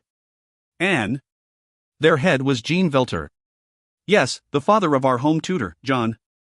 It worked out nicely with his wish to work as Will's tutor, as I was able to observe if he had any connections with his family, as per request from the court. If things went well, I aimed to obtain important information, but it turned out to be a misfire. Not only did John not have any connections, it seemed that he had completely abandoned the Velters. Just by saying that name alone caused the usually mild-mannered John to fly into a bad mood, as heard from Will. As the sun hung overhead, I wondered if the ship had set sail. No, this was not what I was worried about. The ominous feeling from this morning had swelled up despite me being here. I stretched my neck and stared outside the carriage. Have you lured out Guillaume? Yes, it was easier than expected. In a gaudily ornamented room, 2 fat men sat. One of them was middle-aged, in his 50s. His drooping stomach was held in place by his white shirt and it shook as he laughed. The other man was in his 30s. Although he was not as fat as Mr. 50s, he too had a plump figure which went well with his young rounded face. And John? On his way after being summoned. The younger one smirked, looking every bit a villain. Yes, the two who were sitting on the sofa in this gaudy room were the head of Anti-Kingdom, the head of the Velter house, and his son, Jean Velter. The only redeeming feature was his pride as a noble, but other than that, a rotten man. Bribes, property seizure, squandering. His only skill as the head was to cause suffering to his citizens. And his eldest son, Jean Velter, his reputation was as rotten as his father, squandering money away by immersing in the red light district or gambling. And an even worse governor. Under these circumstances, it could be said to be a miracle that a man such as John existed. And everything will go smoothly? Jean asked, lowering his voice. I hired the best, the shadow, father. If nothing out of the ordinary happens, it would be impossible to fail. As if going along, Jean leaned over and lowered his voice as well. Shadow, people living in the underworld. An organization with a wide range of skill set that once hired, moved like a shadow to complete your request. You could say that they were something like a ninja or spy. As long as you were their client, they would do anything, even assassination. As the danger level of requests were usually high, they, on average, possessed high combat abilities. It was said that no one alive had ever seen them when they used TN, shadow, the magic passed down within the organization. What did Velter hire them for? This might be the real cause of Guillaume's ominous feeling. Firstly, to retrieve the discriminating evidence Guillaume had compiled against them. Second, the abduction of Will. They wanted to force Guillaume to join the Anti-Kingdom using Will. Are we not there yet? My displeasure leaked out unintentionally. Even so, in the rocking carriage, irritation was piling up. John-sama, we will be there very soon. The coachman said, trying to flatter me. I wonder what he was thinking behind that smiling facade. This felt way too suspicious. Like the sudden summons. Even without that, with mother in critical condition, why was the carriage taking its own sweet time? It was hard to believe if you told me it was just a coincidence. I just had an unpleasant idea. Were they planning anything again? It could not be. But this was father we were talking about. But even if anything happened, Guillaume-sama would be in that house. He was the strongest in this country. TN, not anymore. I shook my head, trying to clear all my doubts away, although that uncomfortable feeling continued. It took 4 hours and finally, I saw the mansion coming into view. Just that alone made my hair stand on end. The scale of residence could not be compared to Beryl's house, but just looking at this house I felt revolted. I guess this all boiled down to personal preferences. The white solid building is inlaid with gold flax here and there and ornamented with gorgeous sculptures, and at the front, roses. Just by listening to the description it sounded like a castle somewhere, but how do I say it? It did not look classy at all. Mother too was one of them, but she did give birth to me, so I could only return to this house when I heard about her critical condition. And so, I was greeted by my father and elder brother with a smile the moment I entered the house. Shit. I had been tricked. At the moment I glared at them, I felt a strong impact from behind, and the next thing I saw was the floor. Will. Please be safe. If you find any errors, ads pop up, ads redirect, broken links, non-standard content, etc., please let us know. Report chapter so we can fix it as soon as possible. 028, what should I do? 028, what should I do? Posted on August 10, 2016 by Kraza Pumpkin. Editor, poor_hero and Lazarus22, * applause please. TN, and we are back to Will's POV for those who prefer him. With folded arms and a meek face, there was a child looking at the 3 collapsed men on the floor. Yes, me. And so? What should I do with them? I let out a deep sigh. The part where I discovered intruders, returned fire, and bound them up was all good. But now, no matter how I waited, father was still not back yet. There seemed to be trouble at work, so father might not come home tonight. Mother too, while attending her cousin's tea party, had decided to stay overnight. Day trips were normally difficult here since cars and trains did not exist. What a convenient world we lived in. How awesome it was, to be able to do it without magic. Maybe next time I shall create a car run by magic. Oops, I digressed. Anyway, the possibility of father returning today was extremely low. And I had no idea when John-sensei would return. I wanted to ask about how we should deal with them, but now it looked like I was trapped in this extremely troublesome situation. What was this coincidence that all 3 of them were out? God's idea of a prank? Suddenly, I felt uneasy. This felt like too much of a coincidence. No, it couldn't be. I shook my head, but my suspicions refused to go away, and with that, escalating unease. What if it was not a coincidence? I might just be thinking too much. It might be because of the confusion about this troublesome situation. But what if it was not a coincidence? People came for father in his office.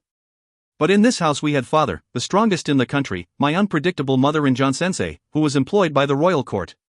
No one in their right mind would lift a hand against them. Which was why they would fake an incident to lure out father, arranged it to meet with Mother's Day out. And John-sensei, what about John-sensei? I stared at the 3 people, bound and passed out. When I first saw them, I had thought about how ninja-like they were. And that was because they were fishing around for documents. Which meant, someone wanted the information father had gathered. I thought my suspicions were stupid and wanted to shake them off, but the facts seemed to be fitting together perfectly, just like pieces of a puzzle. The one who called John-sensei out was the Velter house. It's no good, this was the only piece that did not fit. What was inside father's documents? The other day, in the middle of a lesson, John-sensei said, "The current emperor is the one with an outstanding ability even among history. He is currently looking for a way to clean out all rotten garbage lurking in this system. I really hope he can get it done soon." And father had been gathering information about the Velters. Which meant, Velter House was the part of the anti-kingdom faction, and concluded that the information father had gathered was detrimental to them. In other words, the ringleader for this incident was the Velter House. No, it could not be. I shook my head, denying it. But, no matter how I tried to deny it, deep down I knew. And I was slowly getting sure of it. If it was really Velters, then John-sensei might be in danger. It was not a situation I wished to think about. This was so obvious, but subconsciously, I might be avoiding thinking about it. Let's make sure. I had a method. But I was terrified of the outcome. Until now, I was still racking my brains for an explanation on how I caught those three. How about I just pretended to not know anything? I was very happy with my life right now. And I didn't want to wreck it. That was why I was frantically thinking of an explanation right now. Even though people important to me might be in danger. But all would be lost if they were gone. If I destroyed this happiness but all of us were alive, then I might still be able to do something. Making up my mind, I teleported over, making my move immediately. It was all still a guess on my part, but even so, with a small percentage of it happening, it would not hurt to check it out. Firstly, I drew out all the mana from the three. So even if they came to, they could do nothing to escape from the bindings, for at least another 2 days. No worries, I withdrew all I could without killing them. Though they would feel extremely tired. After which, I manipulated the gravity on the bindings, did an intricate weaving of the barrier magic with the bindings and coiled it around their bodies for an extra measure. Snicker. 3 silkworms in the room. What impudence! I did not laugh at all. I did not say a word to the maids. If they were ninjas, the maids might be targeted if their faces were seen by them. The maids were also an important part of my family. I ate a simple dinner and told them I was heading to bed before returning to my room. My aim is John-sensei. I murmured, deep in thought. Yep, I should head to his side first. After trying all sorts of ways, I at last decided to trace his mana. I hid my presence with magic and opened the window, which I then slowly closed from the outside. Well then, let's go. I erected a barrier around me and soared up into the sky. Sensei's mana points, southwest. In a single breath, I cut through the sky in that direction. It was difficult to think that they would raise a hand to their own son. I felt extremely irritated that this happened just because he became my home tutor. I kinda felt like I just broke through an air wall, but I must be imagining things. The reason why I could hear nothing must be because I was flying in the sky late at night. Please be safe. I was worried because through and through, Sensei was my friend. When I came to, all I saw was darkness. And the air that I breathed in was dusty. Where was I? I promptly tried moving my body, but I couldn't. I seemed to be wrapped in something. Confused for a moment, I remembered. That's right, I was hit by someone on the back of my head. Which meant I must be confined and bound right now. Damn it. To think they were rotten to this extent. I ground my teeth, angry at myself for letting my guard down, thinking that they would not raise a hand to their own son. I wondered what was their aim. Use me to call Gion-sama out? No, it could not be. I was not that important to be used as a threat. No matter how stupid they were, they should at least know this much. But I was bound and left here. Which meant I would be trouble for them if I stayed in Barrel's house. What were they planning? It was useless, I did not have enough information to know what was going on. But it was better than not doing anything. If I used all of my brain power to. Long time no see, John. The footsteps rang out across the dark room. And its owner appeared in front of me. Brother. Well then, let's make you spit it out, shall we? Smirking, brother took a knife out of his chest pocket. Now I got it. Unconsciously, I laughed. John, spit out everything you know about the barrels. And, what will happen to John? Father Jean. Brother Jean. John. The simple naming made even me laugh. TN, and somehow John POV got in again. I apologized for my fast mouth, words at the top of this chapter. On the other hand, this had to be the funnest chapter to translate yet. If you find any errors, ads pop up, ads redirect, broken links, non-standard content, etc., please let us know. Report chapter so we can fix it as soon as possible. 029 Way too suspicious. 029 Way too suspicious. Posted on August 15, 2016 by Krazapumpkin. Editor, poor_hero and Lazarus 22, * yay. TN, this took longer than usual. But hey, new chapter. Just to warn people, 2 POVs, Will and John. In a dimly lit room, there was a man exerting violence against a tied-up, defenseless man. Not punches and kicks but something on another level. Knife cuts. I trembled. A short while ago, I arrived at the Velter's house, sensed that John-sensei was in the middle of the area and teleported over. With my presence and figure staying hidden by magic. It seemed to be the basement here. John-sensei was being threatened by that man as he slashed at him with a short knife. Seeing that, my blood began to boil. Stop screwing around. It was unclear if that was directed at the man who was hurting Sensei or me, who took my time heading here. I moved to attack, channeling my anger. I jumped lightly, focused the mana around my leg to strengthen it and kicked with all I had. I ended up doing a roundabout kick in the heat of my anger. Turned out I put a lot more force into it than I expected. With a loud noise, that man slammed against the wall. Was he really that weak? Oh man, was he dead? People should not die that easily. Yep, he was not dead. I think. After a time lag, he slid down to the floor with a thud. Looking at the man lying there, motionless, I manipulated the gravity on him for extra measures to prevent him from moving. I must be imagining that his nose was bleeding. Just how hard did you hit that guy? He had a plump figure and was wearing clothes accessorized with gaudy-looking ornaments that screamed, "I am a noble." I would guess his age to be around 30s. You could say he looked like, yet unlike John Sensei. Let's leave him there for the moment. The important thing right now was John Sensei.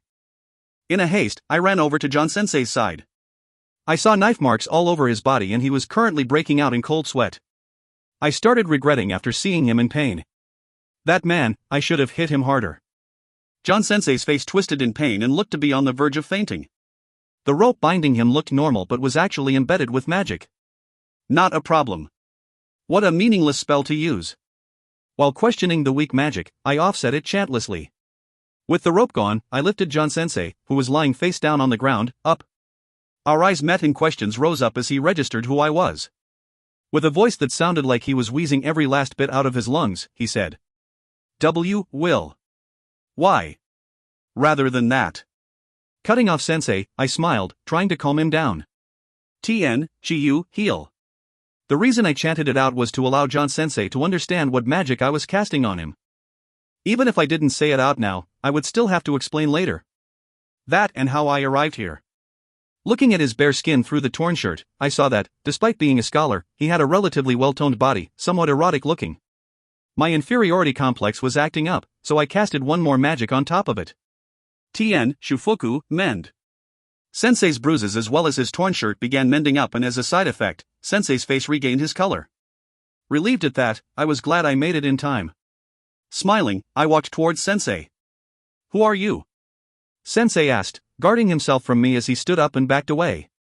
That hurt. Well, it was questionable if a 4-year-old was able to kick a grown man flying then fire 2 spells conservatively like it was normal. Even so. It's me. It's Will, Sensei. Being questioned like that still hurt. Plus I did not have anything that I could use to identify myself. Asking that question despite knowing me. There was no one else, wasn't it? Seeing me with my slumped shoulders, John Sensei concluded that I had no will to fight him at all. He began to slowly and timidly approach me. Am I a rare animal? Really? Yes, really. No, I mean, that magic and that fighting ability. Obviously, I was being suspected. I understood how you felt, I really did. But I kept it all a secret from everyone. I smiled mischievously. Now, how I made him believe me. This would be the best way to convince him, I guess. I grinned and approached Sensei. Tenny, teleport. The destination? My room, of course. I was feeling hot. The increasing cuts were definitely sapping my strength. I had no useful information that the anti-kingdom faction, Velter, wanted. Even if I did, I would not give it away to them. Nevertheless, I did not know what brother was thinking as he cut at me with his knife, kicked my stomach, and performed acts after acts of violence like an interrogation/torture. In this case, it was really an interrogation. Even if I was living with the barrels, I was only an educator. I would not have been given any sensitive information, nor would I know any. What I did was to only teach Will. And it looked like this idiot noble, brother, did not understand this fact. Plus, unlike the Velter house, the barrels did nothing illegal. With Gion-sama's character, they never will. Thus, it would be useless even if I promised to search for any dirt they had. Wheezing sounds were heard as I breathed. And the rope binding me had been made to look like no magic had been cast on it. Damn it. The moment I was about to moan from the pain, the knife attack stopped and something strong and heavy was heard clashing. What happened? As I was tied up and lying on the ground, I could not see what was happening. My heart was racing right now. Then I heard footsteps approaching. Soft and light. Sounds like a person with a small build. Did he come to help? No, perhaps father got disappointed with brother, who, after so long, was unable to draw any information out of me and sent another one of his goons to do the job. I wanted to clear my head and think, but right now, I was really too tired to do any of that. The sound of the footsteps stopped once it reached me and, much to my surprise, vanquished the rope with magic. What magic? Be it the huge mana, or the complex spell, and above all, it was done chantlessly. What a remarkable magician. He interested me. Since John researches magic, I'm pretty sure he needs it scientifically. No why, guys. And yet, when I was lifted up and that magician entered my vision, the one I saw was Will. Why? It was Will. And I was unable to stop myself from questioning who I saw. Rather than that. Cutting off my sentence, that person who looked like Will gave a gentle smile, like how Will used to. Heal. I questioned my ears when I heard the next word that came out of his mouth. Sure. I was shocked by how the person I thought to be my enemy was healing me right now. But rather than that. The rarest of the rare, the attribute magic of the legendary level that only a handful of people could cast. The light attribute. To think I was able to meet such a person. Even with this situation, my scholarly spirit was excited. But, at the same time, the possibility of him being Will was close to zero. Scratch that, he was definitely not Will. Right now, he just fly-kicked my brother away with magic, vanquished the rope with magic and healed me. Not to mention flying. After having casted 3 huge magics, he seemed fine.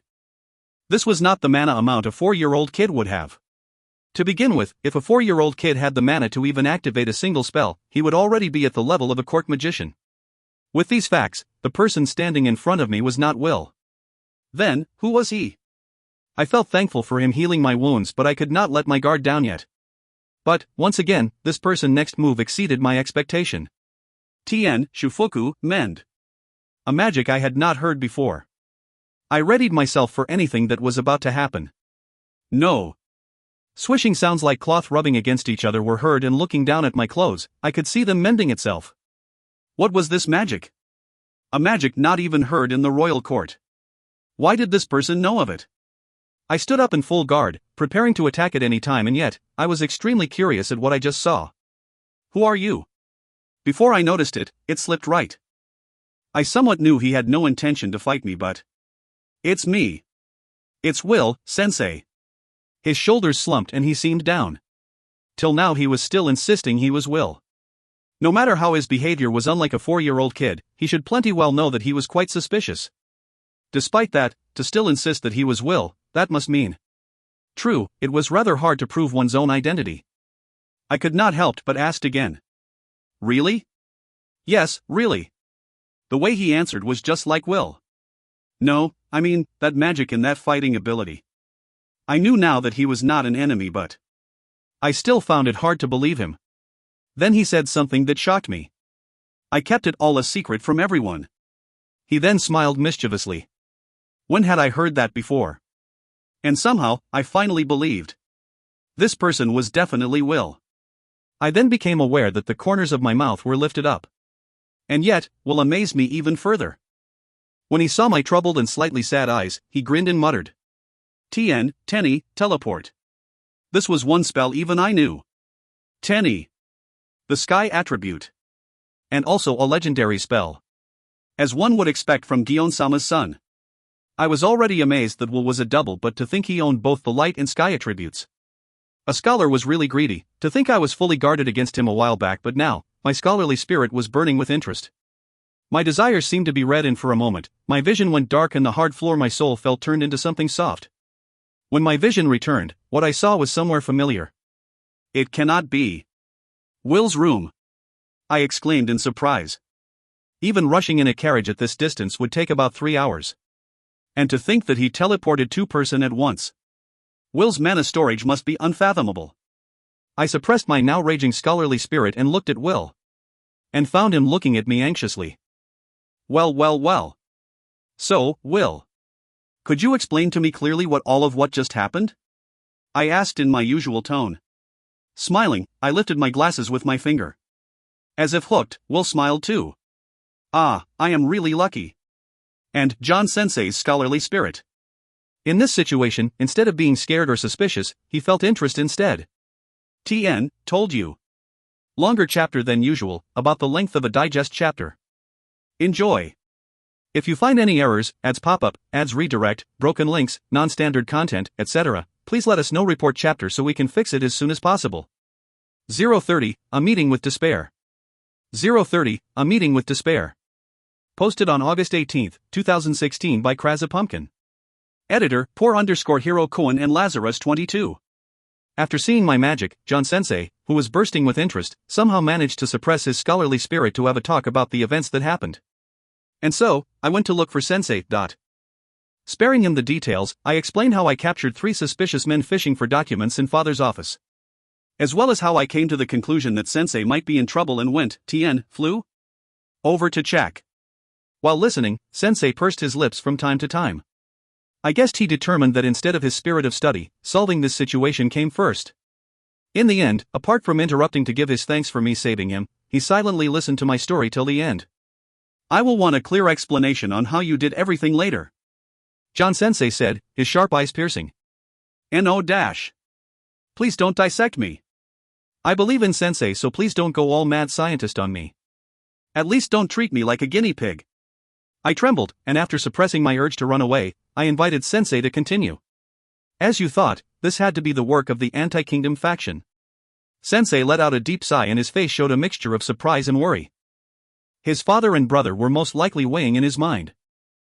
Sensei, your black aura was out in full force. And somehow I could see lightning striking in your background. Maybe Sensei's attribute was thunder? Like a certain rat? It felt like lightning would strike if Sensei was truly angered. As I waited timidly, Sensei gasped his shoulders suddenly, as if he was trying to regain his balance. But first, he looked straight at me. In the future, you will refrain from such dangerous behavior, right? Sensei said, his face full of smiles. This was definitely not a question. I replied at the speed of light. According to my 21 years of experience, 17 in the previous world and 4 years here, I took the stance that was the most effective in situations like these. I lowered my head and apologized. I am so sorry. I will not do it again. That's right, to earnestly apologize. It's not because Sensei was terrifying. Most definitely not. Just that, you see, to get this thing done in the fastest way possible was to compromise. I will take you for your word. Looking at the unconvinced Sensei, I panicked and tried to change the subject.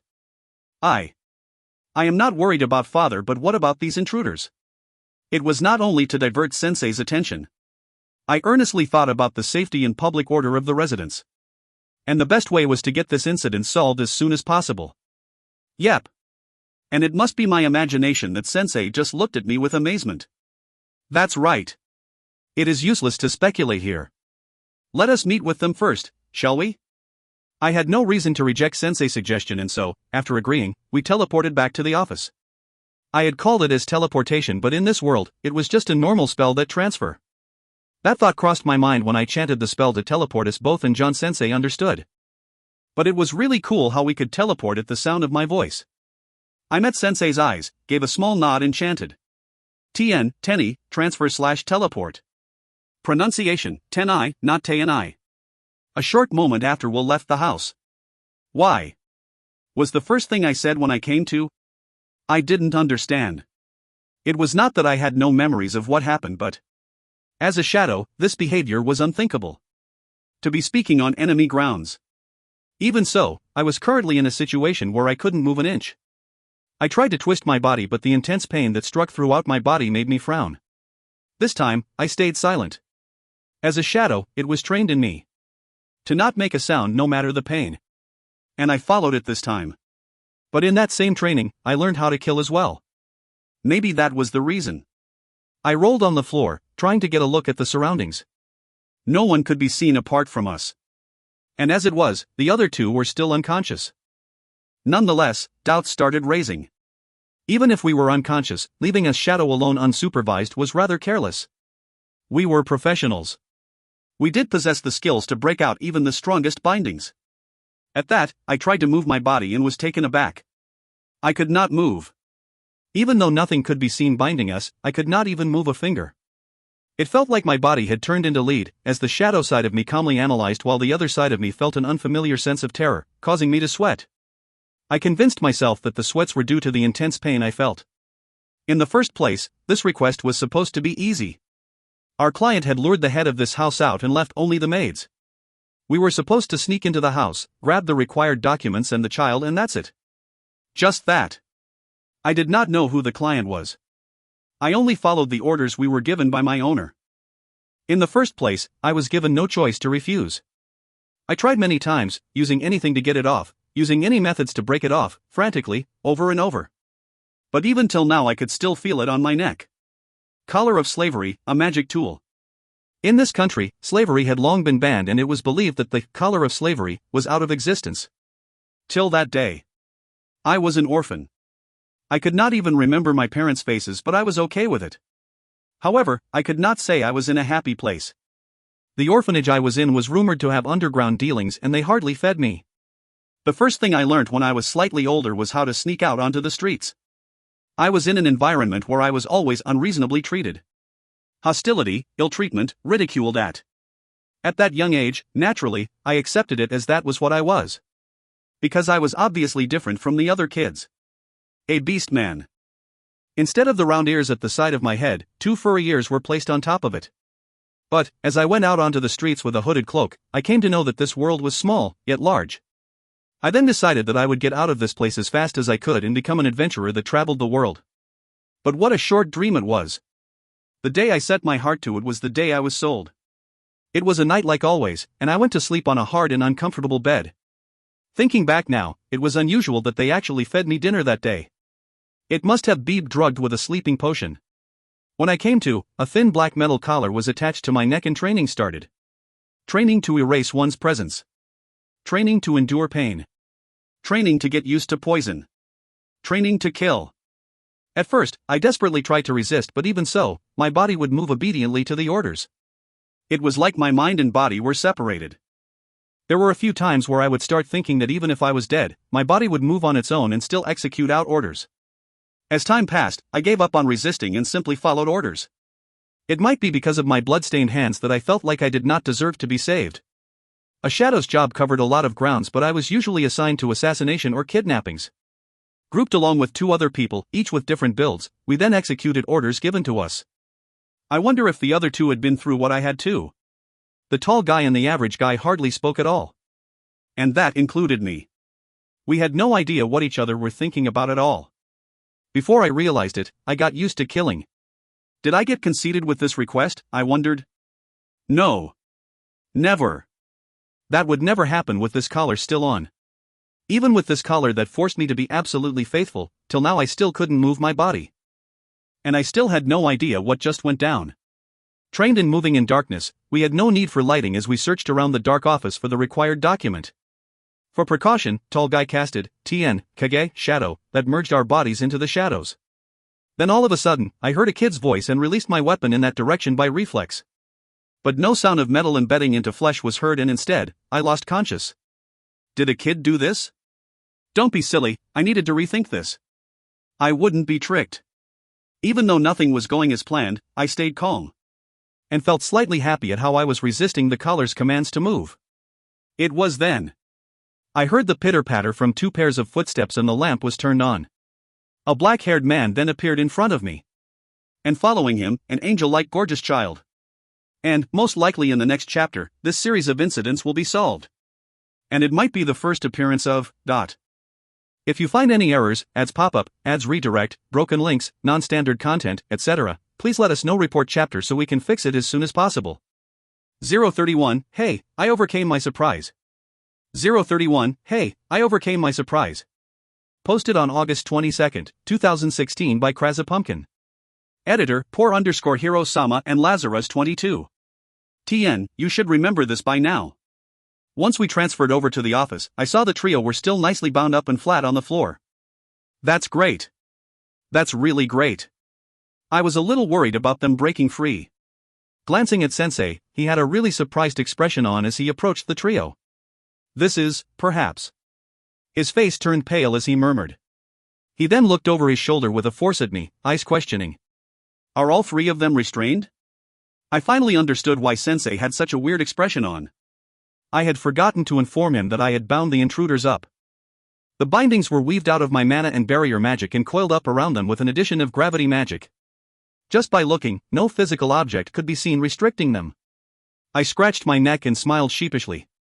In a joking sense, I answered, bound by a spoonful of magic and a bit of gravity.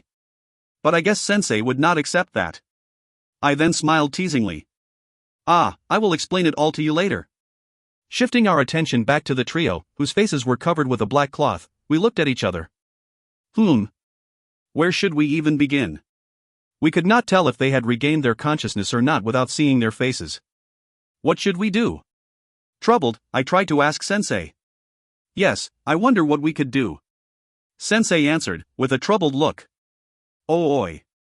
Why were you no help at all? Anyone would be troubled if they were brought into this situation all of a sudden. This situation would stay stuck forever if we did not know if they were awake or not. I had decided to throw away all of my unnecessary worry. Not only were they intruding into the house, they even attacked me, so I was not in the wrong here. In any case, we should wake one up and get some information from them. You over there, please don't say I am horrible.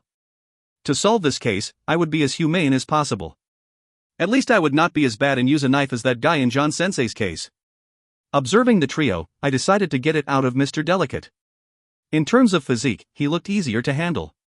Just to say, the reason I did not choose Mr. Tall and Mr. Average was not because they looked like mob characters. I timidly approached Mr. Delicate and took off the hood. Our eyes met. I said in surprise.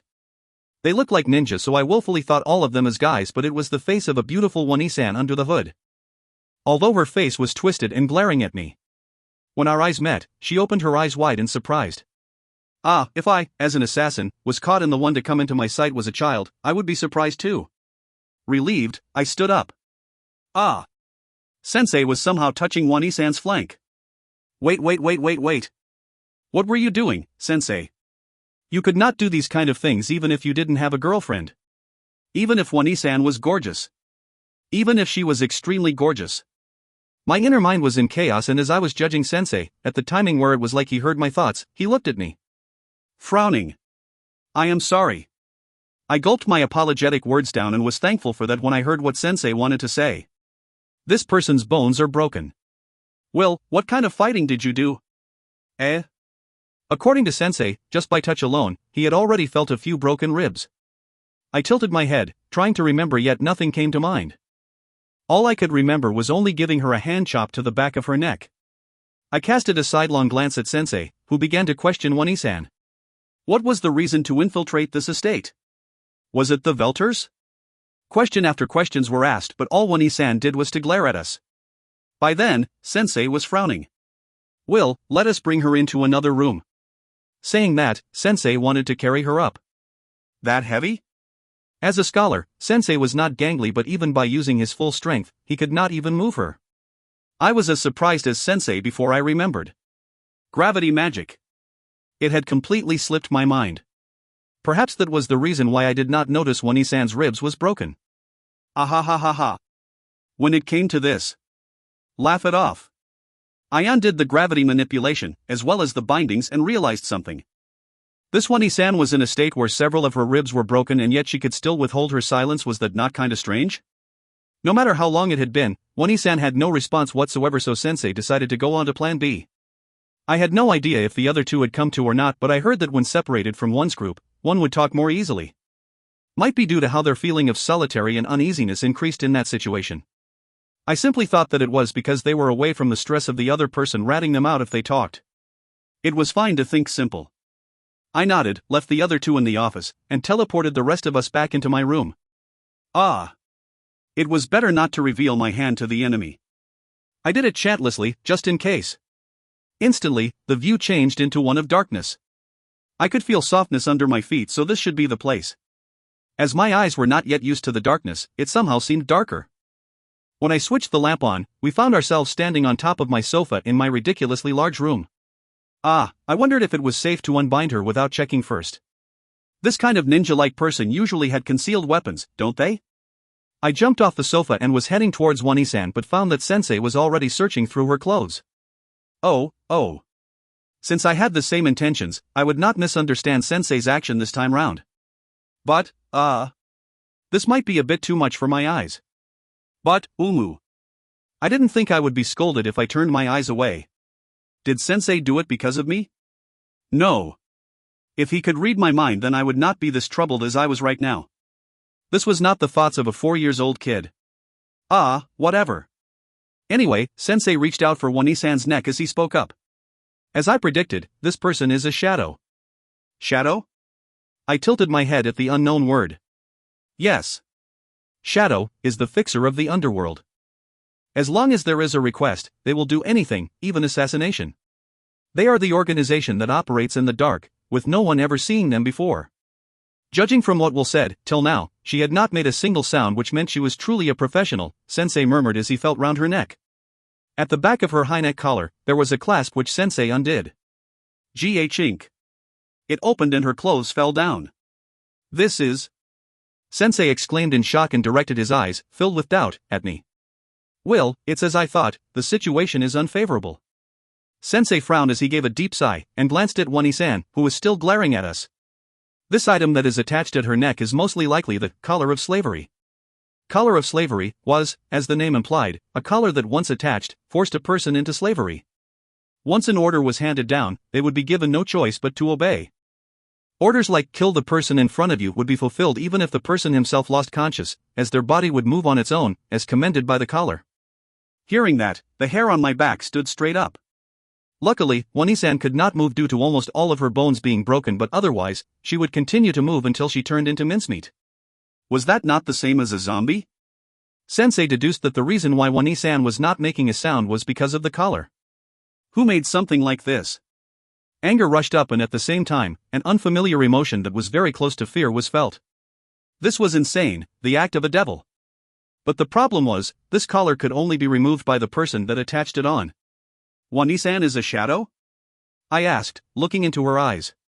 Her face was wearing an expression that looked like she was glaring at us, but her eyes were dead. Most likely Sensei was right. It should be normal for slaves or assassin to have some form of tools on them. But...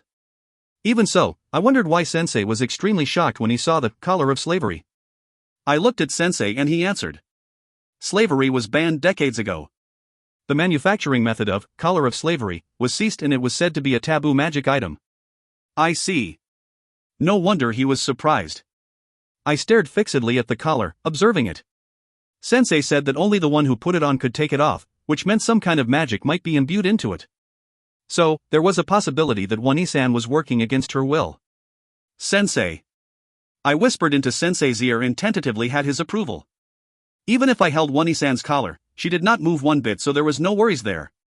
I quietly went near to Wani-san and murmured. I was really just grasping at straws here. Tien, Kai-ho, release. The thin black metal broke and fell with a clank. Jean, what are you doing, HM? Jean, HMMPPHHMMMP. Jean, we got pulled one over by John. Jean, MMMMHHPPHMM. Jean, even so, he sure did it flashy, didn't he? Call the medics. Medic, ha. Master, I am so sorry, but we cannot lift Jean-sama up. Jean, what? Jean, I didn't know you were this fat.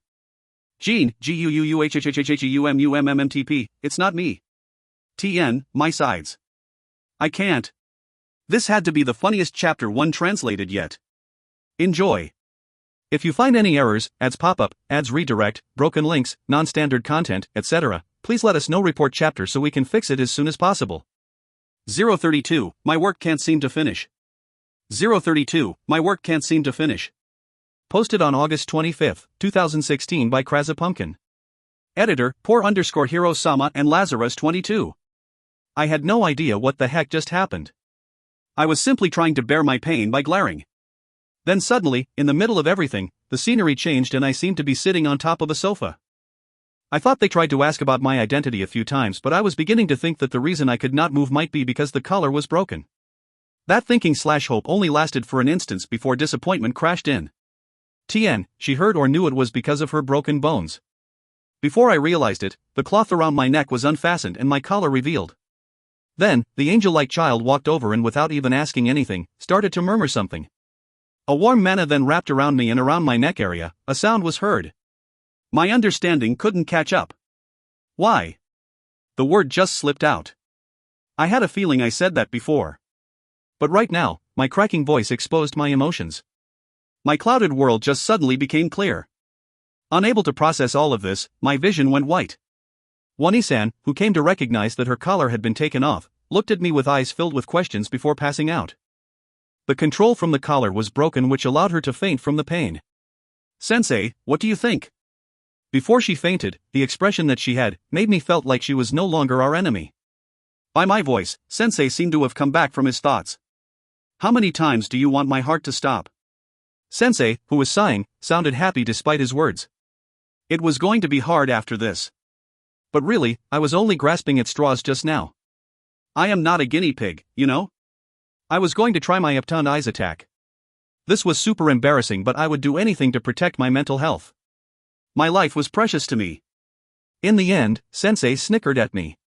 Wasn't it fine? You didn't have to laugh at me.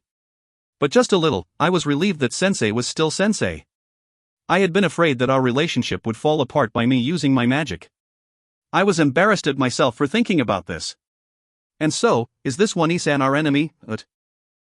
Maybe. Will, are you thinking that she is not an enemy?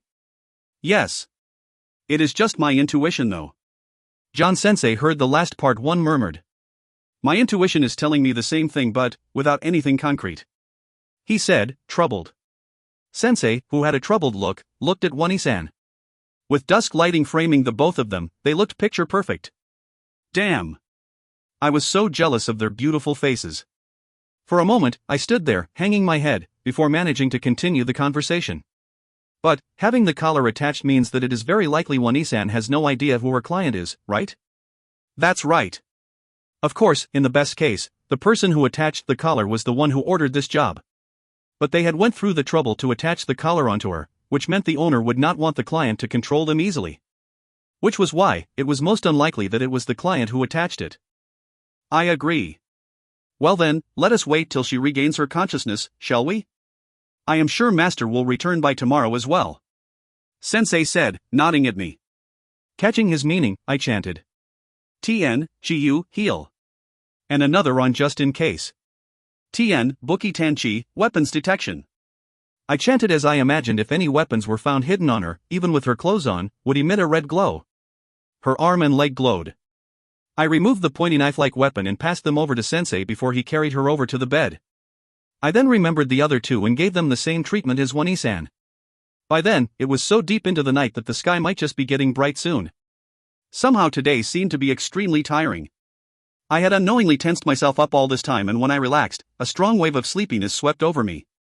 Yua, slee. Ill. Will. Why, yes. I answered by reflex as I seemingly heard Sensei shouting my name. HM? Why is Sensei here? When I realized it, Sensei was lying beside me in my bed, with his clothes in a mess. I thought no one would blame me for panicking a bit. I turned to John Sensei with surprise. Why? You? Will, you grabbed onto my clothes and fell asleep, and I tried, but I could not release your grip. I'm sorry. It was deep in my psyche to apologize reflexively. And when I looked around, I found out that the room I was in was not my own but Sensei's. At that point I snapped out of my drowsiness and remembered all that happened yesterday. That's right. I removed the trio's collars, healed them, placed Wani-san on my bed and the rest on the sofa, with restrictions. I snapped up. Mary-san was going to my room to wake me up. It's okay, it is not the time yet. I woke you up early. Like he had just read my mind, Sensei smiled. Well, thank you for all your hard work yesterday. You saved me. Thank you. John Sensei said his thanks again, making me a little awkward. But the smile, void of any scheming or plans, from John Sensei was extremely destructive. Even me. In the future. I can. Undauntedly, I smiled and turned to Sensei. You are welcome. With that, Sensei stood up. Well then, shall we clean things up before Mary-san comes? We moved the trio to the office and I went back to my bed, feigning sleep. By the way, John-sensei was in the office as well because he had not returned home yet and would cause surprise if seen. I managed to pull one over Mary-san's eyes and after breakfast, succeeded in secluding myself in the office. How did I do it? Please do not ask. I said something along the lines of aspiring to become father. Who was I explaining to, anyway? As I was bathed in questions after questions from sensei in the office, my savior came home. Hearing a knock, I looked out into the corridor and saw a maid standing there. Young Master Will, Master has returned. For some reason, the maid seemed to be in high spirits as she forcefully held my hand and having no choice, I let her as we hurriedly made our way to the entrance hall. Once there, I saw Father, face ashen. Welcome home, Father. Happy that he was back, I rushed over as Father, with an about-to-cry face, laughed and hugged me. You are safe. Will. Although his beard hurt but I decided to let it go this time. The fact that I returned Father's hug happily was a secret between us. It must also be my imagination that Mary-san, leading the rest of the maids, looked at that scene of us warmly. After that, I dragged Father to his office and together with John, explained all that happened yesterday. Listening with a grim face, Father nodded and began to relay his version of what happened. I had a bad feeling throughout the entire case. As I thought, that was just a lure, but once Father reached the capital, it was confirmed that merchants, who had once been suspected of slave trading, and nobles that were close to Velter, were seen at the harbor. Moreover, they seemed to be piling up large bags of something. When Father launched a surprise check on the luggage, both the merchants and nobles had a nonchalant air about it while smirking. At that point, Father was certain he was tricked, and when checked, all the large cages contained only chickens. Now it was confirmed he was tricked. He then hastily finished the procedures and proceeded to rush home. To go through such a trouble just to lure him to the capital, he was certain the target was his family. Plus Mother, who possessed the strength to fight back, was staying over after her tea party and John was back to his house due to his mother's illness. There was only one person left to target, and just by thinking about it, Father panicked and rushed as fast as he could back home. Will, you did well. You really wanted to help John-sensei, right? Amazing. As expected from the son of Lily and me. In the end, I was caught by Father again as he ruffled my hair over and over again. Please stop. My cries of distress did not seem to reach Father. Shortly after, Mother came back and the two looked like they wanted to discuss something. Father let me go when they entered their private room. I had done all I could, and would leave the rest to Father. After that, which was the Shadow One-san's trio, I guessed. As I stopped along the corridor, a hand was placed onto my shoulder. Turning back slowly, I saw John-sensei, who had a smile on his face. Well then, it is time for you to explain. He remembered. It seemed like my work was not yet done. Ah. How do I explain? That night. After dinner, when everyone was asleep, John was called to the office by Guillaume. Is it true? The collar of slavery? Guillaume asked bitterly. Yes. I had suspected my own eyes as well. But it matched the description as written by the court's classified book. The rest, will to have to wait till they are awake. John said, looking at the shadow trio on the sofa. It might become a troublesome case. Guillaume murmured in a low voice that even John could not catch. In any case, the both of them had the same bitter expression. And, finally, I can see the end of this case. It had been so long. I dragged it for too long. And right now I am hesitating if I could write an explanation of Will's abilities. But, thank you so much for being with me all this time. I am trying my best, so please give me any of your opinions or thoughts so I can use it as a reference. Or rather, I would be extremely glad to receive it. Please continue to support Tensei Shichata Yo from now on as well. P.S. I am crying into my pillow because I just realized this is such a no-sense name for my novel title. Laughs. TN, ARG, long chapter. Enjoy. If you find any errors, ads pop up, ads redirect, broken links, non-standard content, etc., please let us know. Report chapter so we can fix it as soon as possible. 033, Regain Consciousness. 033, Regain Consciousness. Posted on August 28, 2016 by Kraza Pumpkin.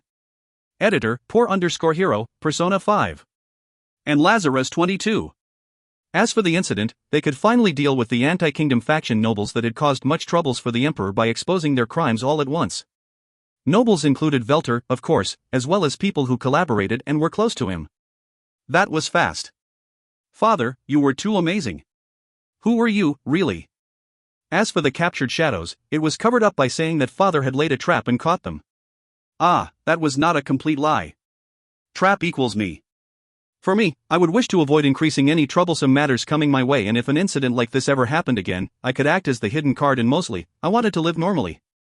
If it was exposed, I might be seen as a strange child or even be persecuted. No, if I was being treated as a strange one, then people would distance themselves away from me, to which floodgates might open from my eyes. If possible, I would still want people to like me. It had been 3 days since the incident happened, and already, all the anti-kingdom faction had completely gone underground. And father made new fans out of the citizens there. It was scary how fast rumors could spread. Like how germs spread themselves, or how mice spread. They always said how rumors spread like wind. It just might spread faster than the wind. TN, English, rumors spread like wildfire. Oh yes, it had been 3 days when the incident was safely behind us. And now, I needed to face a problem straight on. Sensei, they are not waking up. In place of father, who was buried in paperwork, John Sensei was entrusted with the duty of looking after the arrested shadows. As the cover story was said to be father's trap, it could not be left to people who did not know the truth. By the way, I was attached as a freebie. Because, my feeling of guilt was overwhelming. I seemed to have made a mistake with my gravity magic and caused them to have almost all of their bones broken and were currently in a deep sleep. I casted healing magic and there were no longer any problem with their health, but the trio, who had their collar removed, had not awakened yet. Sensei said that it must be the mental strain of having their collars removed and was not my fault, but still, the feeling of guilt gnawed at me. I could not forget the expression on Wani-san's face before she fainted. Sometimes, in her sleep, she would have a pained expression on her face. Yes. As I thought, they would still need time to recover. Sensei sighed along with me and looked at the trio's sleeping faces. Sensei rested his chin in his hand and had a complex expression on his face before sitting down on the sofa placed across from the bed. As a habit, I sat beside him. Ah, that was careless of me. By the way. 2 hands firmly gripped my shoulders as I was turned towards Sensei. Our eyes met. His eyes were glittering. It is about time to tell me about your magic, Will. Ah, that's right. I promised to tell him later, so there was no way I could run away. Having said that, it was actually the same as Japanese from my previous world. If I actually said that, he would rage that I was only a cheat bastard and everything would end. In short, I was very troubled right now. These 3 days, half of it were spent looking after the shadows, another half of it were spent thinking of a way to explain. And so, today was the 3rd day. My idea was to give an adequate reason and skip the rest. As I was not very good at lying to people, like my parents and John Sensei, that had been with me every day, would get me exposed faster than you could say objection. That was why I was trying to think of a way to explain without lying. By the way, the only ones who learned about what I did were limited to my parents and John Sensei. As much as it pained me, the maids were kept in the dark. The barrel was the top family of the Duke class, so people beneath would enter the house for apprenticeship. Apprenticeship was something like working in a big enterprise as a clerk before marriage. Ah, and so? I looked seriously at Sensei straight on. I understand. I was just about to give up avoiding. Sensei's eyes sparkled even brighter, so I made it a point to show him how serious I was about this. His face stiffened and looked at me anew. I could understand the magic characters since I was born. I was not lying. I wondered if I came across as creepy. If I did not, then this strategy was a success. Worried, I looked at Sensei and saw that he was frozen in state of shock. I was surprised too, when I first saw the magic spells. I gave one more push. This was a bit painful for me, but I excluded an aura from my entire body to not hate me. Come back. Sensei. I smiled bitterly. One part of me thought that Sensei would accept it, while the other knew that normally, no one would believe these kind of things. If it was me, I definitely would not. What is this 4-year-old kid talking about? And I would have laughed. As I continued looking at Sensei, his expression, which was one of shock, slowly, bit by bit, melted into a smile. Ha ha. It slipped out as Sensei laughed, looking as Eichmann as usual, while I was only thinking of wanting him to hurry up and give me the verdict. What are you so afraid of, Will? Sensei asked, still laughing. Then, in an instant, Sensei placed his hand on my head with a pancama. It seems like we are in for a fun time from today on. Saying that, he rubbed my head. That's great, he believed me. I was so glad, my face loosened up. NN. A small voice sounded. Oh, someone woke up. Someone is awake? Standing up together with Sensei, we rushed over to the origin of the sound. She is awake, I said, leaning against the bed and looking at Wani-san's face. Her closed eyelids began to open slowly. Questions were reflected in her eyes. Anne? Terror. Of course. It would be better to explain things clearly to her. I leaned in close. Wani-san, are you okay? When our eyes met, I was glad she gave a different reaction as compared to 3 days ago. That's great. She was in control of her own will. Were Wani-san forced to wear the collar? If it's the collar, I have taken it off. Hearing that, Wani-san timidly reached for her neck. When she felt nothing attached on her neck, her eyes went wide and she looked at me so hard that she could drill a hole in me. That might be funny if it was not for this situation. I took her stare straight on and said, Wani-san is free. Was this not where she felt happy? Why was there no reaction? Please, I would be troubled if there was no reaction. As before, Wani-san was staring at me, frozen solid. And when I was about to sigh, You're lying. A tiny voice. No, I am not. You're lying. She shouted at my words. Since it came all of a sudden, I jumped, surprised by the sudden shouting. Now that I looked at her, she was trembling. I guess it had not sunk in yet, which was why she had refused to believe me. I am not lying. Wani-san is free. I can't be. I cannot be free. Because. I was cut off mid-sentence by Wani-san, who shouted, almost crying. But because what? Was there a reason she could not have freedom? Don't tell me. Someone close to her was being taken as a hostage? As I stood ready, Wani-san lifted her hand and forcefully pulled off her head cloth. Because. I am a beast man. Ah. Just now, when John-sensei treated me as like before, I was so thankful that I could not help but smile. Saying that, I could see 2 puppy ears on top of her head. Why can't beastmen have freedom? Because, we're revolting. In any case, it'll still be. Her ears, as like her emotion now, went down and flattened itself on her head. I wondered how she had lived before. Was she a shadow since she was born? Or? When I thought about her circumstances, anger welled up inside me. But, rather than the past, now was. I bounced across the bed and used my knees to get closer to Wani-san while not forgetting to smile as much as possible. When I was close to her, I reached out my hand, which caused her to flinch. How so? I think it's cute. I wanted to touch her ears. Ah, I touched it. So soft, fluffy. I acted upon a win-win situation, satisfying my desire as well as trying to heal Wani-san's spirit. I softly stroked her ears. When mother and father stroked my head, I felt very blessed and happy. I had no idea what made Wani-san happy, but I was trying to convey my sincerity. Maybe. You're lying. She got a shock from my action and went all red. Once again, the stubborn-headed Wani-san insisted she was not cute. I still think puppy ears on this gorgeous Wani-san were cute. But I knew that even if I said it, it would not mean a thing to her. I once felt the same as her too. Wani-san, aren't your ears just a part of you? I glanced at the blankly staring Wani-san as I continued. Distance memories had awoken inside of me. For example, if I cut my hair, I am still me. I remembered the big, wrinkled hands of my grandpa. No matter how I dress up nicely, I am still me. I grinned. Did I do that because I was about to get immersed in my memories or not? I had no idea. Isn't it just that? It is the inside that's important. This time, I hugged Wani-san. I was still a kid, so please give me some leeway. I think Wani-san's ears are cute. Wani-san burst into tears. I was not thinking that her flattened ears were cute. I was very mindful of the situation I was in right now. Making use of my child's body, I patted her back as she cried. But, it was like looking through the mirror, seeing the past me. I smiled. Grandpa taught me that face was not all that mattered. Did Grandpa look at me that day like how I was doing now?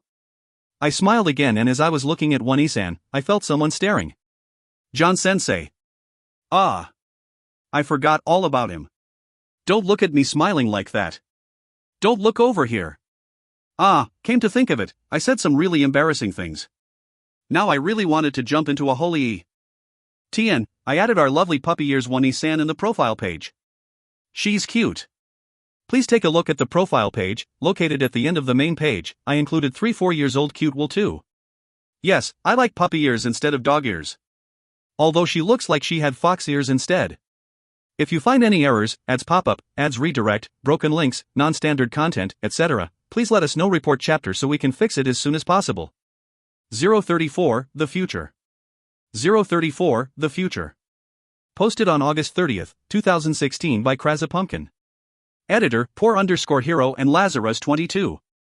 TN, I panicked a bit, sorry about that. And I have no idea how to back up the raw content apart from copy and pasting everything, somewhere. And I am too lazy for that. Job, at before Lemon, Jedi of Patience, did a backup so no more scares. P.S. Updated the character sheet with John Sensei. Finally. At a very good timing right after Wani-san, the other two woke up as well. Once they took off their headcloth, it was known that they were both beastmen as well. Ah, I was sure you were questioning about why we left the headcloth on. That was simple. The cloth was connected to the rest of the outfit as a one piece. It would be impossible to remove without exposing the chest area a little. Plus there was a possibility the other two were female too, just like Wani-san. I was very bad with women. I had zero experience in dealing with women. A naive child would not be bothered about this, but sadly, I was 21 years old on the inside. I could not pretend to not be aware of them, and in the first place, I did not have the courage to do something as bold as this. It was okay to call me a coward. But leaving them fully clothed for these few days were unhygienic. Even though they were assassins, they were still patients. No problem. Although I had zero experience with women, I did still have common sense. It was not confirmed the other two shadows were female or not, but no matter, as I casted An on them both. Tien, Sakin Shodoku, sterilize, and Senjio, cleanse. Ah, magic sure was convenient. Once again, I was reminded this was reality. And so, the other two shadows. Mr. Tall was Bahul, male, a bear beast man. This made me feel like giving him a nickname. The urge was strong with this one. I ended up giving him one anyway, but as there was a lot of ridicule on that name, I kept it my secret. It was easy to guess what it was though. The only hint was that I gave him a red shirt as a present. Ah, would it be better if I gave him a pot of honey instead? Tien, Busuriroru, Batted Names, Part 10000444221. As for the nickname, I am sure you detectives can figure it out. He was born in Dayuvu, and to trade magic tools, he came to Elsmo and was caught. As he had a family in Dayuvu, I gave him enough money to get back. As he was poised to work as a slave here, when he heard that we were letting him go, he laughed out loud, grabbing his stomach. It was like I hit the funny bone of his or something as he laughed till tears came out. To tell the truth, seeing his giant frame shaking to and fro as he laughed was quite a sight. As he was a merchant, I made a deal with him to repay this favor in the future. I would definitely cash in on this favor in the future. And when I said that, he laughed again. Why? Next was Mr. Average, Bibinyaru, a cat beast man. As my prediction that the other two would be female was overturned, I was feeling kinda down. Oh, I was not really hoping for another beautiful Wani-san. His nickname would be Nianru. You would feel like retorting, why did I only choose the bottom half of his name, but wasn't it obvious? He was a cat beast man. He too was a merchant like Buhul, and got caught on the way to Elsmu. He too was given money to get back. And he promised to return the money. As expected of a merchant. As to prevent this from happening again, all I could do was to cast an anti-slavery barrier on them, but it would not help them in the future. Two grown men being protected by a 4-year-old child was. Anyway, that idea was turned down by them. And as we were dealing with this, it had already been a week. Beastman's recovery abilities were amazing. And so, a problem arose. Those with good observation might already know what I was talking about. Yes, Wani-san. Wani-san, for some reason, loved to cling on to me. As happy as I was about that, it was troubling. It might be because I was only 4 years old, but getting cling on to was a bother. Yep. Because she had those soft things. I could not say it, so let's leave it aside. I was an innocent and pure child. Most of all, the thing I was really troubled by was the lonely expression she had from time to time. To that silent Wani-san, there was her tail. A chestnut-colored fluffy tail. They often said a person's eyes could convey as much as the mouth, but in this case, a tail could express as much too. Her tail wagged to and fro when she was interacting with Buhul and Bibinyaru, and when you thought she was having fun, the very next instance, her ears and tail would flatten themselves like she was lonely. As the other two set off, I finally had the time for her. Wani-san. The standard place to find her at was her bed. The room was one of the less conspicuous rooms, situated deep in the house, and it was where the former shadows had stayed. 3 beds lined side by side, and on the innermost bed, Wani-san sat, her ears and tail jerking from the surprise. I took a seat on the plain-looking sofa placed across the beds and looked at her. Seemingly afraid, she had curled herself up and gave fleeting glances at me. I had introduced her as a gorgeous Wani-san, but she was perhaps only around 15 to 16 years old. She gave off an impression of someone who was still a child, with fluffy chestnut ears and tail, and was, of course, beautiful. And her long chestnut hair, as fluffy, spread out on the bed. She looked like those healing characters, but now, she was looking at me, afraid. How did I say it? That hurt. I meant, I was only a cute 4-year-old child, you know? What was so scary about me? Ah, it was true I defeated the shadows and removed the collar, but 4 years old, you know? To think she was still hugging me yesterday. What was with this situation? Wani-san? I called out to her once again. She might not have heard me the first time, right? Why, yes. She managed to reply, her voice trembling. Her upturned eyes were cute. Cute, but please stop, this was really hurtful. Wani-san, what do you want to do from now on? From now on. She managed to force her voice out, with a face that was about to cry. I was sorry too, for asking straight out like that. From her response, it seemed like she had nowhere to return to. But she was still young. It was not right to force her to go along with the flow with my half-hearted pity. She had to think for herself. Wani-san, where do you live? None. Can you tell me about it? Silence. I slowly approached the bed where Wani-san had curled herself up on. I then sat on the side of the bed and lifted Wani-san's face up. And from that, she slowly recounted her story in bits and pieces. Wani-san was an orphan. And this orphan was an irregularity. So she was abused. And then, she was sold. And undertook the shadows training. And somehow gave up in resisting the collar. And killed many. Wani-san's slender body trembled from the start till end, but even so, I knew she was trying hard not to cry. At the end, I could not stand watching her like this. I have murdered many people. I cannot be allowed to live. I want to die. I hit Wani-san's forehead, taking care of my strength. The sound reverberated around the room. Wani-san, baka? Tien chose to leave it as it is. Baka. I then hugged her tightly. Would any of those people Wani-san killed come back to life if Wani-san was dead? They can't, can they? I held the surprised Wani-san's face in my hands. Do you really want to die? Her body trembled. Anyone can make up for their sins by dying because it is the easiest way out. Nay, Wani-san, do you really want to die? Her eyes started swaying. Ah, no. Tears started gathering at her eyes. The drop right under her eye got bigger, and when it got heavy, it rolled down her face. Her face twisted up in sadness and she suddenly moved. I don't wish to die. But I have nowhere else to go. I already have nothing. At this, I smiled inappropriately. Then, stay here? Wani-san froze with a. Look. I stroked her ears. Tien, envious. That's great. She did not wish to die. I was feeling bad about having said some harsh things, but now that Wani-san was going to be staying, I could not help but smile. After a short while, Wani-san jumped at me and we ended up in a position where I was pushed down on the bed with her above me. Her tail was going crazy. That's great, she looked like she was delighted about it. What I did not know was, the fact that stroking her head and ears multiple times made me smile, was used by John-sensei to mock me and made me regret doing it. Really? Wani-san was too cute. Tien, envious. I want puppy ears to stroke. XD Wani-san no baka XD, insert Mitsuki Saiga's voice. If you find any errors, ads pop-up, ads redirect, broken links, non-standard content, etc., please let us know. Report chapter so we can fix it as soon as possible. 035, Continuous Shocks. 035, Continuous Shocks. Posted on September 4, 2016 by Krazapumpkin. Editor, Poor_Hero and Lazarus22, who deserved cookies and milk too. And maybe some faux chiffon ears headband to stroke. LL-sama, Will-sama. Drifting in the pleasant realm of light sleep, I heard a faraway voice calling me. My consciousness was then pulled back out. By a tremendous force shaking me.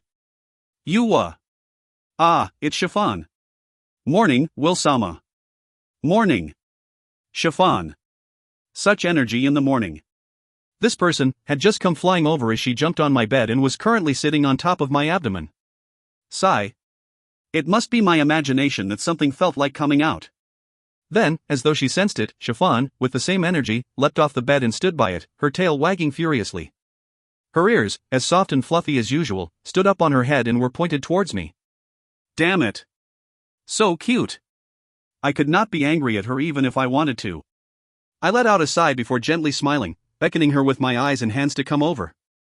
I lifted up my hands, as if wanting her help to pull me out of bed. Gwa! Once she grasped my hand, I pulled with all of my might. The result of that was her falling on the bed beside me. TCH. I missed. Ah no, I did not say anything. I did not think about anything either. I immediately got up and moved closer to Wani-san, who was lying face down on the bed. Revenge time. Since it was such a good chance, I was going to touch it. Broadly grinning, I reached out. Ah. Fluffy. I wanted to stroke Chiffon's tail. I had always wanted to touch it. In my previous life, I loved animals like cats or dogs. I skillfully ran my hand along the chestnut tail, going along the flow of the direction of the hairs. Her ears, as seen from the back, were twitching. So cute. Without thinking, I reached my right hand over to her ears as my left hand continued to stroke her tail.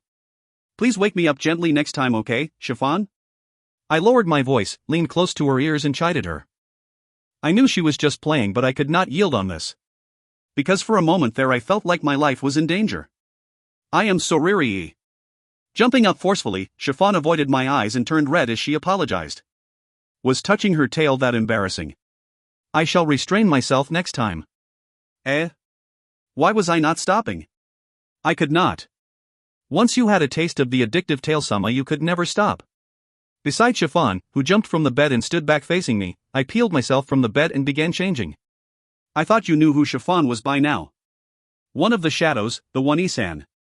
I had asked father and we took her back from the orphanage in the capital. And now, by her own request, she was understudying as my private maid. Although there were people in Elsmo who looked down on beastmen, there was none in our house, so Chiffon was definitely not being feared or looked down upon here.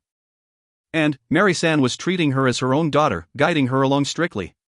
Wani-san's name Chiffon was actually named by me. As wished by Wani-san. Because she was dejected about not having one. So I thought really hard. The sweet, fluffy, chestnutty her was like a chiffon cake to me, so I named her as such. Straightforward, right? I acknowledged that I did not have much naming sense. But I really tried my best. It was a name given with loads of love, so please pardon me for it. To me, it was the most fitting and cute name. But Wani-san sure was brave, asking a 4-year-old kid to name her. I quickly changed, called Chiffon, and we went to the dining area together. And it was the first for me.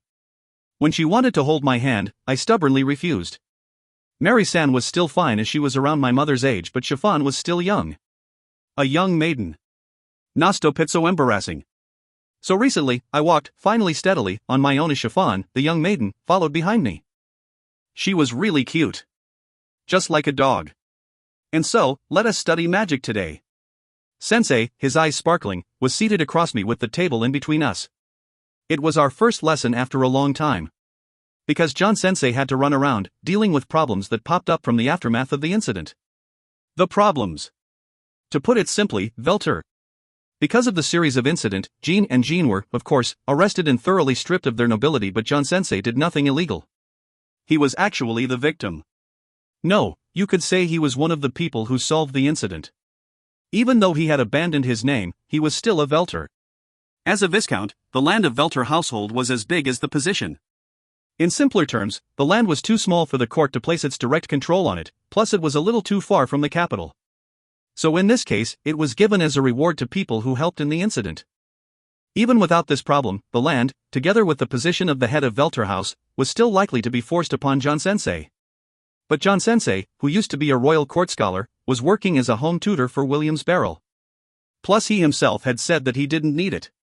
I had always thought John Sensei would rather spend his time on research rather than to govern a territory, but to know that it was really true was.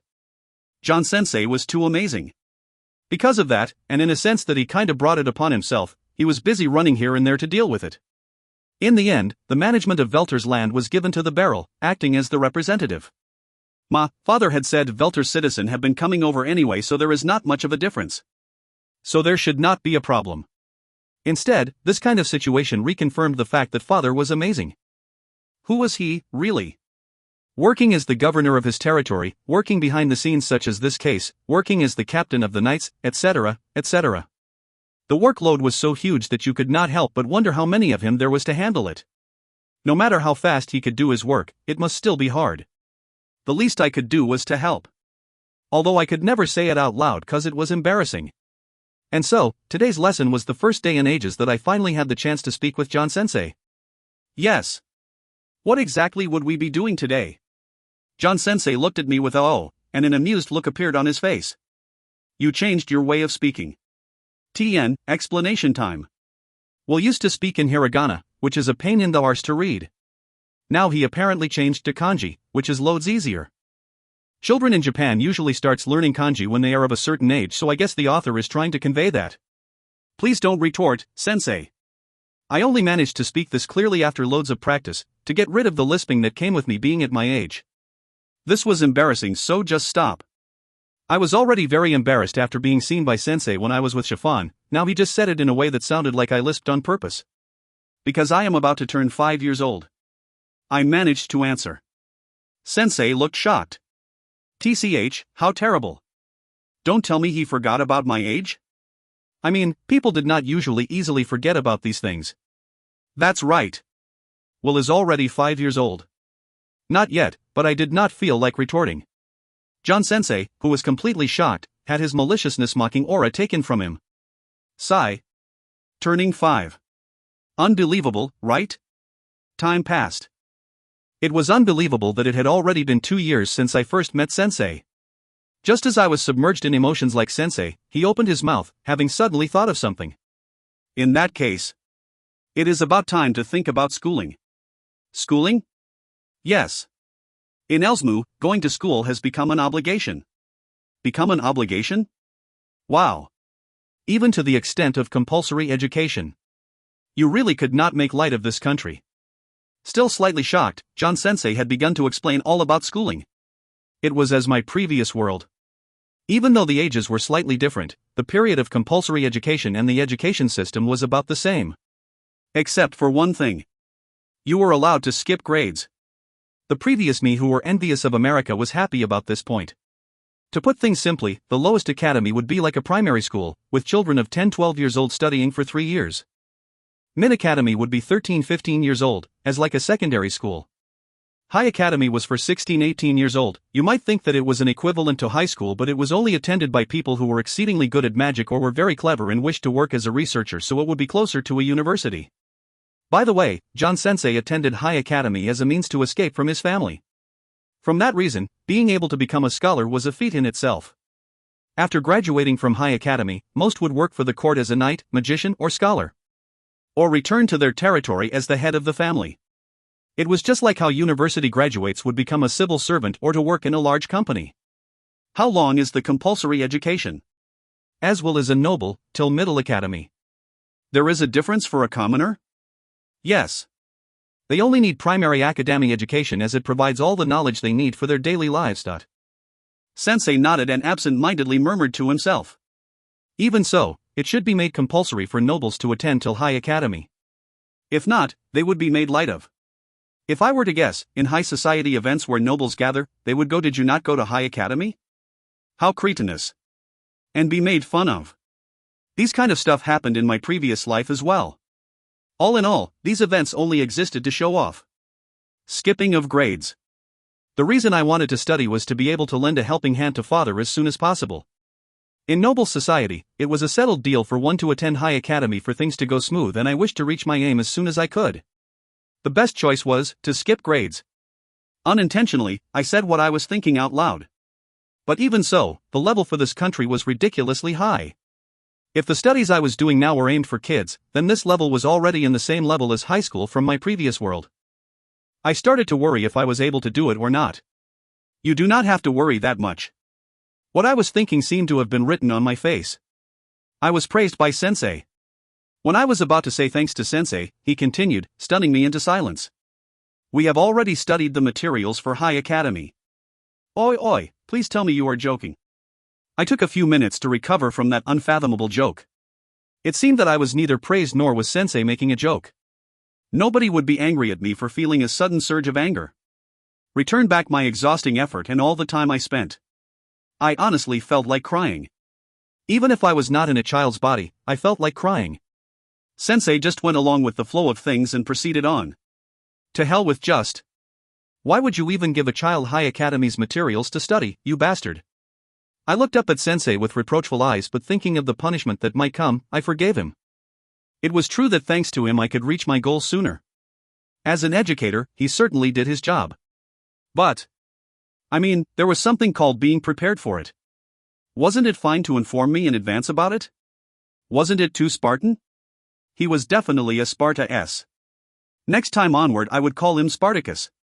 In my heart, sensei's nickname had changed from S-Bastard to Spartacus. I think that's an improvement though. John Sensei averted his eyes from me and coughed. And so, please explain the magic from this incident, Will. Sigh. This time I did not even bother hiding my sigh. And, it was needlessly to say Will explained, mixed in with sighing, his incantation/magic to sensei in the end. Next is Academy chapter. Maybe. Maybe. If you find any errors, ads pop up, ads redirect, broken links, non-standard content, etc., please let us know. Report chapter so we can fix it as soon as possible. 036 Enrollment. 036 Enrollment. Posted on September 8, 2016 by Krazapumpkin. Editor, poor_hero. A gentle and comfortable breeze brushed gently against my cheek and tenderly fluttered the fully bloomed flowers around. The highlight was the slightly reddish flowers dancing under the clear blue sky. One airborne flower landed lightly on top of my head. Noticing it, I smiled as I reached out for it. I see, a fully bloomed ichorus. I murmured, looking at the flower petal in my hands. Too bad it was not a sakura flower. Yes, today was my school entrance ceremony. New students, gather over here please. The voice could be heard calling from the direction of the school building. I turned my back on the ichorus tree, a tree that resembled a sakura tree, and rushed over. Young Master Will, do you have everything with you? Mary-san asked helpfully. I declined, but she still carried my huge black leather bag for me. Instead of saying she was still as overprotective as ever, it was better to say she was as idiotically doting as ever. She felt more like a grandmother instead of a mother, but that was something I would never say out loud even if my mouth had split open.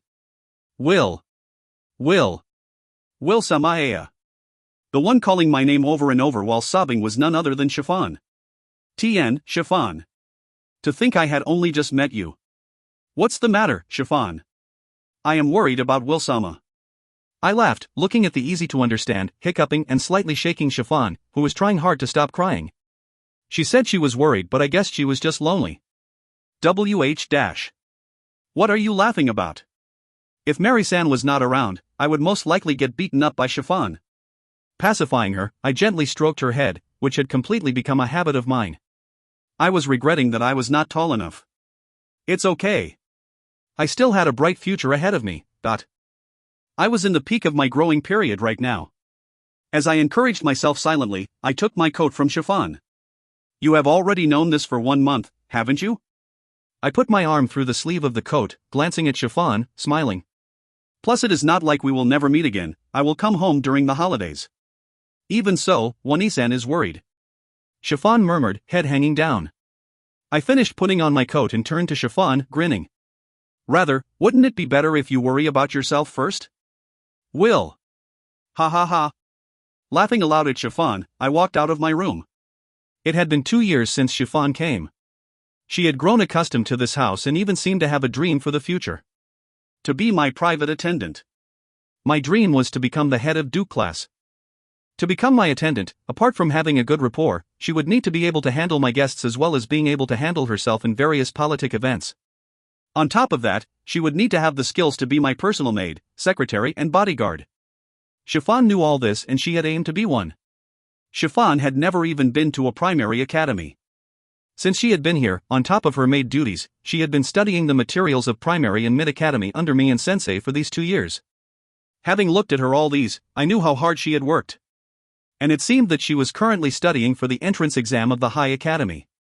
I walked down the corridor, stepping on the soft carpet laid all over, already used to it, and down the huge stairs. Walking through a door, down another corridor, and I reached the entry hall. Once there, I saw father and mother standing side by side, waiting. There were a hint of loneliness on their faces, but they were smiling and happily stroking my head.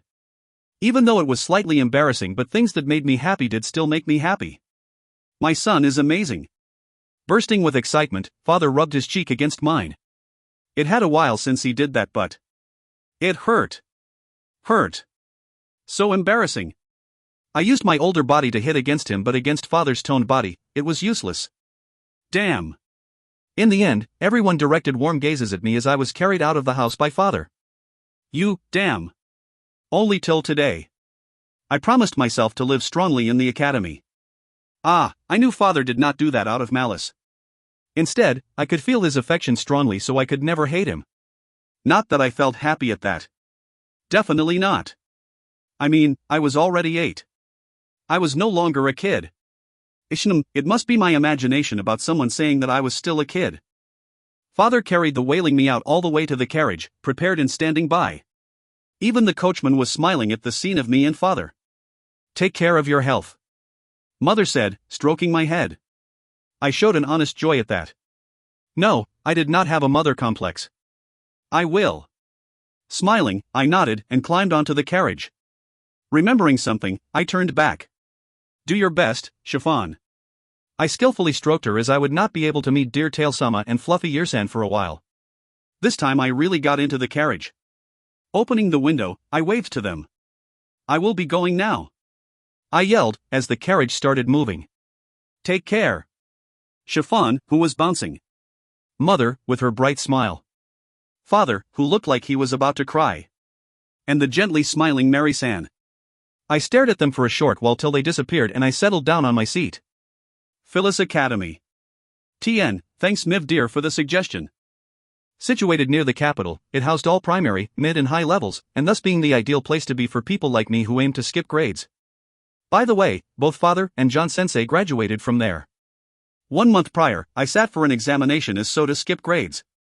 In Elsmu, as long as you reached the age for compulsory education, you would be accepted into the academy without having to sit for an exam. However, for people who wished to skip, one would be needed. As expected of primary academy, the exam was a piece of cake.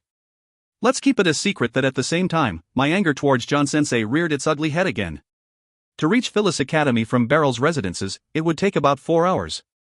As the 8 hours journey to and fro was too hard to swallow, it was decided that I would be staying at a dormitory. It was lonely being away from my family, but I could not help but be excited for the oncoming school life, as well as the dormitory life that I did not get to experience in my previous life. 100 friends would be a little impossible, but I did hope to make as many as possible. I was feeling unease at the thought that I would be around 10 years old. Why? Because my inner age was 17 plus 8, 25 years old. Yes, I was almost 30. Time sure flew. Or rather, I thought my mental age was getting influenced by my body's age. Since just now, the unease had been swelling up within me, damn it. In the rocking carriage, the irrationally angry me laid down on the seat. Hell, my ass was starting to hurt. That's why, congratulations and welcome to this school. Oh no, I couldn't. I had fallen asleep. But I woke up just in time. No matter the world, people who was a headmaster had a gift of making long speeches, or rather, that was too long. I fell asleep, but all the 10 years old should be sitting straight and listening, right? I looked around, and mostly saw people who fell asleep were being poked by people whose concentration had waned. As expected. In the half-state of daze from having just woken up, I looked at the stage. A grandpa gracefully gave his greetings and left the stage. In exchange, a macho-muscled man in a tight suit walked onto the stage in perfect etiquette. At any rate, while I was amazed that Grandpa's voice could be heard all around, Mr. Macho came on, holding something similar to a mic. Since it could not be mechanical, it must be a magic tool. Magic sure was convenient. Thanks to it, I was forced to listen to the long speech. Thank you, headmaster. And so, the entrance ceremony is over. Students, please head towards the classroom that corresponds to the color of your student card you were given earlier. Once you exit the assembly hall, there will be upperclassmen guiding you, so please do not worry. Mr. Macho said politely. His mannerisms and his face were so mismatched. As I gave rude comments in my mind, others were rapidly leaving the hall. As we were all seated previously, I had not noticed, but everyone was so big. Ah no, it should me who was small. I shook off that depressing feeling and stood up. Ah, that's right. Compared to the rest, I was 2 years younger. At this age, a 2-year gap would be quite big. That's it. If not, I would be very troubled. As I convinced myself, I took a closer look at the card given to me at the registration counter. It's white. Leaving the hall, I saw upperclassmen waving a white flag, as said by Mr. Macho. Waving a white flag, it was like someone had lost. Amused, I tried to control my laughter as I made my way towards it. The rest of the flags were as followed: red, blue, and green. A total of 4 colors. Only the white color had a feeling of alienation. I wonder what the meaning behind the choice of white was. The upperclassmen started counting the number of people in their group. As most had gathered, I started running over. We will be setting off. A boy with a strong aura yelled. Somehow, he had a white badge pinned on his chest. Will all of white team get one? I was getting excited. Being absorbed by the badge, someone from behind crashed into me. Sorry, I did not see you there. I turned around, having a feeling that something rude had just been said. Plus he said it without any malice. Which meant he was a natural airhead. Which made it worse. The meaning was the same as calling me a chibi right to my face. However, it seemed like he had not noticed that and was nervously apologizing. This was where I should act like an adult. I then smiled at Mr. Somebody. It's okay, don't worry, I am not paying attention as well. I laughed, and seeing this, he broke into an innocent smile. Could it be that you skipped grades? By the way, I am Zen. Zen, with his freckled smiley face, smiled. He, with his reddish hair, had a slightly regrettable cute face. His name is quite regrettable too. Kinda. I am only 8 years old, so I am not a real chibi. I am William Barrel, you can just call me Will. Pulled in by Zen's friendly atmosphere, I too smiled. That's amazing, you're a noble. Zen said, and I remembered. I had given my name in the heat of the moment, but in this world, commoners did not have a last name. HM. In order not to distance myself, I shall try to avoid giving my last name in the future. Recording it in my heart, I smiled wryly. I am not that amazing. Only by chance did I get born into a noble family. I did not do anything. Zen had a very shocked expression, but as it did not feel like anything bad, I let it go. You're amusing, Will. Is that so? I smiled, seemingly having made my first friend. TN, I think we can all agree that we will miss Chiffon. Character page updated with Zen. If you find any errors, ads pop up, ads redirect, broken links, non-standard content, etc., please let us know. Report chapter so we can fix it as soon as possible. Stuff. Posted on September 9, 2016 by Krazapumpkin. Chapter 36 is completed, please check it out. I updated the character section with Zen and Mr. Macho as well. Just to explain some stuff. Incomplete post. In any event I cannot complete the chapter, I would post an incomplete chapter with the incomplete 00% in the title. Do note these posts are, incomplete and not gone through once over by me yet. Which means they are in the rawest form apart from being in Japanese. For people who prefer completed post, do check back the next day, as 99% of the time I would finish them as I dislike them hanging there. Reason? I type directly in WordPress, so leaving the uncompleted post in drafts makes me jittery. Spoilers. Please do not post spoilers. For people who cannot wait and ran ahead to read the Japanese ROS, please do not post any spoilers in your comments. I do moderate comments, but as I am reading at the same speed, you had just spoilt the excitement. I have to translate the rest of the chapter. Though sometime I do spoil myself by reading the manga. Spells. I would type the spells used in their original kanji form, as that's what they are supposed to be. If you cannot read them, congrats, you are normal, just every man in Elsmu. If you can read them, then you are most likely a cheating bastard like Will.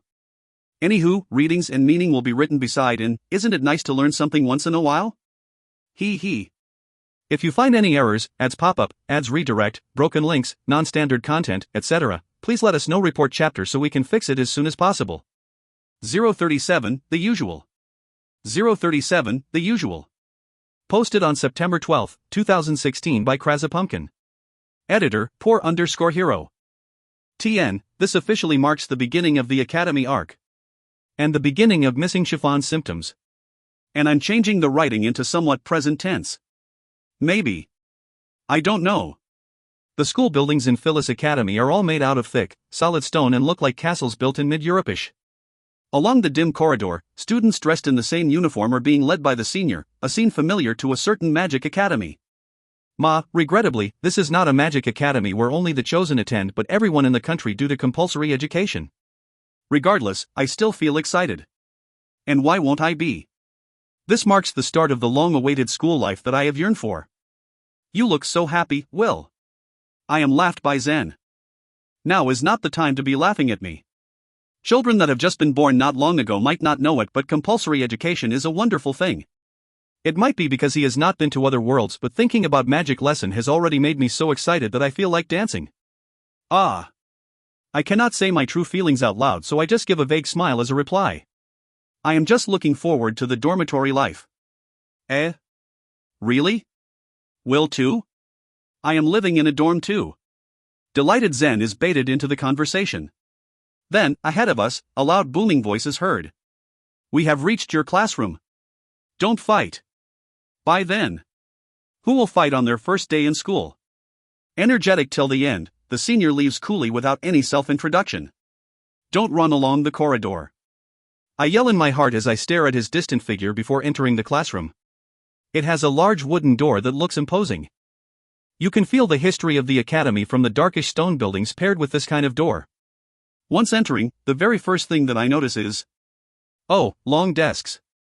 I murmur without thinking. Long desks line up and cramp into the classroom, just like the Showa era. TN, 1926 to 1989, he just meant it looks oldish since most schools in Japan use single desks now. A blackboard that is properly black sits at the front of the classroom with the side walls curved in a circular shape. Just standing in the classroom makes my thrill meter shoot straight up. Looking around, everyone is curious at seeing a classroom for the first time and is chatting among each other. It would be a good idea to sit down before I attract their interest in me skipping grades. Free seating is written on the blackboard. Aren't we supposed to learn how to read in this school? I bit back on my retort and take a seat. Following my lead, Zen sits down beside me. Then it seems like mass psychology takes place as my classmates begin to shuffle to their seats. The classroom is buzzing with light chatter, but none of it seems to be negative, so I am relieved that I am not attracting attention. I am so glad that there is no bratty noble son in this class. Really glad. Hey Zen, is there any meaning to the group's colors?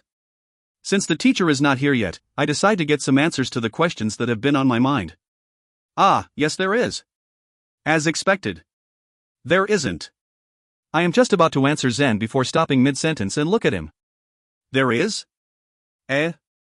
I heard that there is though. Zen is shocked as well. Ah, no, I mean. I have thought that there is a meaning behind the colors, but never have I thought Zen would know the answer to it. In this situation, it is best to smile and pretend that nothing happened. Okay. The colors represent the different magic attributes. Attributes? Yep. The usual ones. Red is fire, blue is water, green is earth, and our class, white, is wind. I see. Surprised by his knowledge, I praise Zen, who breaks into a wide smile. I too begin smiling, and then, the door opens with a great force. Ah, everyone is here. The one standing energetically in front the door is Mr. Gorimacho. Clomp clomp clomp, he walks in big steps. Where is the well-mannered man from the entrance ceremony going to? All I can see now is someone who is walking exaggeratedly. In no time, he reaches the middle room and looks at us, grinning. I am glad everyone is sitting down nicely. Nodding his head pretentiously makes him look effeminate. When he looks to be done with his nods, he snaps his head up and shouts. Ah, he most probably is not shouting. He must be the kind of person who has an irritating loud voice. Okay, let us start with self-introduction. Game over. A commotion stirs up within the classroom. Oh. A common practice for a new class. So common that it totally slips my mind. Well then, this is worrying. What should I say? Self-introduction is something that one will always fret over, even if I am already 25 years old. Plus, what about my name? About my attribute? I have a mountain of secrets that I cannot reveal. And when I am worrying about it, Mr. Gorimacho seems to be preparing something. HM? He is looking at me. The corner of my mouth raises naturally. Oh, stop doing amusing things, Mr. Gory Macho. Firstly. As he strains himself, a ball of fire appears with a PON right in front of his hand. My name is Zelda. Tien, Saruda. No, you should be a gorilla. Tien, Sara means monkey in Japanese, so Will is saying he looks more like a gorilla. Check his picture. As I calmly retort, the eyes around me shine with a sparkle. The fire in front of Mr. Gory Macho. Zelda Sensei is spelling out his name. As you can see, my attribute is fire. Fired up primary level teacher who will be in charge of this class. The feel of a hot-blooded teacher. Even his attitude is fired up. Feeling amused, I smile wryly as the energetic Zelda Sensei takes control and the class self-introduction starts. And when the last student sits down, Sensei claps his hands, leading a round of applause. His energy seems to have spread around the classroom, and when all the clapping and cheering dwindle, Sensei speaks up again. So, that's it for today. There would be a body checkup tomorrow, so for those staying in dormitory, don't be late just because you are not used to it and can't sleep. With that, Zelda Sensei walks out the same way he walks in. Then, all of a sudden, the classroom is in a buzz. Conversations between girls sitting opposite of me can be heard. Oh no, I gained weight. You don't look like it though? Are they really 10 years old? Even though I suspect them, no matter the worlds, girls will still be girls. Ah, but Will, even though it was a self-introduction, you did not give your real name. As we are walking down the corridor together, Zen thinks back and laughs. It is my real name. Just not all of it. I laugh too. Oh no, I thought that nobles love to show off their names, that's why. Will is really one of a kind. Zen laughs, looking like he is enjoying himself. I have a feeling that something rude has just been said, but since we are having fun, I let it slide. The attribute question which I am worried over is not even asked. Thinking back, everyone has just entered school and is about to start studying magic, of course we would not know what our attribute is. And yes, at my self-introduction, I have given my name as Will only. I don't want them to distance themselves away. Saying that, I haven't memorized all of their faces and names yet. Oh well, it all starts now. Oh, it's around this corner, dot. Following the map passed to us in the classroom, we begin walking over to the white team's dormitory. But this school is really ridiculously huge. And since they used to have a boarding school system, it is now left with a lot of empty rooms. Oh. Wah. Turning around the corner, we both raise our voices. By the way, I am the one who speaks first. The first thing that entered our vision is a large white door. It seems to be made out of one solid marble slab and reaches all the way to the ceiling. Amazing. It is undeniably amazing, but Zen seems to be at awe at something completely different. Tien, Kaze, wind. A large magic circle is carved onto the door. Due to me murmuring instinctively upon seeing the word, the door begins to opening slowly. And the story can't seem to proceed. Only Gory Macho appeared. Oh well, I shall follow the flow as I write. Laughs. Tien, sorry about that, the author had been calling Mr. Macho, Gory Macho, but I found that a bit difficult to translate, so I left it as Mr. Macho. Now you know. If you find any errors, ads pop up, ads redirect, broken links, non-standard content, etc., please let us know. Report chapter so we can fix it as soon as possible. 038, Recovery. 038, Recovery. Posted on September 16, 2016 by Krazapumpkin. Editor, poor_hero. Tien, not feeling well these few days, so uploads would be slow. And I'm gonna stick to present tense for a few chapters to get a feel before deciding if I am using past or present. Tien, Kaze, wind. By the correct answer murmured by me, the door starts to open, making a deep groaning sound. And with a slam, the door is opened. I cannot believe that it is that kind of door which requires you to answer what the craved word is in order to open it. When I finally get my bearings back, the moment I take a step forward, towards the partially open door, a loud voice is heard. You. What did you do? I look behind, to the direction of the voice, and see a blonde, blue-eyed boy that is stomping towards me angrily. Is it not me who is in charge of the door this year? Reaching where we stand, his face is flushed and he seems to be panting. It is quite difficult to differentiate if he is panting from anger or because of him running over. But he looks really angry. Besides, aren't you guys simply commoners? With a face that is as though looking down on us, he begins rambling. He keeps on grunting stuff like how he finally gets this position after using his connections and increases in his complaining to fit in about how great his family is. Slowly, people start to gather around. The thing I am so eager to avoid in class is happening here, now. Ignoring the heated young noble aside, I whisper to Zen. Who is he? Who? Well, did you not pay attention to the self-introductions in class just now? We are in the same class and he is a noble too. Zen directs his shocked gaze at me. Please don't think that all nobles are the same and we don't all know each other. He is still grumbling about something. So noisy. Even though I am turning a deaf ear on him all the while, I am getting annoyed. If I am to guess, it seems to be a welcome event which the door to the dorm is set with a charm which prevents the first years from entering. In which he would then appear, solve it and open the door. And he is angry at me, a commoner or so he thinks, has opened the door instead. Even though I had already compromised by agreeing to live with commoners, what is with these guys? It is gradually getting so much more annoying. As I let out a deep sigh, I smile bitterly at that, which is seen by Mr. Young Noble. And? Who are you and what did we do to you? Suddenly being spoken to when I have been silent all the time surprises me. Mr. Young Noble is silent for a while before sneering. You think you are so important, isn't it? Not knowing who I am. Oh my, oh my. Being unable to remember despite hearing it once is so pitiful. There are too many useless words in there. There's no choice, I shall teach you. I am the next head of the Count family, me Sosyanov.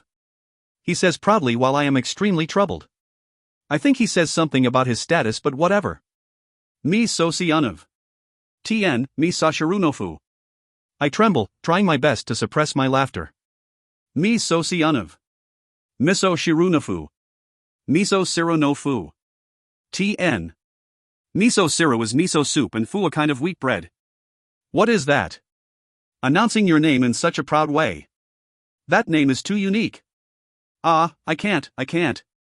It is rude to laugh at someone else's name. Though, my funny bone is definitely stroked.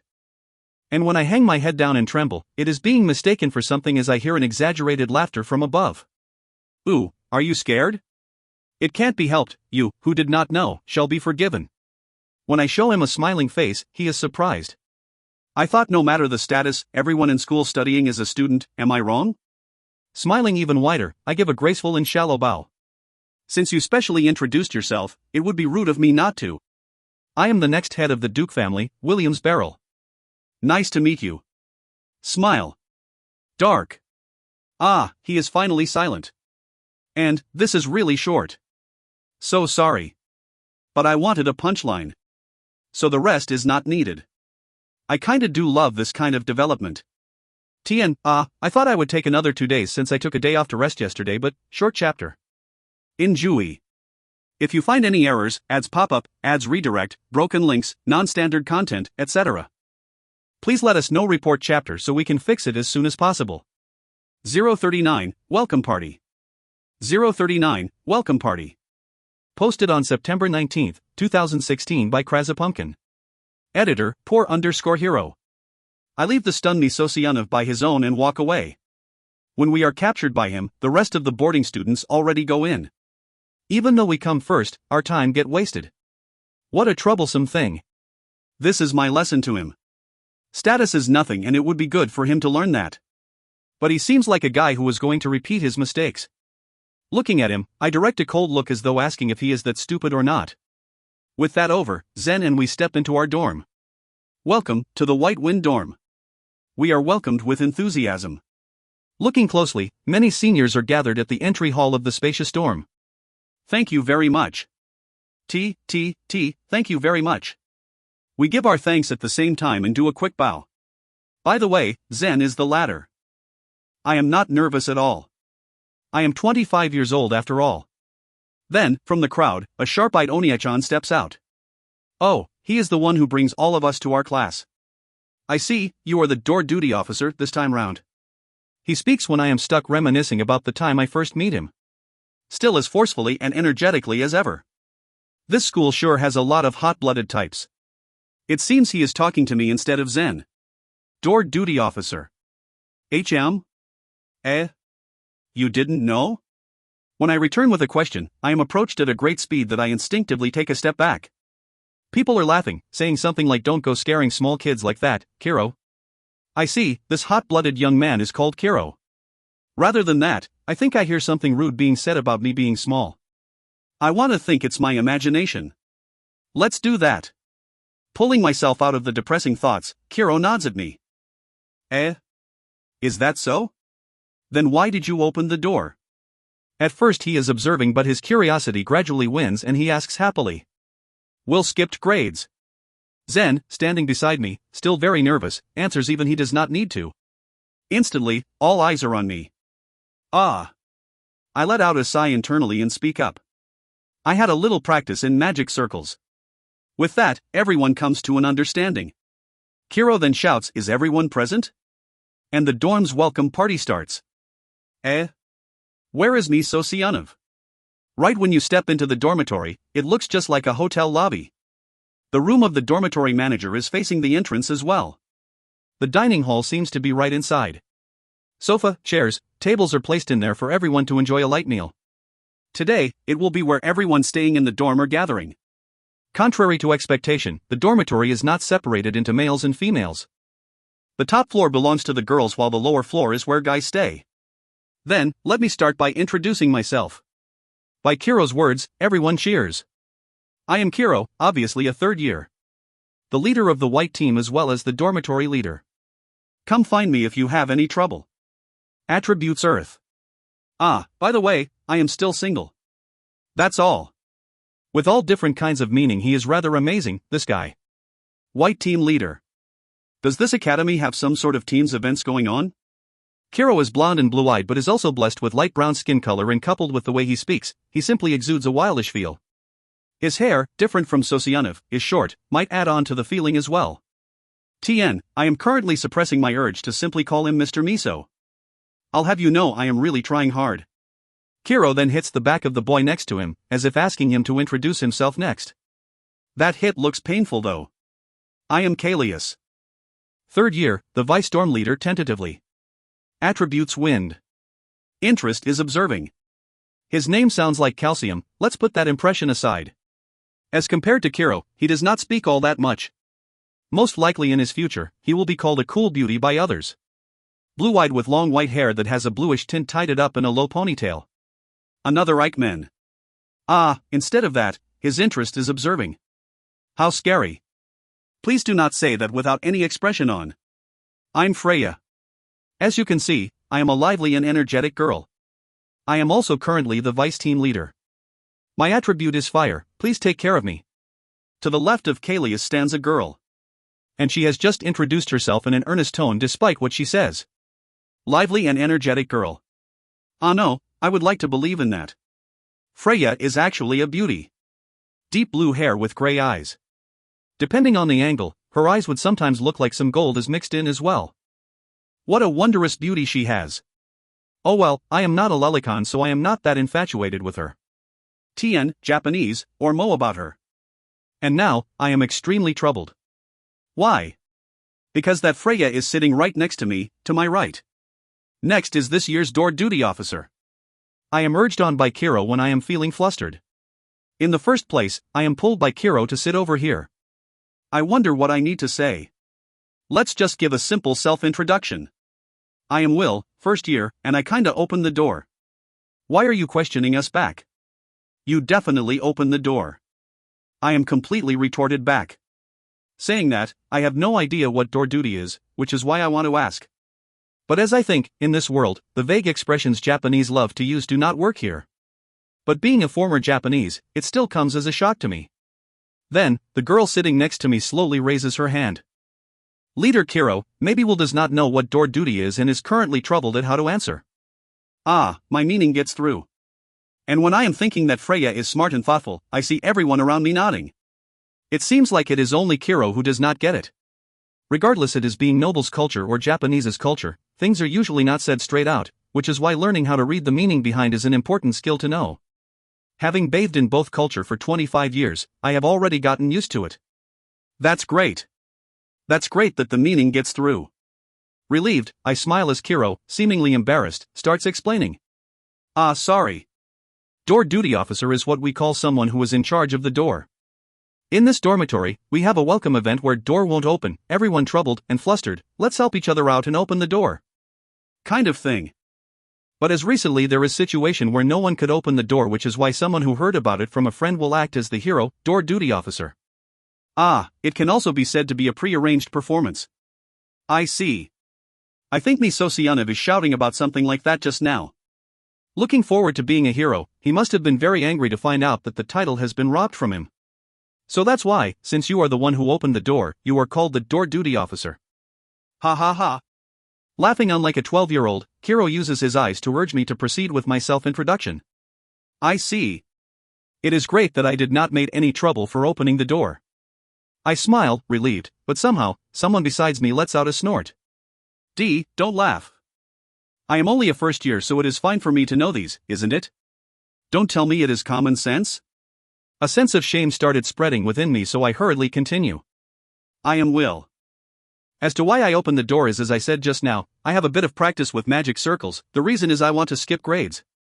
Ah, I am 8 years old. I wonder if I managed to convey my feelings across. I have a feeling that Kalius, who says his hobby is observing, has turned his gaze towards me with a smile. I would really like to think I misread that. Even though I just say I am not flustered because I am 25 inside, please ignore that. After all, I am still a child. I will try not to get pulled by my body's age. That's right. I am going to train every day. My to-do list increases yet again. But there is no need to feel down. It is my turn now. I grin and turn to my left. He. Definitely flustered. Very flustered. Ah, I am not laughing in others' misfortune. Definitely not. I would not do something so unadult-like, even though I just refute myself just now. This is, that. Like a father watching his kid in class for observation day. I am Z. Zen. First year. My anticipation, no, as I expected, he stuttered perfectly. That guy, Zen, he might be the nervous kind. It is amusing, so it's fine. I burst out in laughter, and even if I am being glared at by Zen, I paid no notice to it. And after that, the welcome party and self-introductions truly start.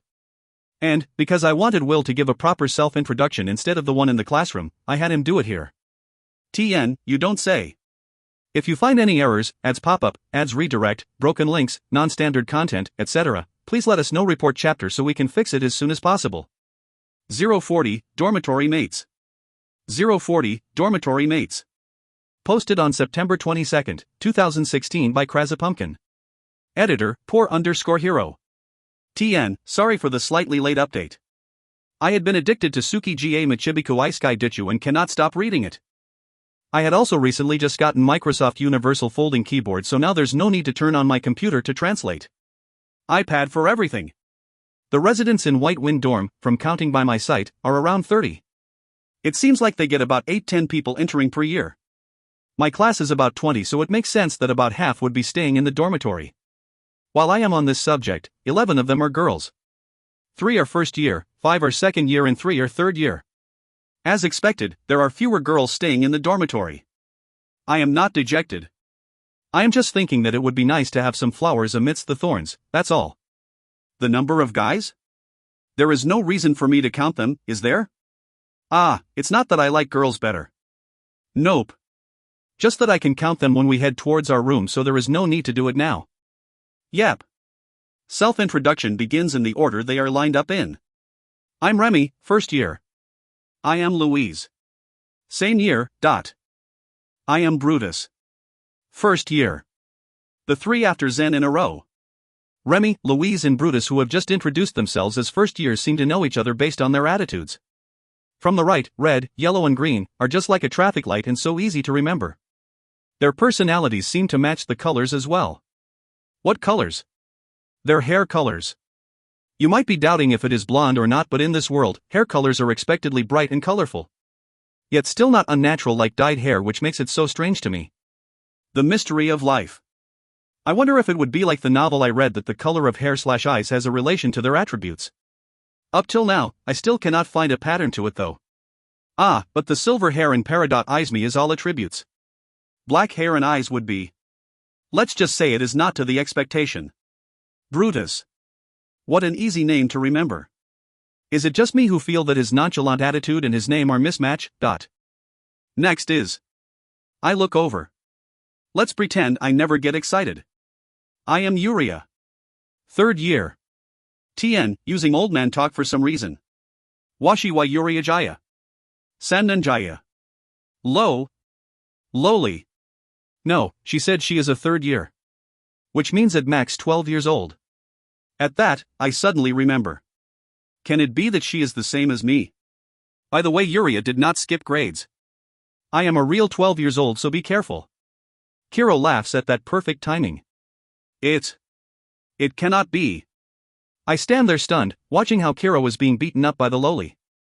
Yet being the honest person I am, I let out my real thoughts of, you got to be kidding. And it is heard by her.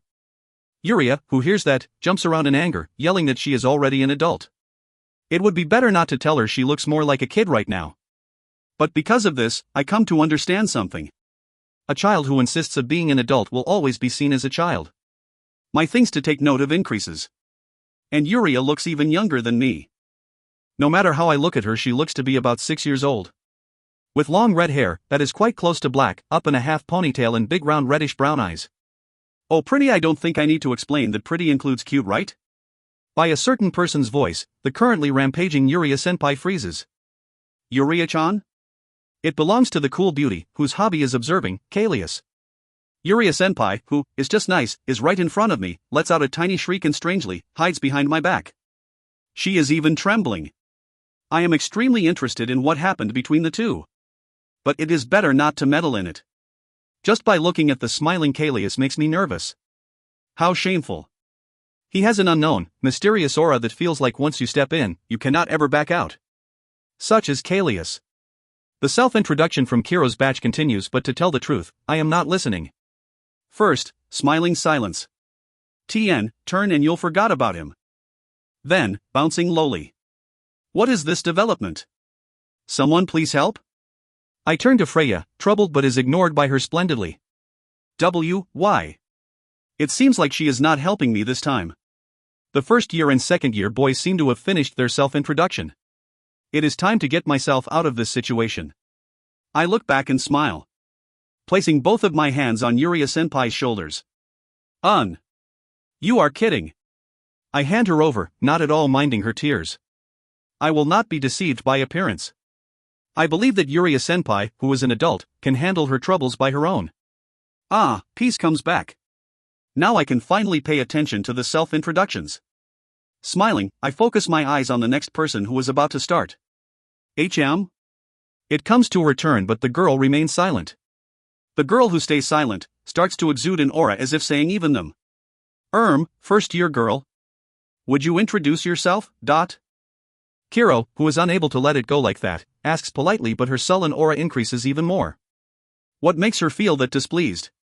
Kiro, with the smile frozen on his face, has cold sweat dripping down his face. But for some reason I feel that her anger is not directed at us but to something or someone outside. Then, at this moment, a hero appears. The girl sitting on her left. The girl, who is wearing glasses, risks her life as she lifts her hand. I think she is Selphy's-chan. The ears of the girl called Selphy's move when she hears that. Her ears, which can be seen through the gaps of her hair, a yellow-greenish color like new leaves, show the traits of being an elf. Is there friction between humans and elves? I think back, but nothing stands out within my knowledge about something like that. At least in John Sensei's lessons, I do learn about elves, but nothing about any friction exists between them and humans. Which means, the sharp look given out by the deep green eyes is not directed at humans but people in here. But I wonder if we do anything to her unknowingly. The brown-haired girl, who pushes up her glasses which is slipping down her nose, is smiling. She calms me. Smiling even knowing the mood of Selphy sitting beside her is. The mirror of students, the Holy Mother. So healing. Being led by her, I start to smile and then, our eyes meet. I quickly shift my line of sight. Which I wish to pretend that do not happen. To desert the ever-smiling girl, who is like the Holy Mother. No.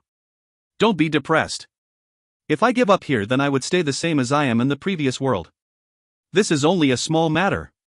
This is just the beginning of my school life. I fire myself up and give my all, smiling, trying at least leave a better impression. Oh, I see, thank you. Kiro, who finally unfreezes, gives his thanks to Holy Mother Girl and the self-introductions continue. Holy Mother Girl's name seems to be Maria. But, in her self-introduction, she fumbles in the very end. I think she is a serious, healing, perfect type, but it turns out that she has a clumsy side as well. What is with this girl? With this and that, the White Wind welcome party ends with subtle unease lingering in the air. By Kiro's instructions, the first years are free to choose their own roommates. 2 people per room. It goes without saying that Zen and I are grouped together since he is my first friend I made. It might be fate. Plus, I want us to go along with each other. I also choose to ignore the fact that Mr. Red Signal and Miso Soup are staying in the room next to us. No matter how short, these are the rooms that you will be in for these 2 years, so use them dearly. As energetically as ever, by Kiro's orders we all head towards our respective rooms. Ah, even so. Will's house is amazing. Zen laughs, amused. No, it's nothing. I say, trying to be humble. To tell the truth, only the royal family is above our house, but there is no use in telling Zen this. Laughing, we reach our rooms and place our luggage down. Wow, Will, you have very little luggage. Zen says, to the bag, which I think is huge. When I am about to ask is that so, I see Zen's bag. It is a rectangular bag that is as tall as Zen. Zen, what exactly did you bring over? If it is only clothes, uniforms, pajamas and knickknacks, it would not amount to that size. And when I try to ask Zen, he grins proudly. That is because I am aiming to skip grades. With that, he takes all the thick books from his luggage and drops them onto the table. I see. Yep.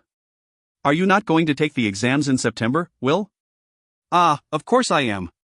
The exams to skip grades are held in September. I do not expect Zen to aim for that too. In my happiness I answer him energetically and he blinks his eyes innocently at me. HM? What's the matter? Ah, no. How are you going to study? Zen, who is looking at me keeping my stuff into the cabinet, asks. Oh, I expect to be asked about it. I am extremely hesitant in how I should answer. But, I glance at Zen, who is making a curious face. It is as Kiro has said, I would be living with Zen for at least 2 years. Yes, even with skipping grades there is no way to jump all the way up immediately. I would have to experience different things, one by one. And continue passing the skipping grades exam being held every 6 months before I can graduate the 3 years of mid-level in 2 years. Well, I would also have to pass all of the other exams. Which means I would be with Zen for at least 2 years. Even if I hide the reason from him, it's most likely to be found out. The only problem is sooner or later. In that case, I steel my resolve and answer. Actually, I have already studied all, even high levels materials. I say it casually and Zen, who freezes for a bit, immediately relaxes and grins.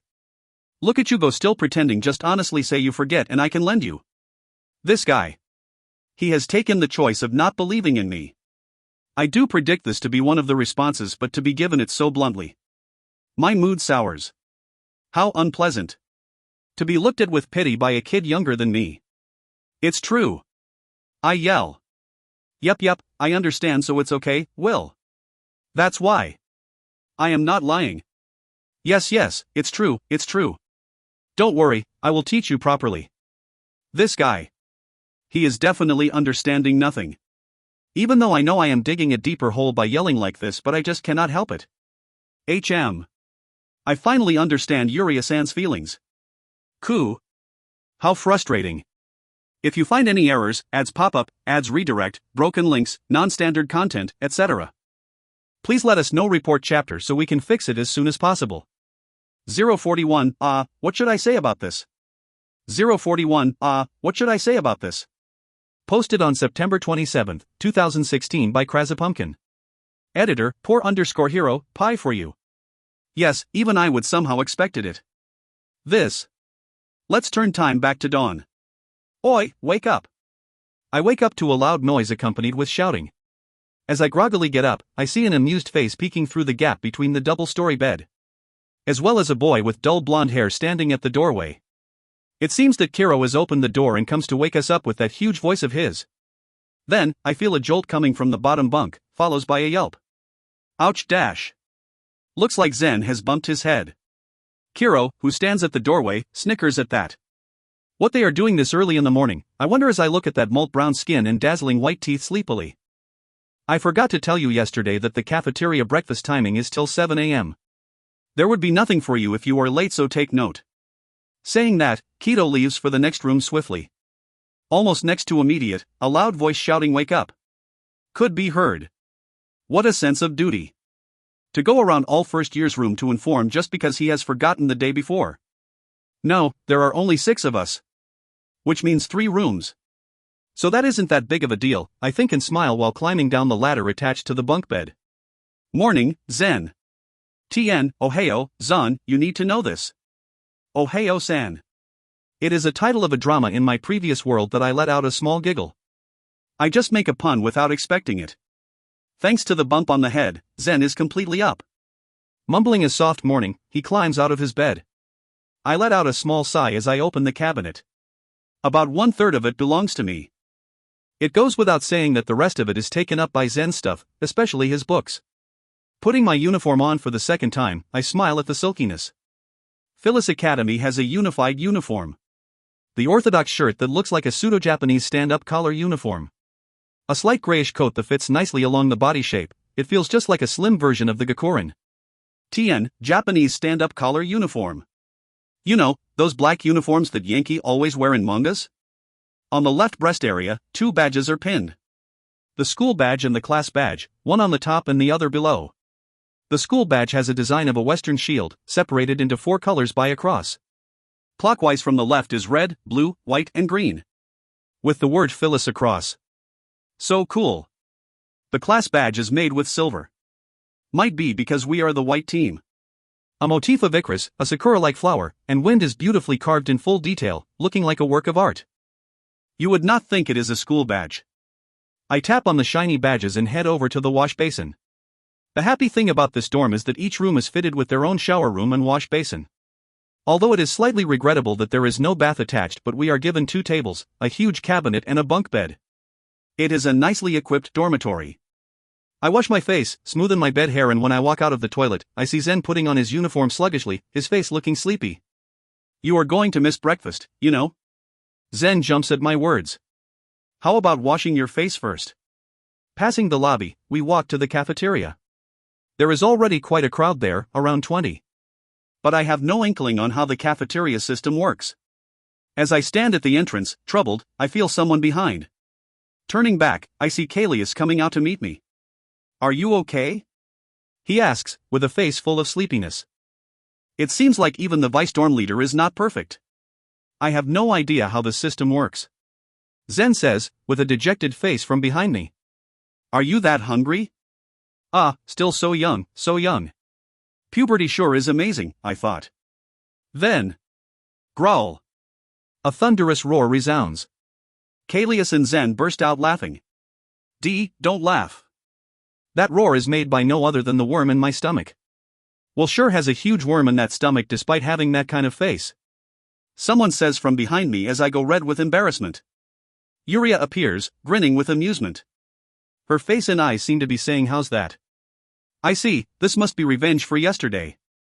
It is because I hand her over. But that is self-defense, I do nothing wrong. Definitely not. But I am still slightly hurt. That kind of face. Are you trying to say that despite having an average face, it is surprising to have a huge worm in my stomach? Damn it. There is no connection between my face and the worm in my stomach. I grumble internally as I follow the lowly, Yuria-senpai into the cafeteria. In the end, it is just like the nostalgic lunch service in school. You can say it is like a bakery. Ah no, it would be more fitting to say it is just like a buffet style. You take the tray placed at the entrance, line up from the left and take any food you want onto the plate. It is normal delicious. Something like a rye bread with vegetable soup. If you wish to ask about my review, I would say this. It makes the best use of the original taste of the ingredients. Japanese way of vague expressions is the best. Good morning. Tien, Ohio you. With a vigorous slam of the door, the gorilla-like Zelda-sensei appears gallantly. Even with that momentum, students in the class give their greetings as they please. Hearing all sorts of greetings, I too, give my own spin on it by going good morning. Tien, will said it in English. It must be my imagination that Zen looks at me weirdly. Well then, today would be the body checks I mentioned yesterday. Follow me. The noisy classroom goes silent in an instant. But the next second the noise level rises up higher than before. Zelda-sensei, who maybe has been through this many times before, remains calm and instead, gives a mischievous smile. I had forgot to mention, apart from the measurement of body weight, there would be a measurement of mana as well. Oh. Half of the class, the boys, are all psyched up by it. As for the girls who were making so much noise earlier, upon the words body weight measurement, freeze in an instant. By the way, my reaction is the latter. Without thinking, I have frozen up. It takes a small bump from Zen to break me out of it. Well, what is with you and the mana measurement? Could it be that you have no confidence in it? Zen asks, worried. Isn't it better not to ask that to a really unconfident person? I turn my slightly shocked eyes to Zen and see that he is truly worried about me. Our eyes meet and I rearrange my thoughts. No, kinda? I smile bitterly, tilting my head to Zen's worried look. Will is 2 years younger than me. I nod, letting Zen know it is exactly that. Although the meaning is slightly different. With the awkward Zen besides me, my thoughts start running. That's right, I am younger by 2 years from everyone here. But I safely say that my mana is higher than anyone here. Why? Because it is determined by a former court scholar. As I walk down the stone corridor, all my brain has been thinking is words after words that I have never, ever thought about before. Next, 60, good job, you. So, next.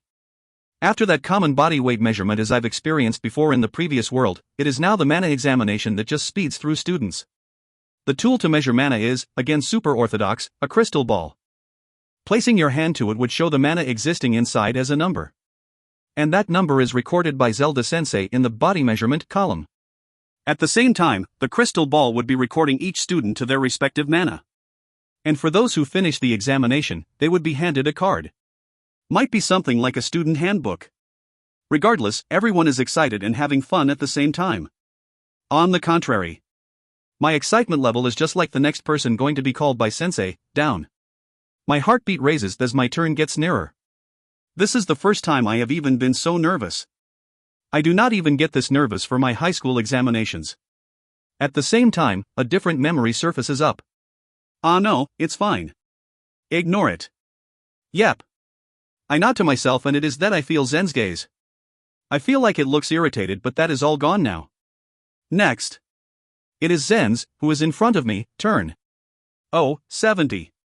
That's high. At Zelda-sensei's comment, Zen's face brightens up as his measurement is being recorded. Then, the voice of destiny calls out. Okay, next. I steel myself and step up. Ignoring the puzzled sensei, I slowly approach. Timidly, I stretch out my arm slowly, and when the tips of my fingers touch the ball, dash. Bang. A sound that only lasts momentary. Yes, the crystal ball, as seen, has burst to smithereens. Yes, I have kinda expected this to happen. This is the thing called cheat. Wah! Giving an exaggerated reaction, I fall onto my butt and activate my magic chantlessly. As I have expected this to a degree, I am able to keep my calm. I have too read a lot of novels in my previous life. In any case, I want to be away from people's eyes right now, so. Maji Shiketsu, simulation bleeding. As if I am cut by the broken crystals. So I make blood bled out of my fingers and arm.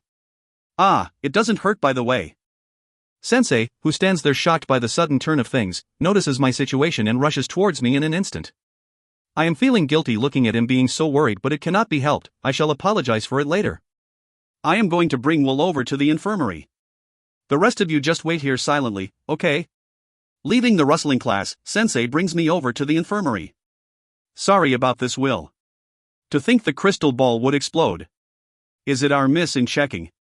As we walk along the corridor, Zelda-sensei stretches his head, looking very apologetic. Then, he grows angry, mumbling about a student is hurt by it, how he would sue, and even starts saying some dangerous things. Seeing your precious student injured and you can't even princess carry the guy? This has turned serious. I cannot stay silent any longer. But I have to say that even his reaction is exactly like any hot-blooded teacher. But. Having come to this, I cannot exactly say I did it with my magic, my bad. Oh man. How do I smoothen him? Panicking, I manage to say something. It's okay, the wound is not that deep as well. Look, it has already stopped bleeding.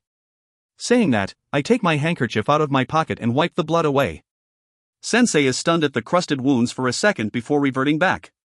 These are two different things. To have an item that explodes all of a sudden. I am going to bring it up to the Merchant Guild. As I thought, he is not baited into it. I get flustered, coming up with no ideas, then suddenly, there is a loud bang as Zelda-sensei falls forward. Shocked, I look behind. Ah, Zelda. You are troubling the student. There stands a grandpa whose face I swear I have seen before yesterday. Ah, headmaster. Sorry, Will. Massaging his head as he looks behind, Zelda-sensei comes to recognize the figure of the headmaster and by his words, finally realizes and apologizes to me. It's all right. I am not really that troubled over it. Instead, I should be the one apologizing as it is me who breaks the crystal ball. But instead there is another thing that catches my interest. Since Zelda-sensei is massaging his head, it means that the headmaster hits his head from behind. How did he do that? The gorilla-like Zelda-sensei is about 2 m tall. As a comparison, headmaster can be said to be tiny.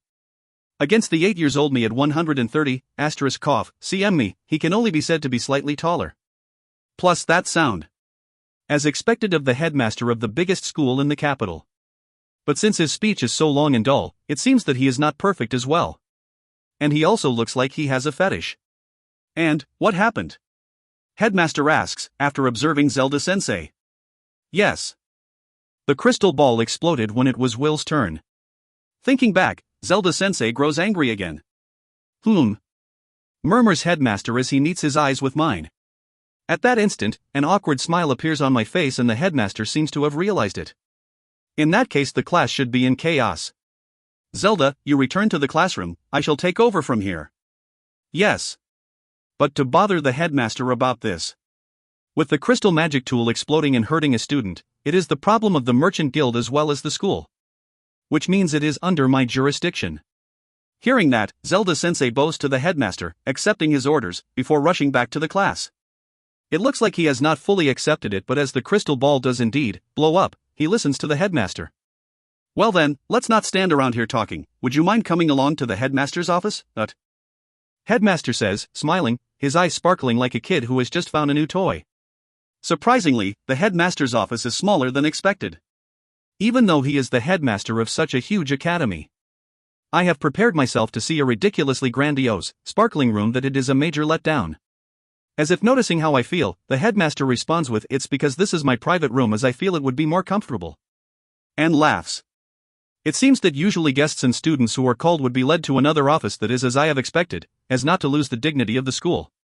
He has said that this room is a secret private room that not many would enter. And why am I led here then? By the way, even though small, the room is in no means shabby. It is in a deep solid color that simply oozes its age as well as dignity. The rectangular bookshelf is cramped with books and on top of the desk are stacks after stacks of papers. It has the same feeling as when I have first stepped into Father's office. Please take a seat over there. I take a seat on the leather sofa. Oh. This is unexpected. At the unexpected softness, I lose my balance on the sofa and am smiled at by the headmaster. Taking cups of tea out of nowhere, he places them on top of a table in front of the sofa. You are called Will, is that right? Yes. My name is William's Barrel. I see. So you are Guillaume's son. At my self-introduction, the headmaster mumbles emotionally. Do you know my father? Ah, when he was here, he was quite a handful. To think. I feel relieved at the headmaster who is laughing somewhat weirdly. He says father is a handful, however, it does not feel like the headmaster dislikes him. My perfect father's school days. I am really interested in it. Ah. But we are here for another problem. Next time if I have another chance I shall ask more. Yep. Headmaster. The crystal ball. I ask timidly. Headmaster grins. I am afraid the capacity is overloaded. TN, long chapter. But I had fun translating this. Oh yes, I switch back to past tense, not to say I dislike present tense though. If you find any errors, ads pop up, ads redirect, broken links, non-standard content, etc., please let us know. Report chapter so we can fix it as soon as possible. 042, Apology in Zen. 042, Apology in Zen. Posted on September 27, 2016 by Krasapumpkin. Editor, poor_hero. TN, here's another one, just cause that darn cliffhanger. I did think about the usual setting of it breaking due to overcapacity, and it really turned out to be that. I see. By that, the headmaster was slightly shocked. You are not going to ask about it? Did you already know that phenomenon? No. I predicted that might be the case. I could feel an amazing aura from the headmaster, so I thought that rather than lying badly, I might as well reply honestly. I see. Sipping on his tea, headmaster continued explaining, already knowing that my mana amount was not normal. Yes, the magic to break would be invoked the moment it is aware of that fact. Even so, I replied with another question. Does Zelda-sensei not know about that phenomenon? Headmaster looked at me for a second before returning his gaze to his tea, laughing heartily. The crystal measurement tool placed in the primary academy had a limit of 300. The average mana a regular adult holds is around 100-150. However, it is not rare to find double or even triple that amount. That is why it is normal for freshmen to possess half, or even less than that amount. Zelda must not have thought you are that abnormal. Headmaster, who was laughing rather inappropriately at that, had eyes that sparkled. In that case, why would the headmaster come to that conclusion so easily? Can it be due to his experience? But thanks to this happening previously, I came to know about it. It happened previously. That's right, there was a student who, like you, broke the crystal ball because of overcapacity. Headmaster placed his cup of tea down with a clatter. Guillaume Beryl. Your father. Of course. As expected of father. I really had to thank father. Thanks to him being the precedent, this whole incident was able to be solved smoothly. In the end, my mana was to be measured with a crystal ball of a higher limit on the day after. It seems like the elf race possesses high mana. That was already expected, but they were being called as fairy race in this world. There were various theories about that, in that their mana was high or that they used to be able to converse with fairies. Anyway, in regards of those students, the Phillis Academy had set another day, with a higher limit crystal ball, for the mana examination. And I would be measured along with everyone else on that day. Today was set only for body examinations, so our classes ended in the morning. It had ended before I even knew it when I was chatting with the headmaster. Which is why, instead of my classroom, I am currently returning to my dorm instead. Or rather, I got lost. This school was way too big. Because of that, after much effort, when I finally found my way to the White Wind dorm, it had already reached late afternoon. I am back. The moment I opened the door, Zen came flying over. Will. Are you okay? I was worried because you were so late. HM? Sorry. I answered, being pressed by Zen. I am unable to say that I am late due to being lost in school. Then, surprisingly, Zen started grinning. Just kidding. What? Looking at the weirdly grinning Zen, I instinctively took a step back. What's the matter? At that, Zen stopped grinning that weird grin of his and started smiling normally. My house is a factory for magic tools. Really? Which means? I looked at Zen and found his eyes sparkling. Yep. Just by that you understand, which means it was really over capacity. I nodded at the smiling Zen. There wasn't even a moment to worry about telling him or not before it was exposed. I felt so stupid, worrying if Zen would distance himself away from me when he knew that, seeing that he continued to smile normally, while being immensely curious. Relieved, my laugh was mixed in with a bit of sigh. Kinda. You are really amazing. That model was built for 300, to think 300 at 8 years old. I wondered aloud if it was because I am a noble before that excuse was blown away by Zen. No, that has nothing to do with being a noble or not. Or rather, I had the reincarnation cheat. My inner brain retorting sessions revived. Anyway, this is a secret, okay? Our eyes met and we grinned. Having a secret together was kind of fun. To think, Magic Tool Factory, ... More than anything, I was really glad. I thought I would be treated as a monster for having mana over 300, but Zen was treating me the same. Normally people would have the reaction of fearing, or in awe, or even starting to flatter, but Zen was doing none of it. But the moment I met Zen, he was already not normal. Thinking back to the sentence he said when we first bumped into each other made me laugh. I wanted to help out with the factory as soon as I can, that's why I am aiming to skip grades. I had the same reasons as you. I replied, and Zen turned his face towards me, surprised. What's with the face? I laughed, frowning jokingly at him. I would have to explain myself clearly. The reason why I skipped grades to attend this school at 8 was because I wanted to help out with father's work. Zen stared at me. What? Nothing, but really, Will is weird. He sprouted such rude words happily. Damn it. What are you talking about? Return the emotional moment I felt before. Why did I even think he would change? By the strength of my internal age, I managed to not hang my head in depression and walked over to my table. But, it was true my behavior was being pulled along by my body's age. But no matter. This adult me will not be damaged any further. Yep. Squatting down, I took out the thing I stored at the bottom right corner. Zen is my roommate for at least 2 years. And even in the best of times, I am rather bad at lying, and within that 2 years I have no idea when I would be found out. Since this was such a good opportunity, let's go all out and show my hand. If I manage to gain a partner, then if anything happens, Zen could most probably help out. I stood up, and at that perfect timing, Zen spoke. Come to think of it, Will knew about magic tools? Yep. Or rather, I made one. I show Zen the thing in my hand proudly. Eh? It seemed that Zen had frozen over with his eyes wide opened. I hoped he would not comment about the design. It being a half-moon pocket was too weird to be brought out for usage, so I made it into a pendant. Like those which you could open and store a picture inside. Tien, Enen, Totemo Daisuki, Doriemaru. After considering for so long, the best thing I could come up with was a pendant? Cool. Alright. It's fine for you to laugh at my taste. At any rate, I don't seem to have any taste at all. But to come up with something a boy could wear without being out of place, it was all I could think of. Eh? Asking me to attach that pocket to my belly and take a stroll? Stop screwing around, I will punch you. By the way, I had not tried smithing yet.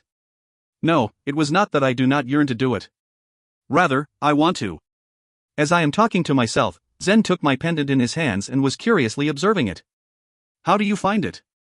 Even if I asked that, an open-type pendant was not something that could be found easily, even in my previous world. So I, naturally, by magic, added a hinge randomly on the elliptical-shaped pendant. What I want to say was, it works better than it looks, so please do not stare at it so much.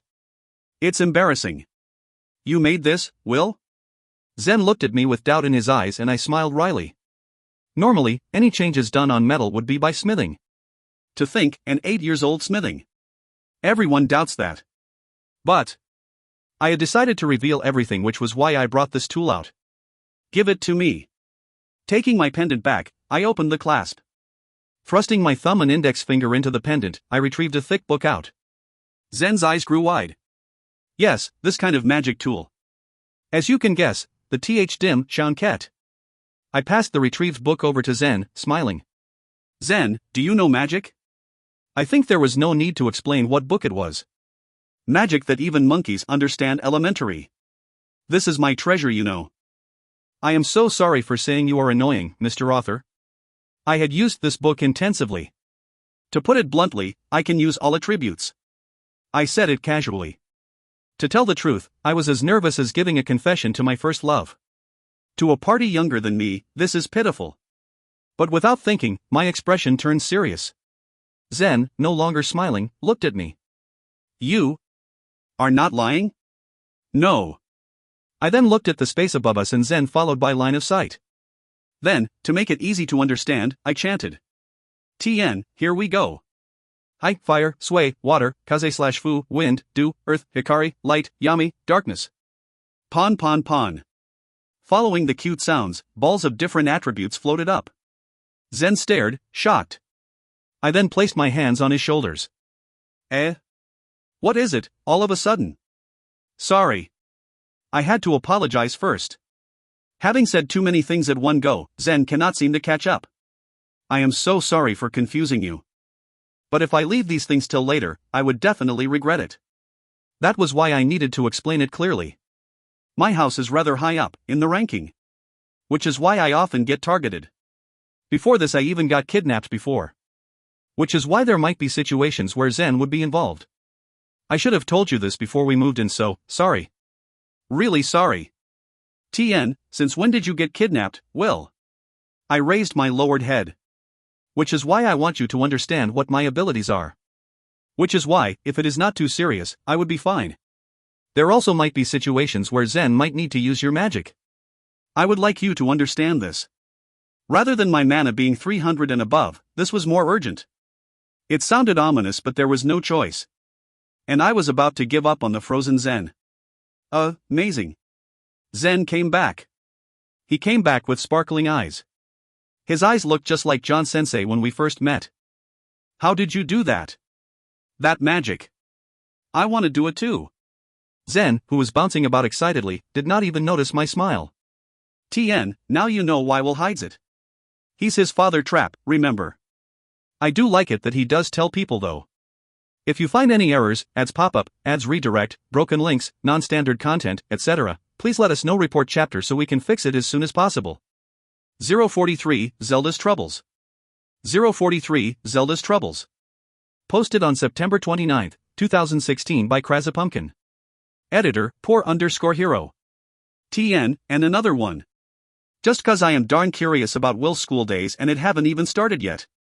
And I have to give thanks to whomever who update this novel page and novel updates. Is it a bot or a real person who update those? Anyway, thanks. This is for you. And, this time, this is written like a interlude. Somewhere, a guy was trembling. Oh man. It was a tiny voice that you can never imagine coming from that guy. Hunching over a round table, his eyes was tightly shut as he hugged his head, all dignity forgotten. Yes, he was Will's homeroom teacher, Zelda. A student had been hurt in his care. To think that freak crystal ball that exploded and harmed a student.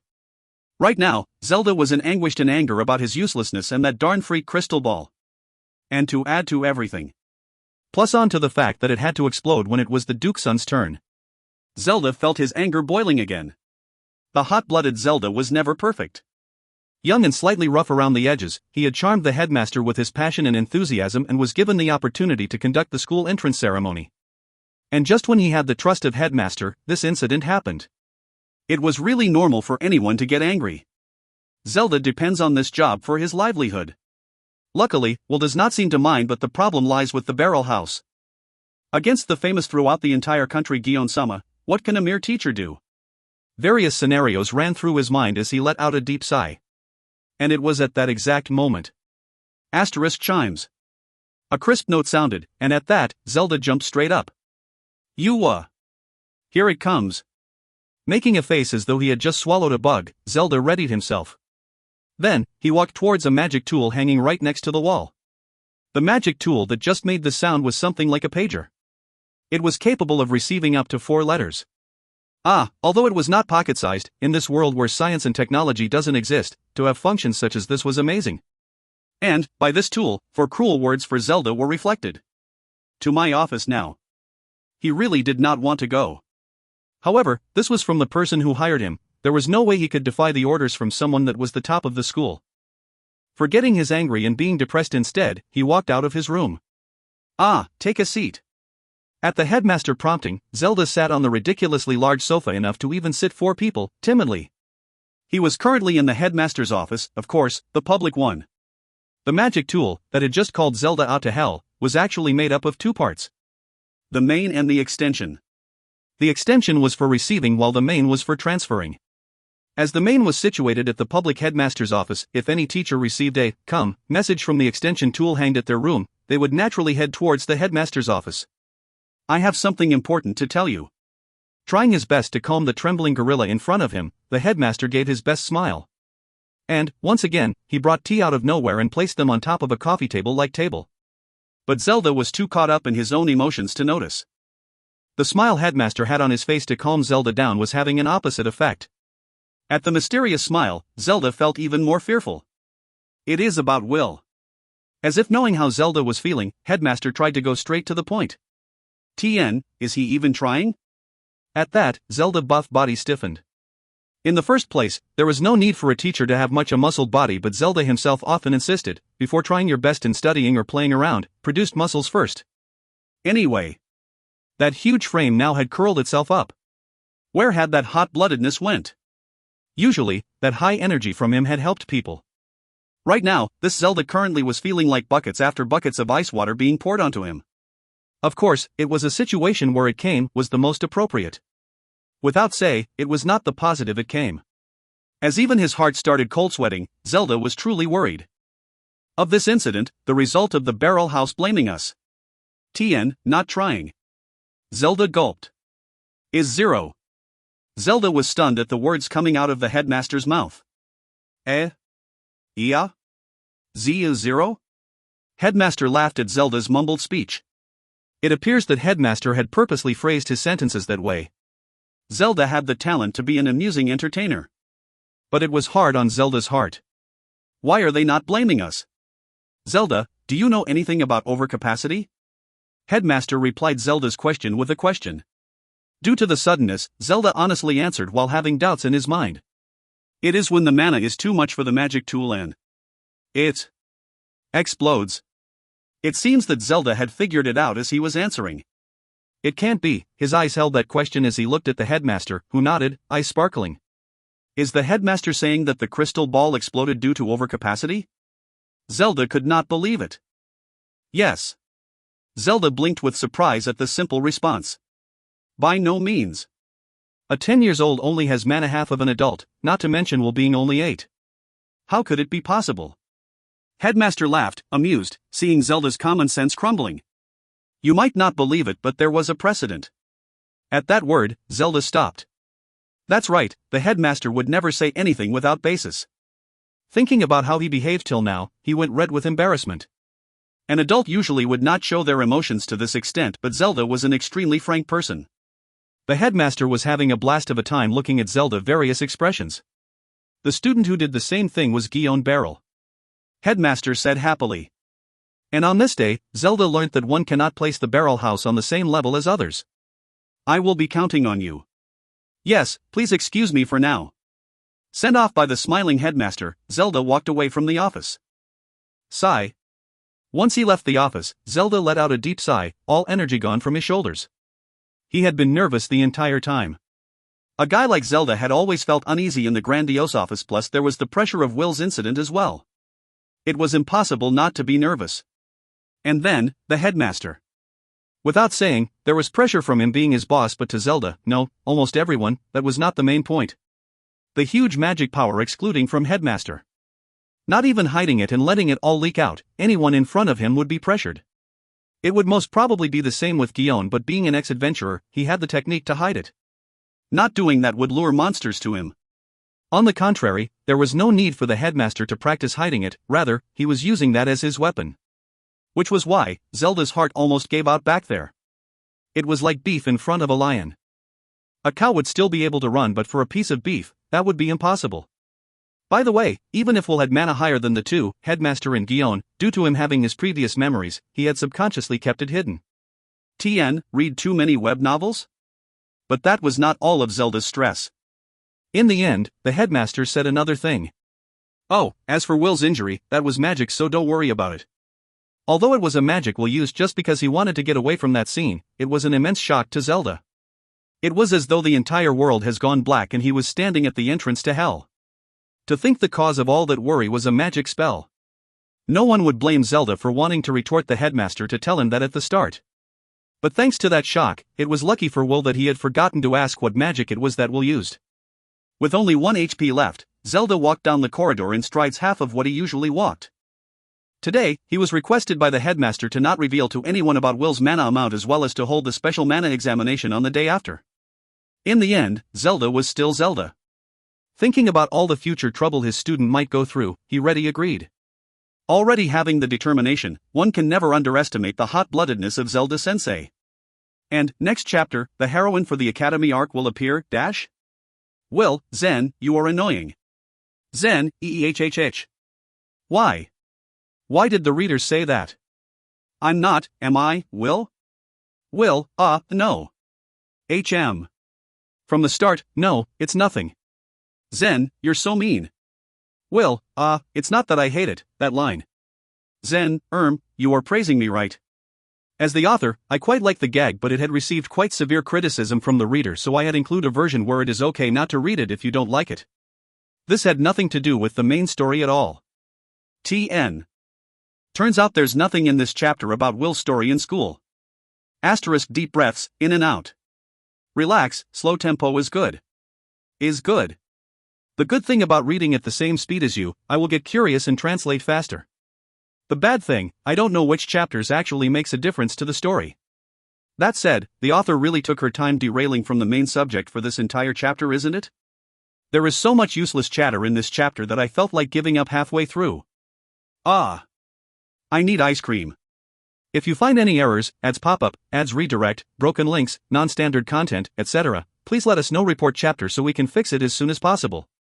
044, quiet yet noisy. 044, quiet yet noisy. Posted on October 4, 2016 by Krasapumpkin. Asterisk unedited. That night. It was so noisy that I woke up.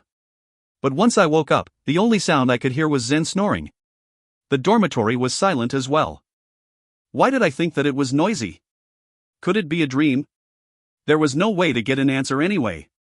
Oh well, it was most likely to be a dream. I would like to keep this from delving into horror. But now I am awake. There was no sense of sleepiness at all. Now I had loads of free time on my hands. No, I cannot go back to sleep. For some reason, my body started getting restless and my head was still filled with questions, so I decided to take a walk. The ladder creaked when I climbed down. Since when did it start creaking? Holding my breath, I took great care as I climbed down. Reaching the floor, I put on my shoes and slowly ran out. At this time I would always think of a phrase. Every step you take, lift silently, step softly, like a ninja. TN took liberty with this. Ippo fumedesa tabaini, nukiashi, sashiashi, shinobayashi. Basically, stealthy steps. Come to think of it, we used to change it to lift silently, step softly, walk drunkenly, ha ha ha. After laughing while reminiscing, I am currently repenting about it. Walking in a room without switching any lights on while laughing, I am like the most suspicious person right now. By the way, that main point for that joke was to stumble exaggeratedly on the third step. TN, Ungshi, night vision. I cast my magic chantlessly. This is a very useful magic. It allows people to see without the need for any light, so it was the ideal magic for lazy people. This world had no electricity in the first place, so I had to change lights to a lamp-like magic tool. Walking down the corridor in total darkness, I climbed up the stairs and past the lobby. Once there, I saw a person crouching down at the sofa area.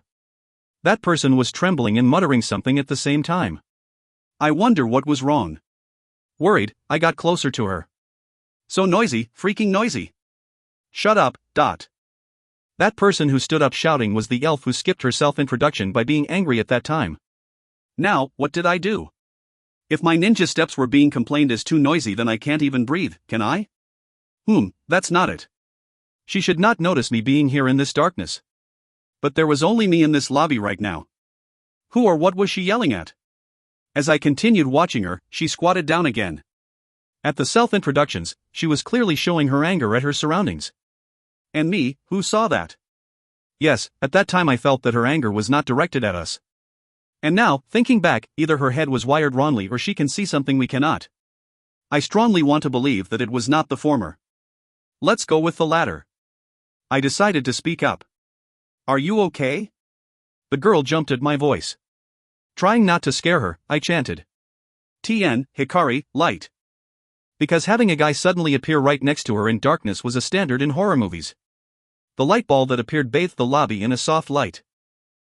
Wait. What if she was the kind who can see spirits? How? What if she was distracted by this me who was trying to show off? That's so uncool. No, a gentleman would always help a damsel in distress. I have to be confident here. Even though my inner thoughts were in a frenzy, I walked towards her. She was looking at me with a worried face. Bingo. I was correct. She was not afraid of me but of something I cannot see. Even so, she was still worried about me. What a good girl. What was it that had driven her up the wall? Anyone who troubled a girl is the enemy of the world. Not to mention such a cute girl. As I got closer to her, her pearly white smooth skin that young girls usually have, came into view. Oh, I am not a lolicon. No. Definitely. Aw, damn it. It was irritating not to be able to see whatever was here. If I could see it, I would bash it. It was then I noticed. If I cannot see it, all I need to do was to make it so I can see it. I smiled, and immediately regretted smiling when I saw her shocked at it. It can't be helped. Rustle. When I was one step closer to her, the air rustled.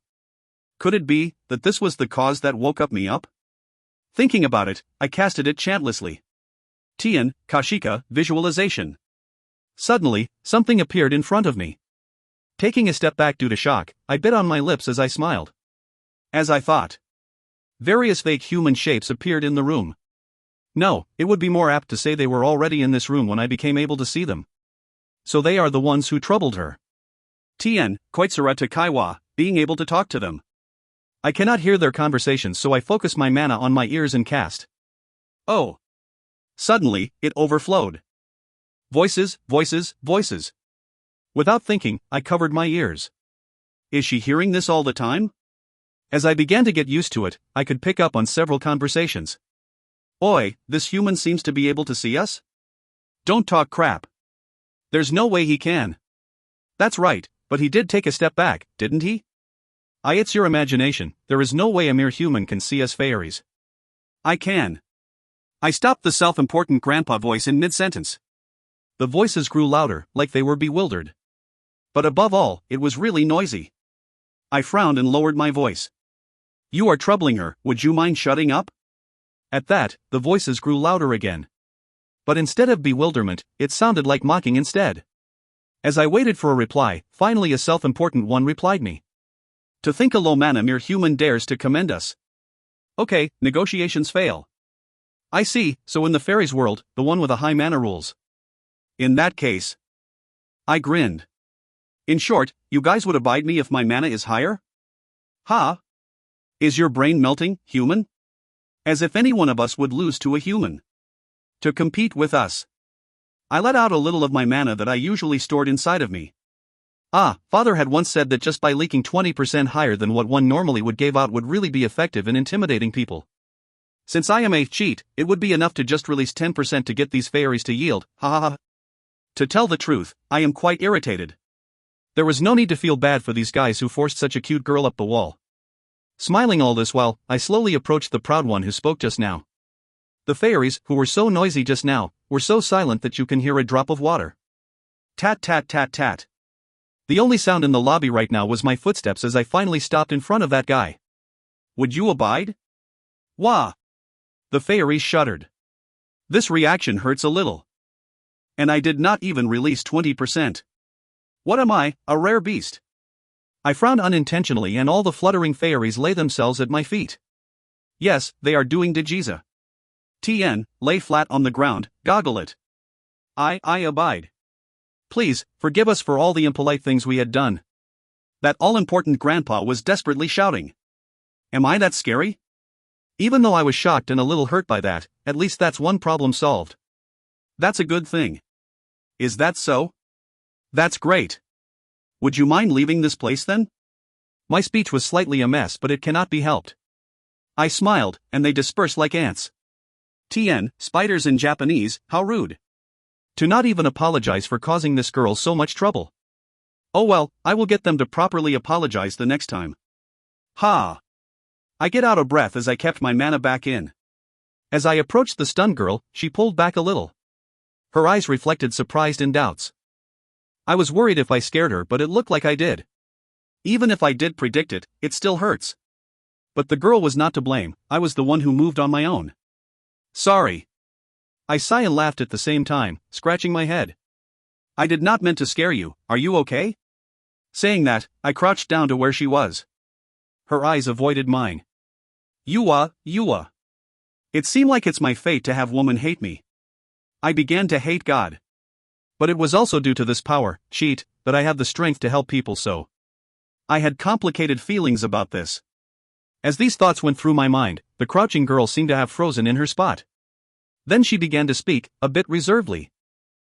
It's not that. It's not what? Do not tell me she was not being bothered by the fairies. Worried, I looked at her and she said shyly. I am not scared, thank you. Her face blossomed into a smile. I went blank for a moment.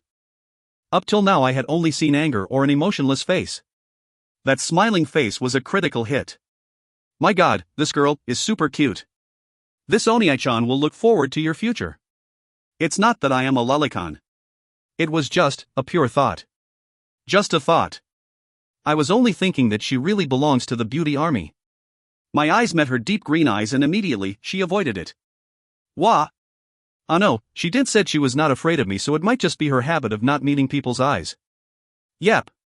I want to believe it was that. No, let's make it that. As I convinced myself, I stood up. Then, she spoke again.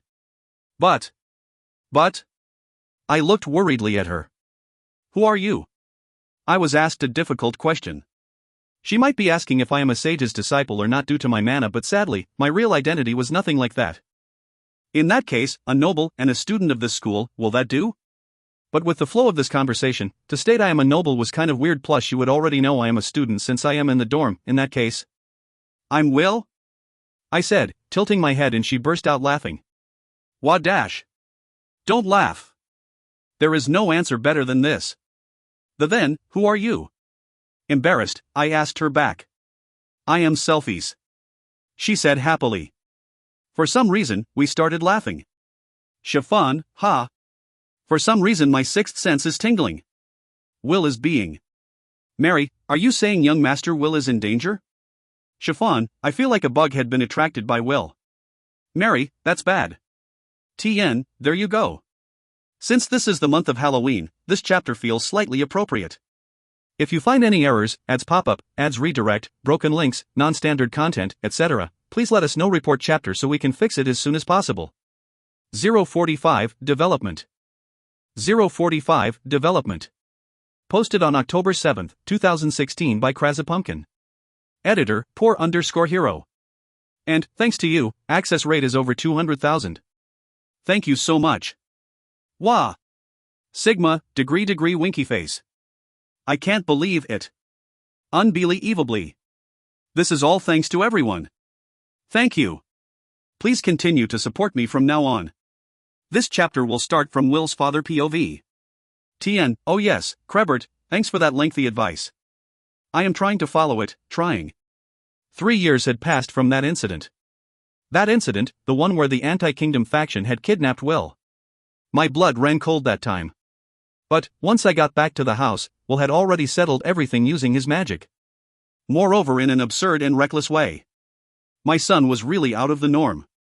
Transference, heal, gravity. TN, remember, the people of this world use transfer instead of teleport. And he was able to use at least light and wind attributes. By his attitude, he may be able to use more than that. No matter what, those were all magic to be feared. And when I asked where he learnt it all I got was I knew those from the start. I had heard of something like that once before, that magic was actually a language. The famous tale of the abandoned child spoke of it. The abandoned child possesses an incredible amount of mana, but that was just a front. The truth was that he was a person who can manipulate the magic language. As it was an old tale, there was no way to prove it. But, what I could do was to at least protect Will. Power is always poisonous. Handling it in the correct way will turn it a medicine, but the wrong way will turn it into a deadly poison. It was a deadly poison for Will.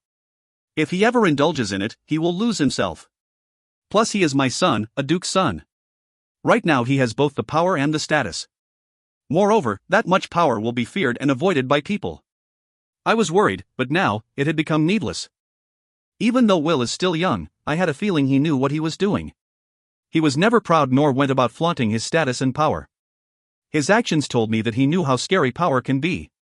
In the first place, he did not even tell us about the fact that he could use magic.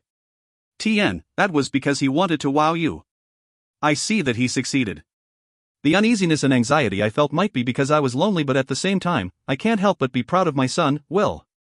I wonder if this was what all parents feel. Thanks to that, apart from my job, I am also seriously training Will, similar to how novice knights train. I started the training as a joke, but soon after, we grew serious about it. Will grew, absorbing everything just like a sponge. The training also became a time I looked forward to every day. Even if I was surprised at how fast he was learning, in the end it was because it is Will. I cannot even hide my smile now. As Will, with his training sword, was serious about learning, I too had a plan for him. Frankly, thinking about him being a swordsman alongside me, I might be jealous at his skill then. This 8-year-old son of mine might just be able to defeat a fledgling knight right now. And that was what we had been doing for the past 3 years. As for other activities, it was when Chiffon, ex-Shadow, had already been with us for 2 weeks. The young ex-Shadow was attached with the collar of slavery. Collar of slavery, it was a taboo magic tool that controlled slaves against their will and had long since been banned. The manufacturing method was said to be lost, but looking at this case, it still existed. This was much more serious than expected. Imagine someone using lost methods to create banned items, and to add on to it, that person was an enemy of ours. Being the leader of the knights was only a cover for me, who was part of the king's personal corps. The main aim of this special corps was to get all the revolters by any means necessary. It was easy to think of all the terrible scenarios that could happen with them using collar of slavery. The one who took off the collar attached to the young ex-shadow was none other than Will. As I thought, Will is really out of the norm. But he is super cute, so it's okay. The tiny figure of his when he was giving his all trying to think of a name for her had me giving him full marks for cuteness. And Chiffon became the young ex-shadow's name. I took the chance to question Chiffon when Will was asleep. She was living in an orphanage before being sold to the shadows. And from there, the collar of slavery was attached and she was forced to work as a shadow. She had also killed many in her time as a shadow. But to the trembling girl, I wondered if my feelings got across to her. No matter what I said, she would most probably think it as humoring her. But rather than devoting my time making her understand, it was more urgent to expose who the mastermind was. Luckily, Lily and John were here. Instead of a tongue-tied person like me, they would stand more chance in getting her to open her heart. Velter was being named as the mastermind, but many things do not fit. I am most certain there is another pulling the strings. If I continue taking my time for this, I might get deceived by the appearance and evidences that might appear. Dealing with the aftermath, I left the house the next day. In the fastest speed I can manage, I rush all the way to the orphanage in Cana Chiffon mentioned. West of my territory, it was at a mountainous place, upper stream of Isa River, that was the border separating Elsmo and Hatuo country. Isa River flows from the Demon Forest and all the way around the metropolis. Without taking even a day, I reached Cana. The orphanage Chiffon spoke of was in the outskirts of Cana, and when I reached the place, there was not even a trace of it left due to a fire accident. The enemy moved faster than I thought. After that, no matter how hard I investigated, nothing came up. I can't help but curse. I had belittled them. This is tougher than I thought. And with that, 3 years passed. No matter how I questioned Velter, who was in jail, I still cannot even grasp their shadow. According to Jean, he had spoken to a black-hooded man to hire the shadows. As for the mastermind Jean, he admitted that there was a partner. A black-hooded, mask-wearing, voice-changed, using a magic tool, partner that he could not even figure out if he's a she or she's a he. Good grief. Why did he even rope in someone whose identity he did not even know? His stupidity amazed me to no end. But this shadow puppet master had laid low completely for these 3 years. There must be a way to rouse them, but what? And because of that, we spend these 3 years worrying endlessly. Going along with my lies, will set traps all over my office. If anyone even entered my office without permission, they will be transferred to space where magic can't be used. How can I say it? It was so amazing that I can't stop gasping. As expected of Lily's and my son. And the other day, this bright son of mine had entered into the academy, skipping grades. Feeling lonely, I had rubbed my cheek with his rather splendidly but got beaten up by Will. Ha ha ha ha ha ha. I would not receive any damages from punches from an 8-year-old kid, Will. Look at you blushing, so cute. With reddened cheeks, he suddenly and rudely entered the horse carriage. But in the end, he still waved goodbye to me even though he wanted to rebel against me. Phew, no use hiding your feelings from me, Will. Will would be staying in a dormitory in the academy. As the danger level was going to be higher than him staying at home, I was uneasy. But Will, who usually never wanted anything for himself, had said that he wanted to attend Phillis Academy, which was John and my alma mater. And when I asked him the reason, he answered with, I wanted to graduate high academy as soon as possible, as so to help father with your work. There was no way I can say no after hearing that. Those upturned eyes. How can I deny anything that cute face that resembles Lily asked for? This was impossible for me. Well, since it is Will, there shouldn't be any worries. Back to 3 years ago, 2 men somewhere. What? Failure? At the same time as the fat guy exclaimed, a sound of glass shattering could be heard. In front of him, a black-hooded man was kneeling. Yes, the 3 shadows sent by Velter was caught, sir. A red stain was spreading on the carpet. It looked like the glass that had shattered was a wine glass. Contrary to the agitated man, the black-hooded man was reporting in a calm and emotionless voice. The ugly and fat man clicked his tongue and crashed down on his seat. Damn that Velter. To think I had thought he could be of use. How useless. After he got tired of ranting, he looked at the black-hooded man in front of him. And? How were the shadows caught? It was reported that Guillaume had been lured out to the capital. Yes. According to the information, Guillaume's office was rigged with traps. Traps, you say?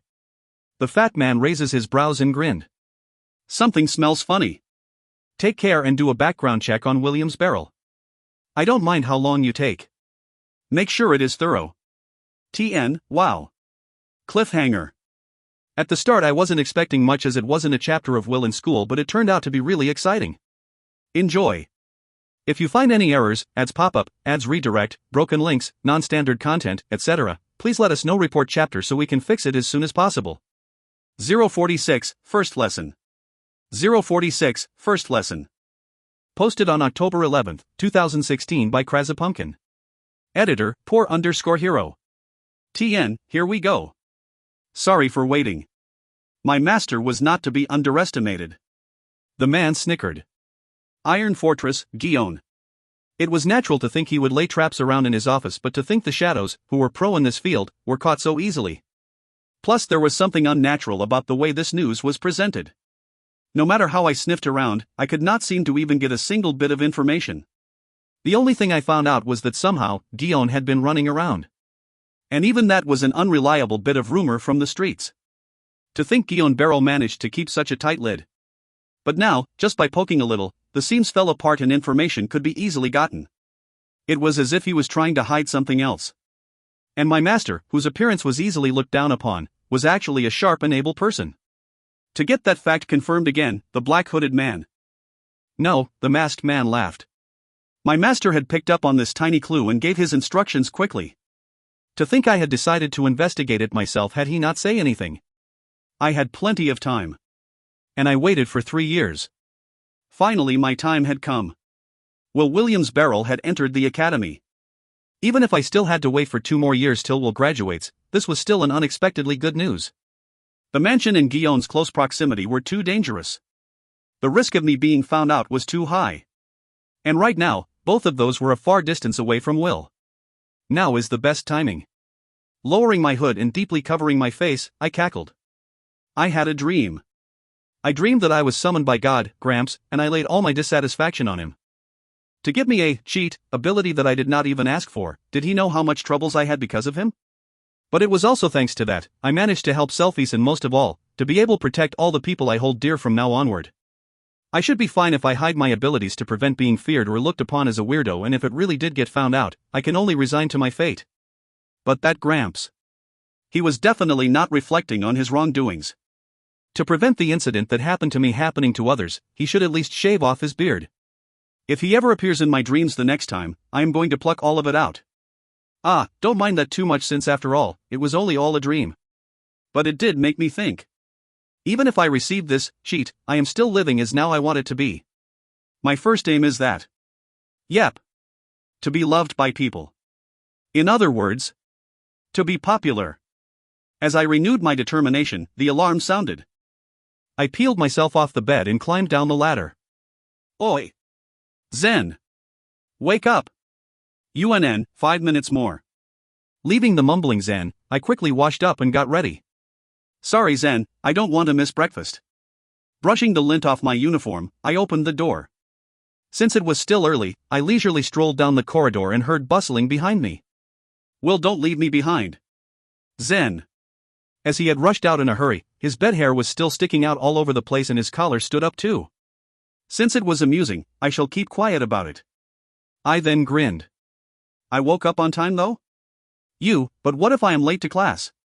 It's the first day too. Then try your best to wake up on your own. While conversing, we climbed up the stairs and as we were about to turn around the corner to the lobby, someone bumped into me. Ah, sorry. Oh, Selfies. Yesh. Good Mongol. Selfie bit her tongue from shock. But she immediately got a grip and after a small wait, she tried again, her face red. Good morning, Will. Her face was really red. Was she okay? Was she running a fever? She looked energetic, so I guessed she was fine. Ah, the sullen girl from before. Just as I was worried about Selfie's health, Zen just casually dropped a bomb. Though it was true that she was seen as sullen from before, but I am pretty sure her personality was nothing like that. Nope. Will, you spoke with her after that? Ah, yeah. I did not know if it was okay to talk about Selfie's situation, so I just gave a vague answer. Picking up on that, Selphy smiled. Will helped me yesterday. I am Selphys, nice to meet you. To the smiling Selphys, Zen blushed and straightened his back. But since his hair and collar were still sticking up, it looked even more amusing than ever. Even I want to prank people sometimes. I'm Zen, Will's roommate and best friend. He seems to emphasize on being my best friend, but let's just ignore that. Zen, you are a man too, huh? Though you were still only 10. I understand, I totally understand your feelings. If I was truly an 8 years old, I would want to be liked by her too. Since I am not a lelicon, it was that. Like how a big brother looking out his sister. I am younger than the both of them? Shut up, it's the inner age that counts. Ah, but it was nice to hear that Zen treated me as his best friend too. A small smile danced on my lips as I began to walk towards the cafeteria. By the way, is bed hair a fashion thing now? Selphys asked Zen, amused. Zen, who turned red, burst out at me. Will. You definitely know about this, don't you? You're horrible. I laughed out loudly as Zen chased after me. Yep. This was a peaceful day. In the end, Selphys pacified Zen and we entered the cafeteria together. Today, as Zen had previously said, was the first day of lessons. Since I had learnt it all from John Sensei, the lessons don't mean a thing, but still, it was my first school lesson after so long. Strictly speaking, it was actually an academy, but I was still excited for it. As this was the lower academy, the homeroom teacher would be in charge of most of the subjects. Just like primary school. My previous homeroom teacher was a useless and awkward man, and I got another teacher for my music and home economics classes. Going with the flow, it meant that Zelda Sensei most likely would be doing the same thing. And he looked like he was boorish and clumsy too. I thought about all that as I ate, and all of a sudden, Zen threw a question in my direction. So Will, what did you help Selphys with? He asked, curious. I looked at Selphys, asking with my eyes if I should talk about it. She nodded, letting me know to leave it to her. To think she was backed up a wall yesterday. She sure changed fast. Just like the Piper uncle who ate mushrooms. She evolved instantly. Ma, it was true that children have these traits in them. With a personality 180 degrees from what she was shown previously, the brightly beaming Selphys was attracting gazes throughout the cafeteria. I was rather silent the entire time, wasn't I? Zen did a difficult move of turning his head and nodding at the same time to Selphys, who spoke. Ah, because of his age, his neck sure was soft. That was because I kept hearing voices from the fairies. It was really noisy and it covered up your voices, so I couldn't hear a thing. As expected, elves can talk to the fairies. Zen said, impressed. But Selphys shook her head sadly. No. It is true that elves that were aware of the fairies can speak with them, but for me. Selphys let her sentence trailed off into silence. Which means, Selphys can hear them without being aware of it. No, she had a constitution that can hear things regardless of what they are. Zen seemed to understand that too. He quickly apologized, feeling bad. Ah, sorry.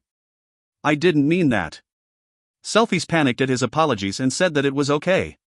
Still feeling slightly bad, Zen wanted to continue hearing the story about how I helped her. He might not know that I did not do much actually.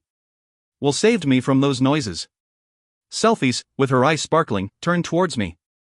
I felt slightly guilty at that sparkling eyes since I did not do anything much. And, as I expected, Zen had a funny, idiotic look on his face. Huh? I smiled wryly at that. Yeah, I only asked the fairies to go away. Only. According to what I read, fairies only listen to people with magic power higher than them. Will is really unnormal, yeah? This time, I was the one stunned by Zen. What? How rude. I only tried asking them. Since I am an adult, I shan't hold it against you. Leaving the empty plates on the counter, we left the cafeteria. Wah, lessons is starting. Gory, Zelda Sensei entered the classroom as energetically as ever. Well then. Okay, stand up. The chairs rattled as everyone stood up. It seemed like this world had the same practice before class. Somehow, I was kinda happy about it. But the next part made me want to bang my head. Sit. Greet. No. I really want to bang my head against the wall at such an old joke.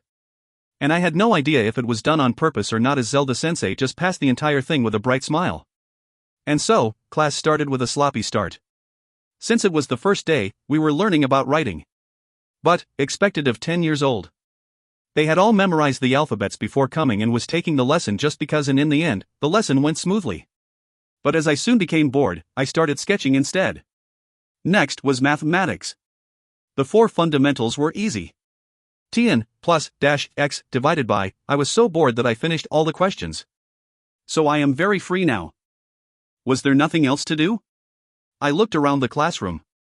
On my right was Zen, left was Selphys. Zen was as good as he said, solving the questions without any trouble, while Selphys was earnestly paying attention to Zelda-sensei's lesson. She then discovered me staring at her. Sorry, I'm bored. To convey my message, I smiled at her and she turned her head away. Her ears were red with anger. I'm sorry. Please forgive me since I am younger than you. But since I don't want to anger her again, I began to observe others. Oh yes, I wondered what happened to Miso-kun. My eyes searched all over the classroom. Oh, he was in a blind spot. He was just right in front of me. Had he repented? I would like some friends when I succeeded father, so I would really be happy if he changed his way of thinking. As I stared at that blonde hair, my name was suddenly called out. HM? Turning to the direction of the voice that called me out, it was right at the front of the classroom, where the blackboard was. Oh man. I was called by the teacher. This was bad. I totally did not hear what he just said. Would it be fine to just answer the question on the board? I looked at Zen and he nodded. Oh, that was easy. It was a simple question that could be solved by mental calculation, and when I answered immediately, Sensei was shocked. The class stirred as well. HM? I was wrong? I whispered at Zen, asking, only for him to stare at me, smiling wryly. What was it, man? If you find any errors, ads pop-up, ads redirect, broken links, non-standard content, etc., please let us know. Report chapter so we can fix it as soon as possible. 047, quiet yet noisy, Selphys POV. 047, quiet yet noisy, Selphys POV. Posted on October 15, 2016 by Krazapumpkin.